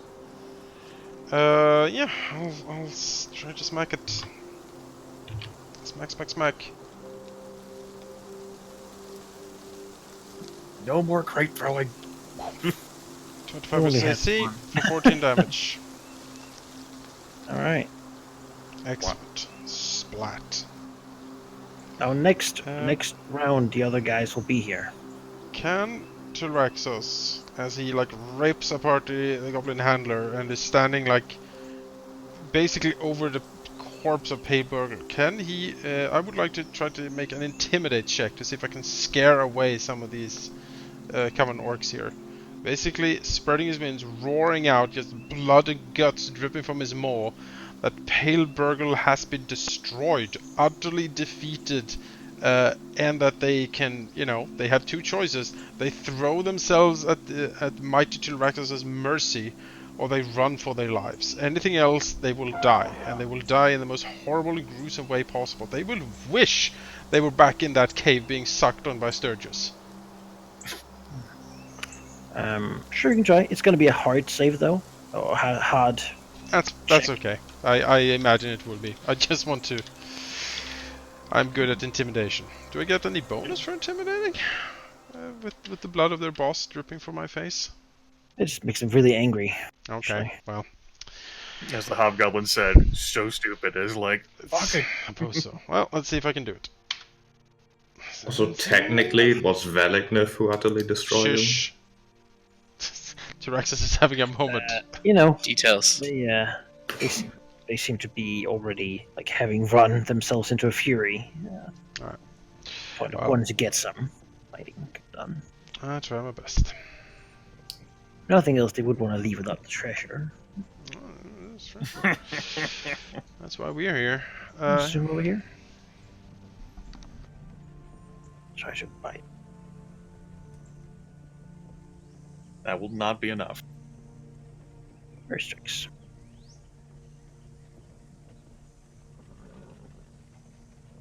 Well, I do want to get rid of this Sturge, but I'm fairly sure the archers will probably deal with that. So, he will shift over here and give them some view. Give Verglith a bit of a hand here. Yeah, he'll shoot at Sturge 5. It's okay, I have an extra claw dangling. It's like a medallion on my arm. Yes. 13 versus will. Yeah. 13 damage. Medallion Alright. seems magical, by the way. Nice. Interesting. Do I have anything else? I don't have anything else. All right. Yeah, that's it. Shoot it. Shoot it. Yes. Look at this. Yes. All right.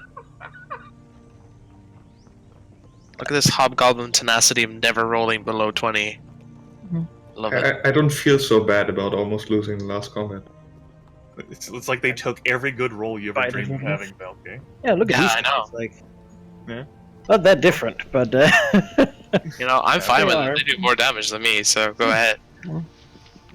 It tries to bite. And Terrors in the night, that's what they are.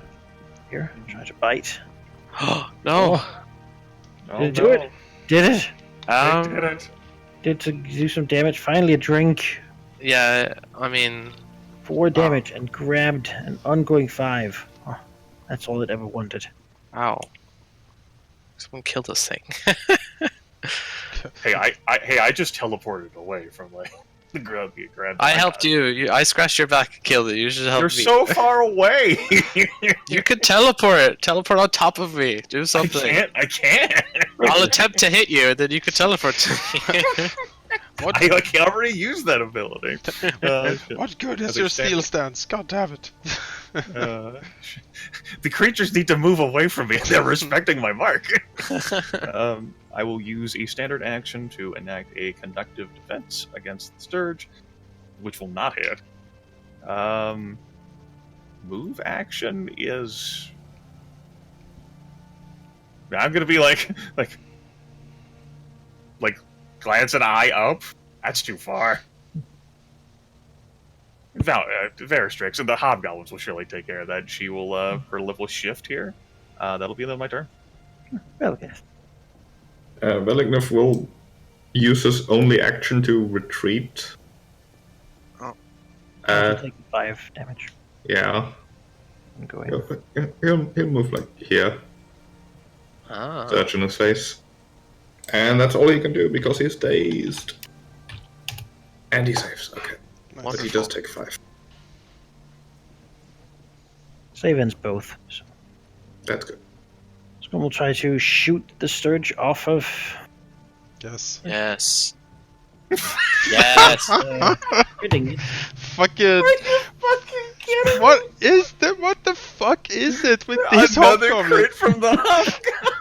I'm sorry, but like, what's going on here? It's just headshot after headshot. Turn 4. These guys join. That is so ridiculous. Yeah, that's crazy. I'm glad they're on our side. I'm glad. Yeah, it's just I'm glad I got the 20 on the diplomacy check. Yeah. Oh my god. Otherwise, they might have agreed to just stand away. Like I was This is surrounded by literal, soldiers. now they're traitors. Oh, clearly. Now they're heroes. It's just a matter of perspective. They are very wise to have followed us. We'll charge the big one. Seems like a wise decision. Okay. Swing its axe. That will not hit. Deflected by the wing. Some will just go. He's invisible. That is a miss. We have a Electric bombardier. Oh no. Look at their tokens. They're ready. This is what they were made for. Yeah. Yes. They blow themselves up before they even get here. You just didn't hear their screaming that they were doing the entire way. Like some serious sound. Like And a cinder bomb. Excuse me. That's rude. nice. 2 within 10. Hit the Belgneth. Perhaps, potentially. Never. I refuse to believe this will ever happen in reality. This will be the damage of the first. Against Burgle. That does definitely tag me. 9 fire, ongoing fire. 13? No, the shield does nothing. But it's fire damage, so I take 1 damage and no ongoing. So I'm okay with same that. damage from both. 9 damage and 5. Oh, it's 9 damage. Okay, I take 3 damage. Okay, 34. That could be worse. 5 ongoing fire. But I have no healing surges. Steal mine. Steal mine. I don't need them. The bombardiers seem I to can't. be screaming. Oh right, it's daily. They seem to be quite fanatical. So Rexus. Well, this is awkward. I'm locked down by this thing. Actually, can I shift? You can shift and charge. Yeah, you can. Yeah, you absolutely can shift and charge. It will be the end of your turn. Yeah. So do everything you need to do before. That might not be the worst idea, actually. I think it's good for you to like peel back to Yeah. my incredible bulk. Yeah, I don't want to be here particularly. Just group up with us so that they can bombard us. Yep. That's a wise decision. Yeah, Tyrannosaurus will shift over here, and then it will charge the sturge. Whoop. My. Yeah. Charge the sturge. I will charge the sturge. Bar. Kill it. Rar Kill and it. stuff. Do it now. Do it. Yep. Yeah, I have a +1 to hit, I believe, from charging.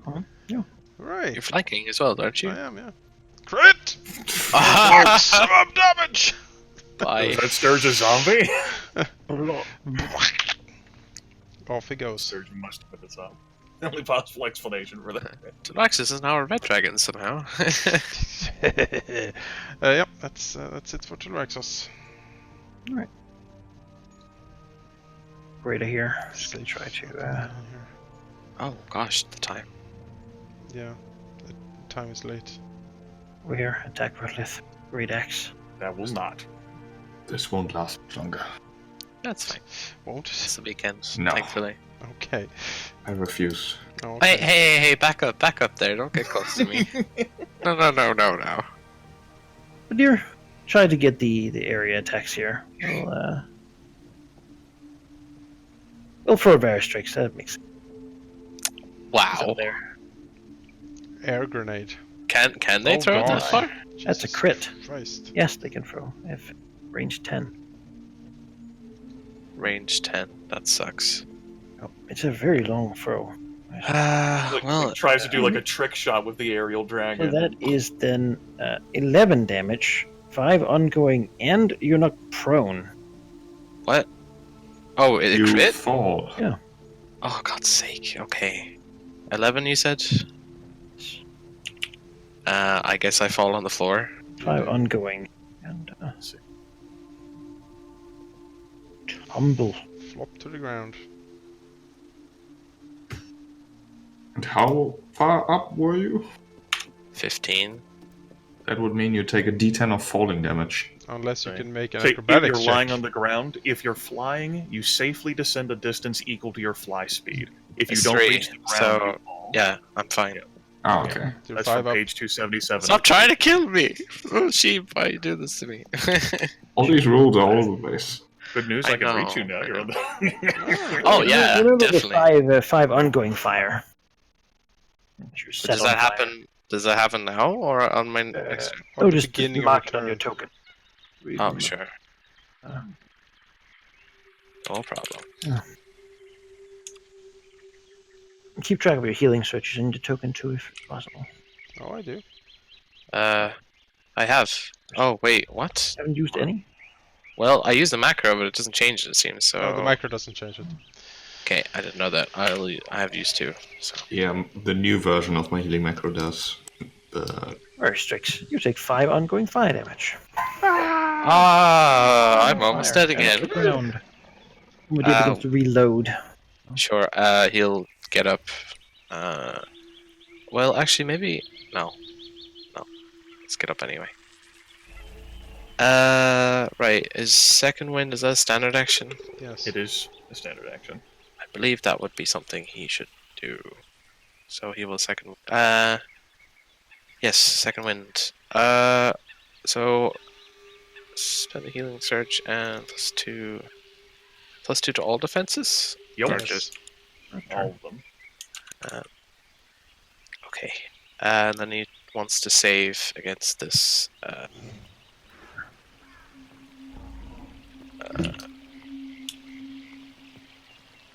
Success. Managed to get it out. doesn't like fire. Alright. Melikmith might be on fire. We'll never know. Doesn't matter. You know, Burn out. he'd like to be on fire. It looks cooler, I'm sure. Roar. Well, let's go and shoot a bombardier. A sub 20 roll. My god. So rare. That would have been the role where the shield might have mattered on Valagnov, but Verdalith. too late. Going. I will go ahead and activate my... Let's go ahead and do my attack first. I'm going to go ahead and take a standard action to use a conductive defense attack. A conductive defense attack against Orc Raider 10. That'll be 20 versus reflex for 5 lightning damage. Okay. And it'll take damage if it hits one of my allies. As a minor action, I am going to activate my Battle Mind's... No. I am going to use a free action to activate Defender of the Wild. Both Orc Raider 10 and 8 are marked until the end of my next turn. Of course, also took the damage, the fire damage at the start of this turn. I will move to present myself as a better target, like so. That will be the end of my turn. That was a shift. I will not save against fire damage.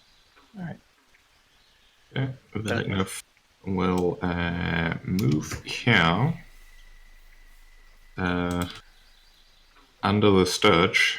As he is. Safely under the sturge. Wreathed in flames. Yes. Oh yeah. Is there much point using my daily? Yes, it is. Yes. Cheap. Yeah, no, I mean, unfortunately, I already used one of my healings, but that'll be fine. He will, on fire, become even more on fire, as he will attack this raider with the rune of endless fire. NBA Jam! Or crit. Critical fire! Nice. 25 damage. Blinded until the end of your next turn. Yeah. Yikes. Also, into the encounter, bonus of damage, fire damage. Damn, okay. And all my healing is +4. +4 e-fight, which I will use immediately. Verstrix is way too far away for me to do anything. So it will be Tilrexus who gets some healing. Okay. I will go into defensive mode still. You get to spend a healing surge with a +4 bonus. Nice. And everyone within 5, which is everyone except the loner Verstrix, gets a +1 to all defenses. +1 defense. And I'm that tanking is bombs, it's fine. all my actions. Right. This guy. He'll shoot the bombardier. Yes. Certainly hits. They seem very easy to hit. Do they explode when you hit them? No! Protect them. No! God. Is that a hit? Oh, it is. Okay. What? They're invincible. We learned that. They are untouchable killing machines, surely. Do he is commanded to do. Attack first. That will hit. No, it won't, because I have +1 to all defenses thanks to Valigneth. Oh, there you go. Just a miss. Nice. Just one. Fine. You want to be a target? They'll target you.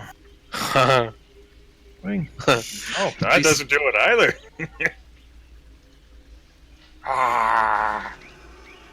Wide head. Now we're nicely bunched up for any AoE, but That's right, into the range, like, oh. Attack. Oh, hello. Battle axe against Valigneth. no, no, I'm That's down. just enough to down you. Oh no. Wait. Timer starts. What? The orc sensed weakness. No defense bonus or anything. I guess not enough. Not enough. For, So Raxus. Well, Tyraxus will step. If you want to go around, poach like that bombardier or do any sort of other thing, it's fine. This is what I'm supposed to do. Sure, I can certainly scoot out and try to do that. See, 1, 2, 5, and then I would have to charge. Let's see here. Let me do this. I will use my breath as a minor action to hit. You You hit Velignif there. I can probably aim above your corpse, right? I don't. Technically, no. I guess it doesn't really matter too much as long as you don't get me minus negative my hit points. Or my bloody value, rather. So that shouldn't happen even a crit. But if anything else hits me, I'll be in deep trouble. Can't you just do it on your way? Oh no, because then you have to stop. So I guess not. I mean, I can move. Yeah. I see you breathe breathe it. Fuck it. Like, yeah, breathe it. Like, hell, you can even hit me and like breathe it over the 3 orcs. Like, these people need damage on them. Yeah, that's what I think too. All right, we'll go for that. Dragon Breath on Raider. Well, on all of them in that case. If Verglith is like, oh yeah, fuck, go for it. Well, which ones? Raider 3, 10, 8, and 1. Really, just basically to actually blast everything in front of him. As he like looks over to Verglith, see that she's nodding, and he'll inhale and just go for it here. So breath it is. It's like 5 rolls. It is. Yeah, we will start with the attack on Verglith. In before crit. That definitely does tag my reflex. Yeah. 9 damage. 9 damage, unfortunately. I am just bloodied. Yeah. Next is the orc below her. For natural 1. Next is the orc next to that guy. For a 25, 9 damage. And then is the cannoneer lady. And also Velignif. Yep, and Velignif. For a hit. Ouch. On him for 9. So, now I can like rush away and go for the one who's bloodied down there. Or I can try to kill the bombardier right in front of us here. I am not sure which is best, honestly. You can like go for the one in front of us. That bombardier too seems distracted with Veristrix, and that's officially not our problem because we have 4 orcs up here. I will gently move Velignif over there so I can step here. Although if you were going to stay, you could have just breathed that fire, like it's the lightning true. on just the 3 of them. True. Can I? You can hit all 3 of them with it. Yeah. Can I retcon that, Manaki? Sure. Just Okay. do it quick. It's okay. All right, I'll heal that damage back. Yeah. Okay. Let's go again. Blinded dude. I have advantage against them. Next dude, 22, and the No, bombardier. it's fine. You hit them. Oh, okay. Just You just meant heal up quickly. Yeah. That's fine. Alright, then Traxxas will move in here, and let's see, that dude is blinded, so that's probably okay. This bombardier seems dangerous. Although he is bloodied, we don't want him to heal and rage. Yeah, I need to kill him. I just need to. You have combat advantage because he's blinded. Yep. I have to go for it. Come on! Damage bonus 2. Because of all the people surrounding me. Go! 14 AC? No. Fuck. Not 14. Yeah, that's it then. Oh, he's blind. He's just can't even see anything. Yeah. He's just gonna have total concealment. gonna try to do what he does. Try to use rage. Who is he attacking? Redlith. Alright. That won't hit. This one's bloodied. We'll just move over to attack Veristrix with a battle axe. Using the orcish. Hit for 3 damage. There we go. A gentle. Using the warrior surge to. That other guy did like 17 damage. Wait, no, he did 10. Okay. It felt like 7. Veristrix. I shift over here, and he will blow up those 3 with an AoE. Right. Yeah, get him. So, first one has advantage, so that'd be 20. All hits. Then 6 damage each, minus 2 to attack rolls to all of them. Nice.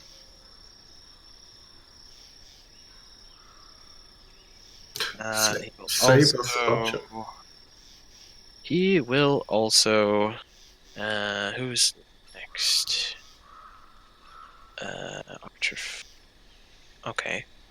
He will use his minor to distract Orc Raider 7 near the archer there, so the next attack on him has combat advantage. Sure. So we'll shoot the Orc Raider. That'll be 19 then. Just a hit. 5 damage.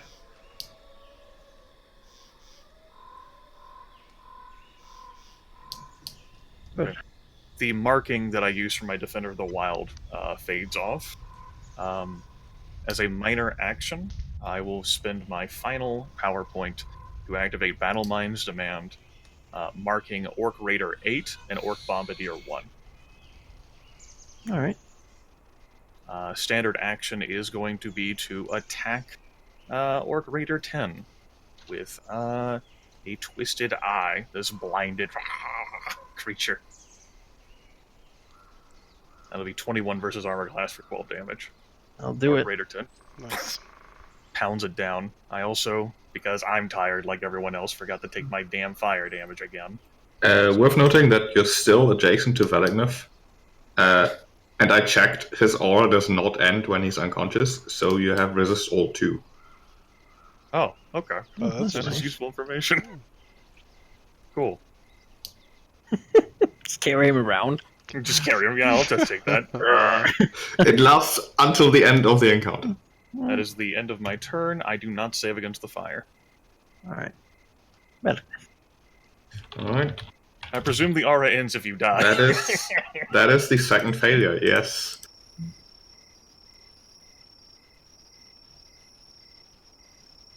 Bone Devil's gonna be like, well, this wasn't quite the plan. oh, Yeah. what? Miss. They actually missed, guys. That I'm gonna- never That has happened. never happened before. It has happened. 4 damage. Oh, and not got so many hit points. He's bloody. Orc's gonna swing at Verlith. Okay.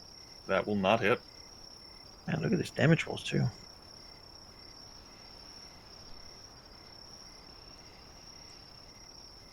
This Orc's not enraged. I think he's had enough. This is clearly not going his way. Yeah, you run away. He's gonna try to run. Okay. I will make an attack as the orc leaves.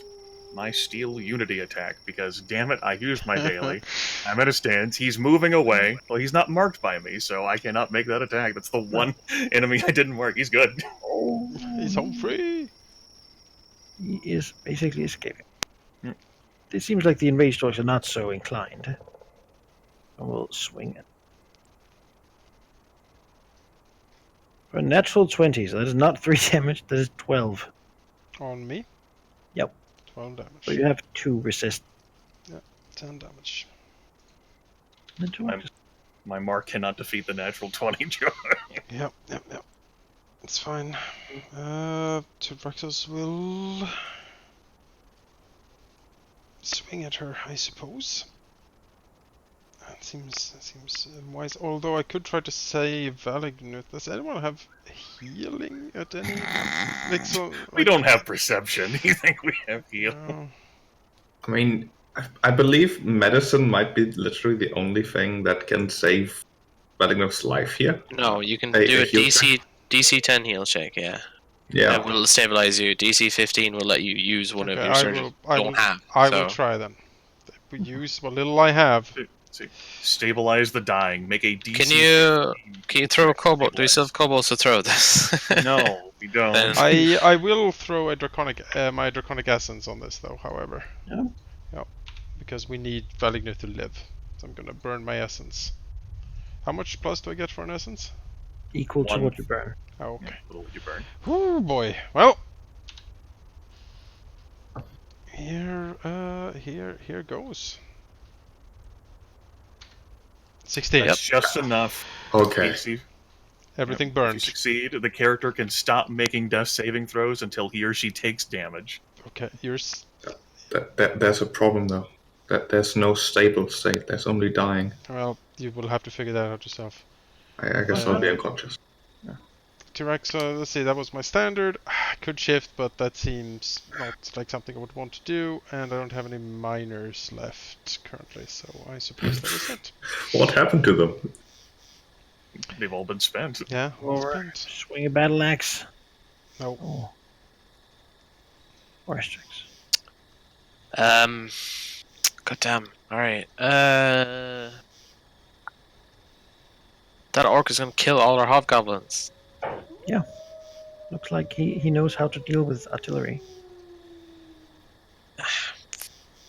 We're Okay. fine up here, just see if you can handle that I guy. can't do damage. Like, all I can do is make him not hit as much, but, like, it's not gonna be that effective when he rolls You need really to high. start don't worry about the hobgoblins, worry about us.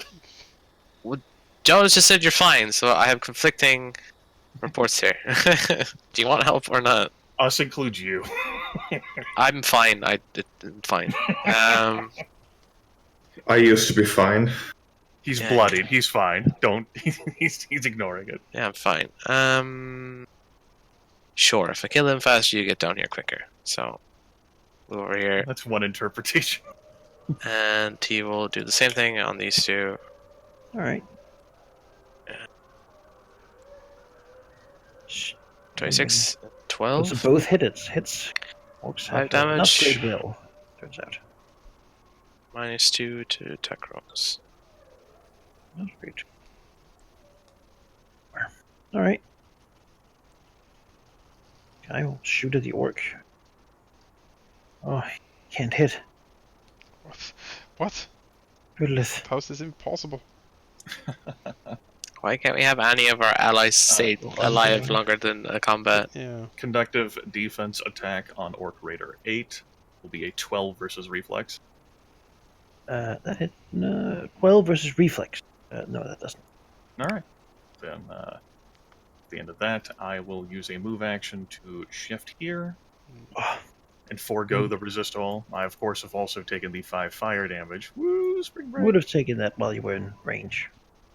Take it at the beginning of your turn. Yeah, I suppose that's true. And make a save against that damage. Succeeds. I finally stop being on damn fire. At the end of my turn. Let's move like this. Yeah. Shift. Don't need him anymore. Shoot. Oh, Hit. 14 That is damage. That's pretty good good one, damage. too. Yeah. This is the Yorks is- Warhammer Total War strategy. Spread the archers out. Shoot them in the back. Miss. swing. Yes! Oh, That can't hit, right? Okay, good. orc will swing a vertolith. Is it? -2 to That will attack. not hit. Yeah, I put it in a statistic. Shift over here. Vertolith. Also not hit. No, pitiful. Tobaxa. Shift Not over carried here. away by the Aha. heavy sound. Combat Aha. advantage. Bombardiers are sort of one-hit wonders, you know. But Yeah. they had that whole Although strategy. There's a narrow incline. You'll have to walk up to get to the camp. Great. I will actually attack the bombardier. I want her to die. All right. You downed Valignith. You are the worst. That's my heal bot. How dare you? My heal bot. Hello, Bombardier. You must die. You must die. For fuck's sake. 14 AC? Hits. Oh ho! 17 damage then. Splat. They're mainly technicians. They make fireworks. Well, not anymore. Yeah, I'm done. Well, surely it's not so bad. The Not Mind good enough. Fortress holds. Where's Jackson? Now we've both ditched Valignith, Jonah. I don't He's like on the that key. orc doing There's like stuff. a bird looking from up above. You guys seem fine. Shift. Wait, how far away am I? I can't shift back. Massacre and destroy. Shift here, and he will mind thrust the Orc Raider 7 to the left of him. Needs to die. Right. So it'll be a 13 versus will. That hits. 14 damage, max damage. bloodied and begins raging. Oh, whoops. Fucking pissed. As a free action, then Verstrix will use his Send Thoughts encounter to send a challenge to the Orc Raider to come at him instead. He'll come at you. There we go then. Uh-oh. You have 13 hit points, sir. Maybe you shouldn't have... Shoot alright. the orc. Oh, no, doesn't do it. Okay. Let's see here. I will go ahead and make my Twisted Eye attack against the Orc Raider that is pinned between Tilraxos and Vergalith. This will be at a +2 bonus. 14 versus AC is still not going to do it. No. And I will... Now let's keep this Orc Raider pinned between us. I'm not going to move. I end my turn. Shoot. Kill him! Kill him! Oh my god. 6 damage. Alright, something. Alright, here we go. Here is the fall of Varys. Yeah, Verstrix. oh my... Oh, yes! Mind Get Fortress! effed. I don't have that. Now fly away. Wings. My Fly will becomes reality! Yeah. Attacks Rodolith. These goblins will be Absolutely saved. Natural 20. That takes me down to 2 hit points. I am bloodied. As you're above 0, that's fine. You two... You're serviceable. That's fine. These A huge hobgoblins... gash appearing like in like your massive bulk, like your shoulder. These hobgoblins need to start paying their dues here. It's fine. I have distracted the We order. haven't done enough. No, they haven't. Okay, well, fuck's sake. And he shifted out of the... Ugh. Everything is awful. Kill him. Kill him. I'll try. If there is going to be no amount of damage Jonas will deal that it's going to kill that raider. No. Hey, you never know. Unless maybe I can crit. Crit. Do I it. can try. So long as you believe he's a zombie. I believe 17 you will AC. hit him. It's a hit. Alright, 16 damage. Begins to become angry. Maybe it'll take me now. Angry orc. Yeah, I don't have anything else I can do. Hi. It's battle act. No, you miss. You miss. Of course you'd miss. You always miss. You better dishearten never these heard people. of him before. Say that. Verstrix will he can't fly up. He's gonna get hit, so he will shift. and then fly. Can I? No. It's what? a move action to shift, and then you can spend your standard into a move action and fly. No. No. Alright, I'm the same. No. Let's see. Only after a shift you can't make any further moves. Oh, maybe that's it. No, I think. Oh, at all. Unless I spend move this. actions. Yeah. Move actions. Okay. Well, let's see here. I could probably murder that orc if I tried really hard. Let me try and murder that orc in front of me. Mind powers! 11 damage? Yes! Nice. His mind just fucking breaks apart under my assault and he just lifeless. I have to move over here to shoot orc. 8 there. Rodolith. I'll shift down, and I will actually use a second wind.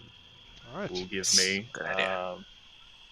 8 hit points, so I'm at 10, and then +2 to all of my defenses.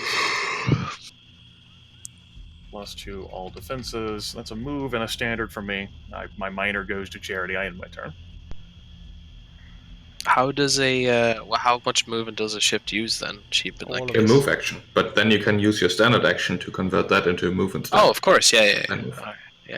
Effectively, it's a withdraw, I suppose. Fire. Shoot. Oh. Yes. 13 damage, that's good. That's good damage. Down him. Fuck him up. Do it. Kill him! Yes. Good, hobgoblins. Oh, sweet bombardier. Yes! Yes! That is our new flesh! I shouldn't jinx it, but I'm sort of disappointed that these guys don't blow up when you kill them. They would if they hadn't spent their bomb. Oh, okay. 17 damage. Oh god. Slash in. Splot. Die. Bloodied begins raging. Excellent. Oof. Fight me. So I use this I like battle how vigor. you hesitated. That it is does. a hit. Yep, it's a hit. Alright. Arg! Oh, I look bloodied. Kill Rage it. fuels the 10 HP. Well, his back is turned.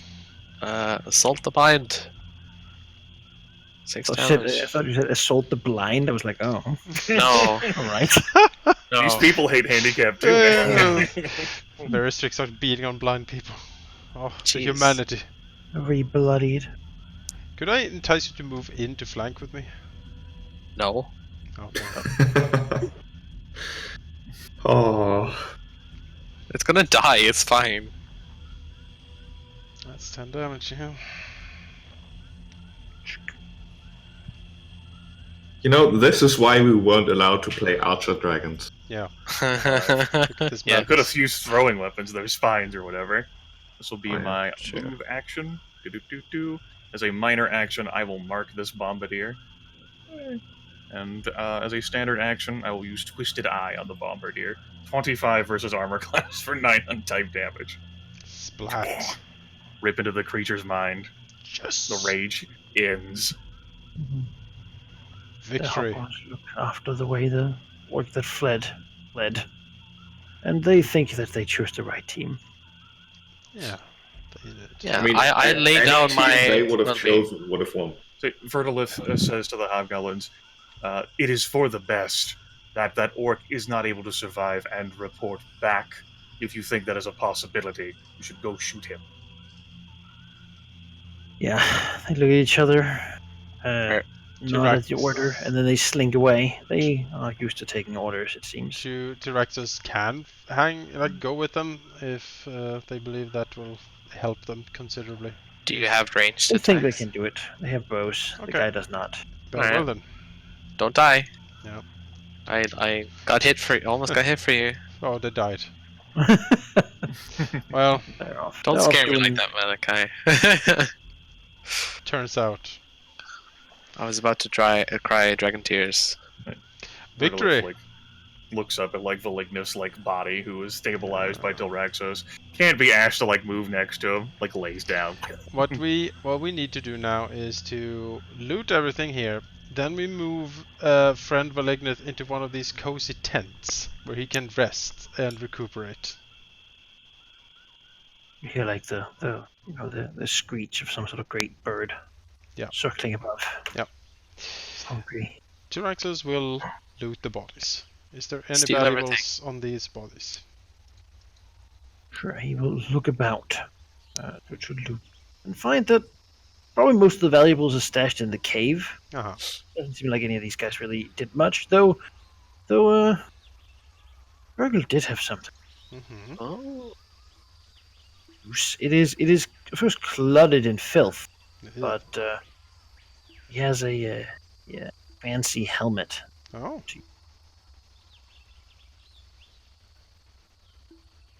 Magical. Oh. Oh. What could the fancy magical helmet be? I don't If know. Valignus wouldn't be unconscious, he would claim this because he killed Burgle. Well, how about Veristrix take it to identify it and hoard it for you? Clearly. That is not agreeable, but I can't object because I'm unconscious. He will. Veristrix will take a look.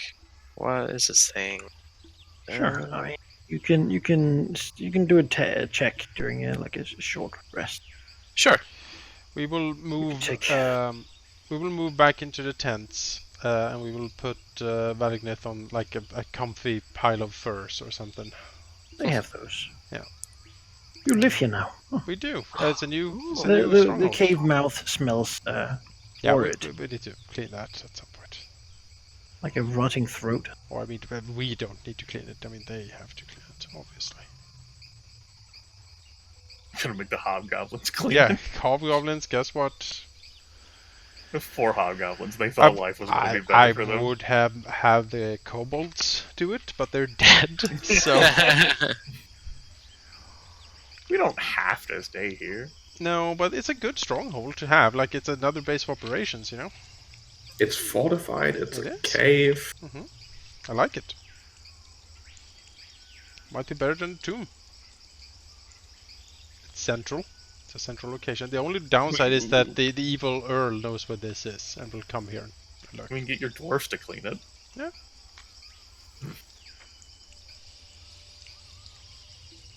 Yeah. As you begin to look around, another thing you found on paper, of course, his carrion cloak of dead things he had sewn together. Currently, the only currently living, like he fell on it, so the only currently living thing is the unfortunate imp that is sewn into the cloak. We will cage the imp. Sure, it seems to be in no way able to resist. At least we have that one. We found. Yeah. Quest completed. Alright. Yeah, you can hang around here for 10 minutes. Do your tests if you want. Check Sure. Let's have a look at what this these cover. was two Got magical that, items. and you've got a.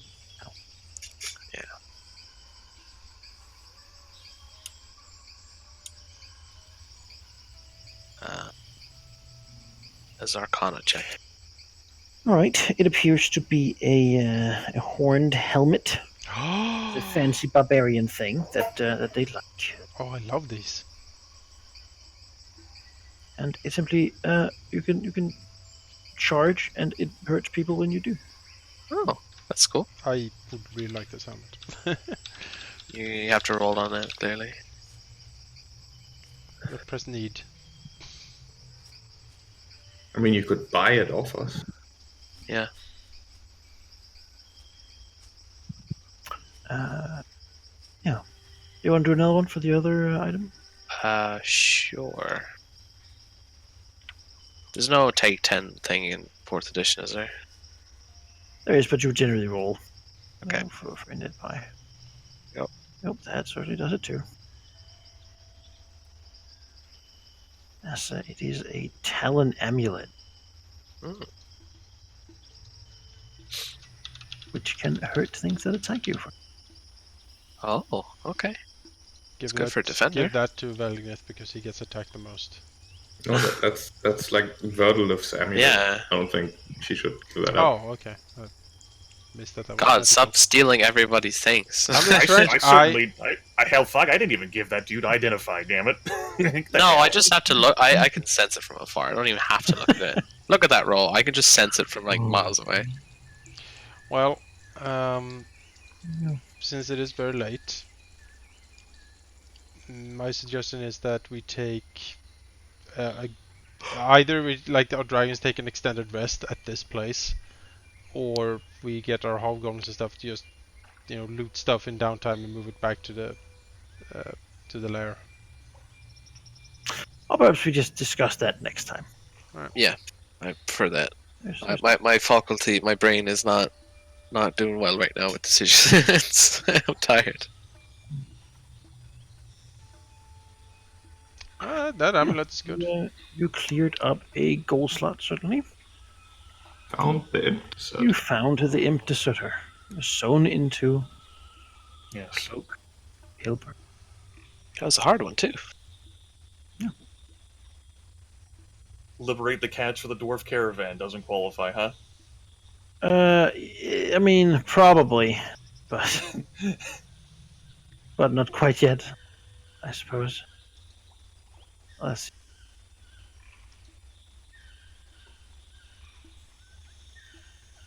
Let's see, what's the list of things? Find the imp deserter, Yeah. liberate the cats for the dwarf caravan, kill the Thayan excavation, kill a great bird, befriend the Nathlin monastery, claim the skies of the Serpent Valley, find the promised passage, and the gather servants was replaced with the Scour. cultists. Yeah, scour them for Yes, cultists. cultists, which we didn't do. No.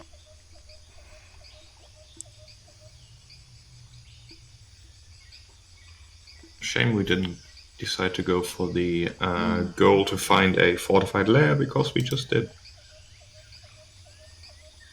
I don't know if I want to live here. That's true. I mean, it's nice and dusty and gross. You've Yeah. The two lair options you have given me is where the former psychic disturbance was and the undead giant slept. And this Rose Cave. Place. I mean, I guess I'd never have to go inside the cave, so it's not as bad. Build me a bigger watchtower. Alright.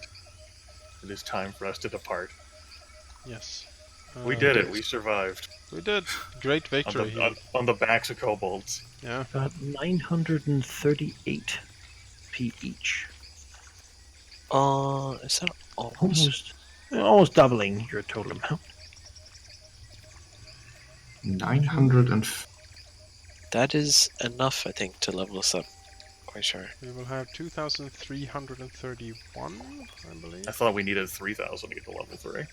No, it's 2,200. We are now level 3. Yes, we are level 3. Hooray! 2,250.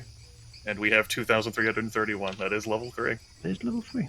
Also worth noting, and worth considering for next time, Velignef is at 0 healing surges, 0 HP. I need a long rest, Yeah, or I can do anything. Yeah, that's what we're probably That's planning like to the do. first Okay. thing that happening next session. We've had we had 3 encounters and they were pretty stiff. Yeah, you could say that. Yeah. I do like this encounter a lot, though. We thought about it, we executed a plan, and it worked. Like that's very rewarding and it's very satisfying. That worked thanks to the efforts of, like, till Raxo spoke with them. I lured them with a bit of diplomacy, and Sheep through Veligneth had An epiphany. had the best Veligneth suggestion. Yes. So far, by far the best. Yeah, pretty good. You know, one of his character traits is out of the box thinking, and usually it's terrible. Sometimes. Ideally, next time we'll go through like probably what you decide to do during 10 days of not trying to fight or do extraneous things, but still commanding people around and like that. Sort of. We would do it now, but it simply isn't. It's too late. It is. Get your level ups, and you earned them. Right. Thanks, kobolds. It's a good thing we brought you. Your sacrifice was not in vain. Yeah. It is highly unfortunate, but necessary. So they died for a good cause. Us. They did. Yeah, the best cause, really. It really is. Dragons. I can now dread smite twice an encounter. We playing next week? I imagine so. All right. Unless wanted to check to there's confirm. a reason I shouldn't. All right. Better not fucking Yes, be. we are. Should be. Thank for next you for the session. I will now head to bed. Take care, everyone. Same. Take care. Thanks for the session, everyone. It was good fun. Sleep well.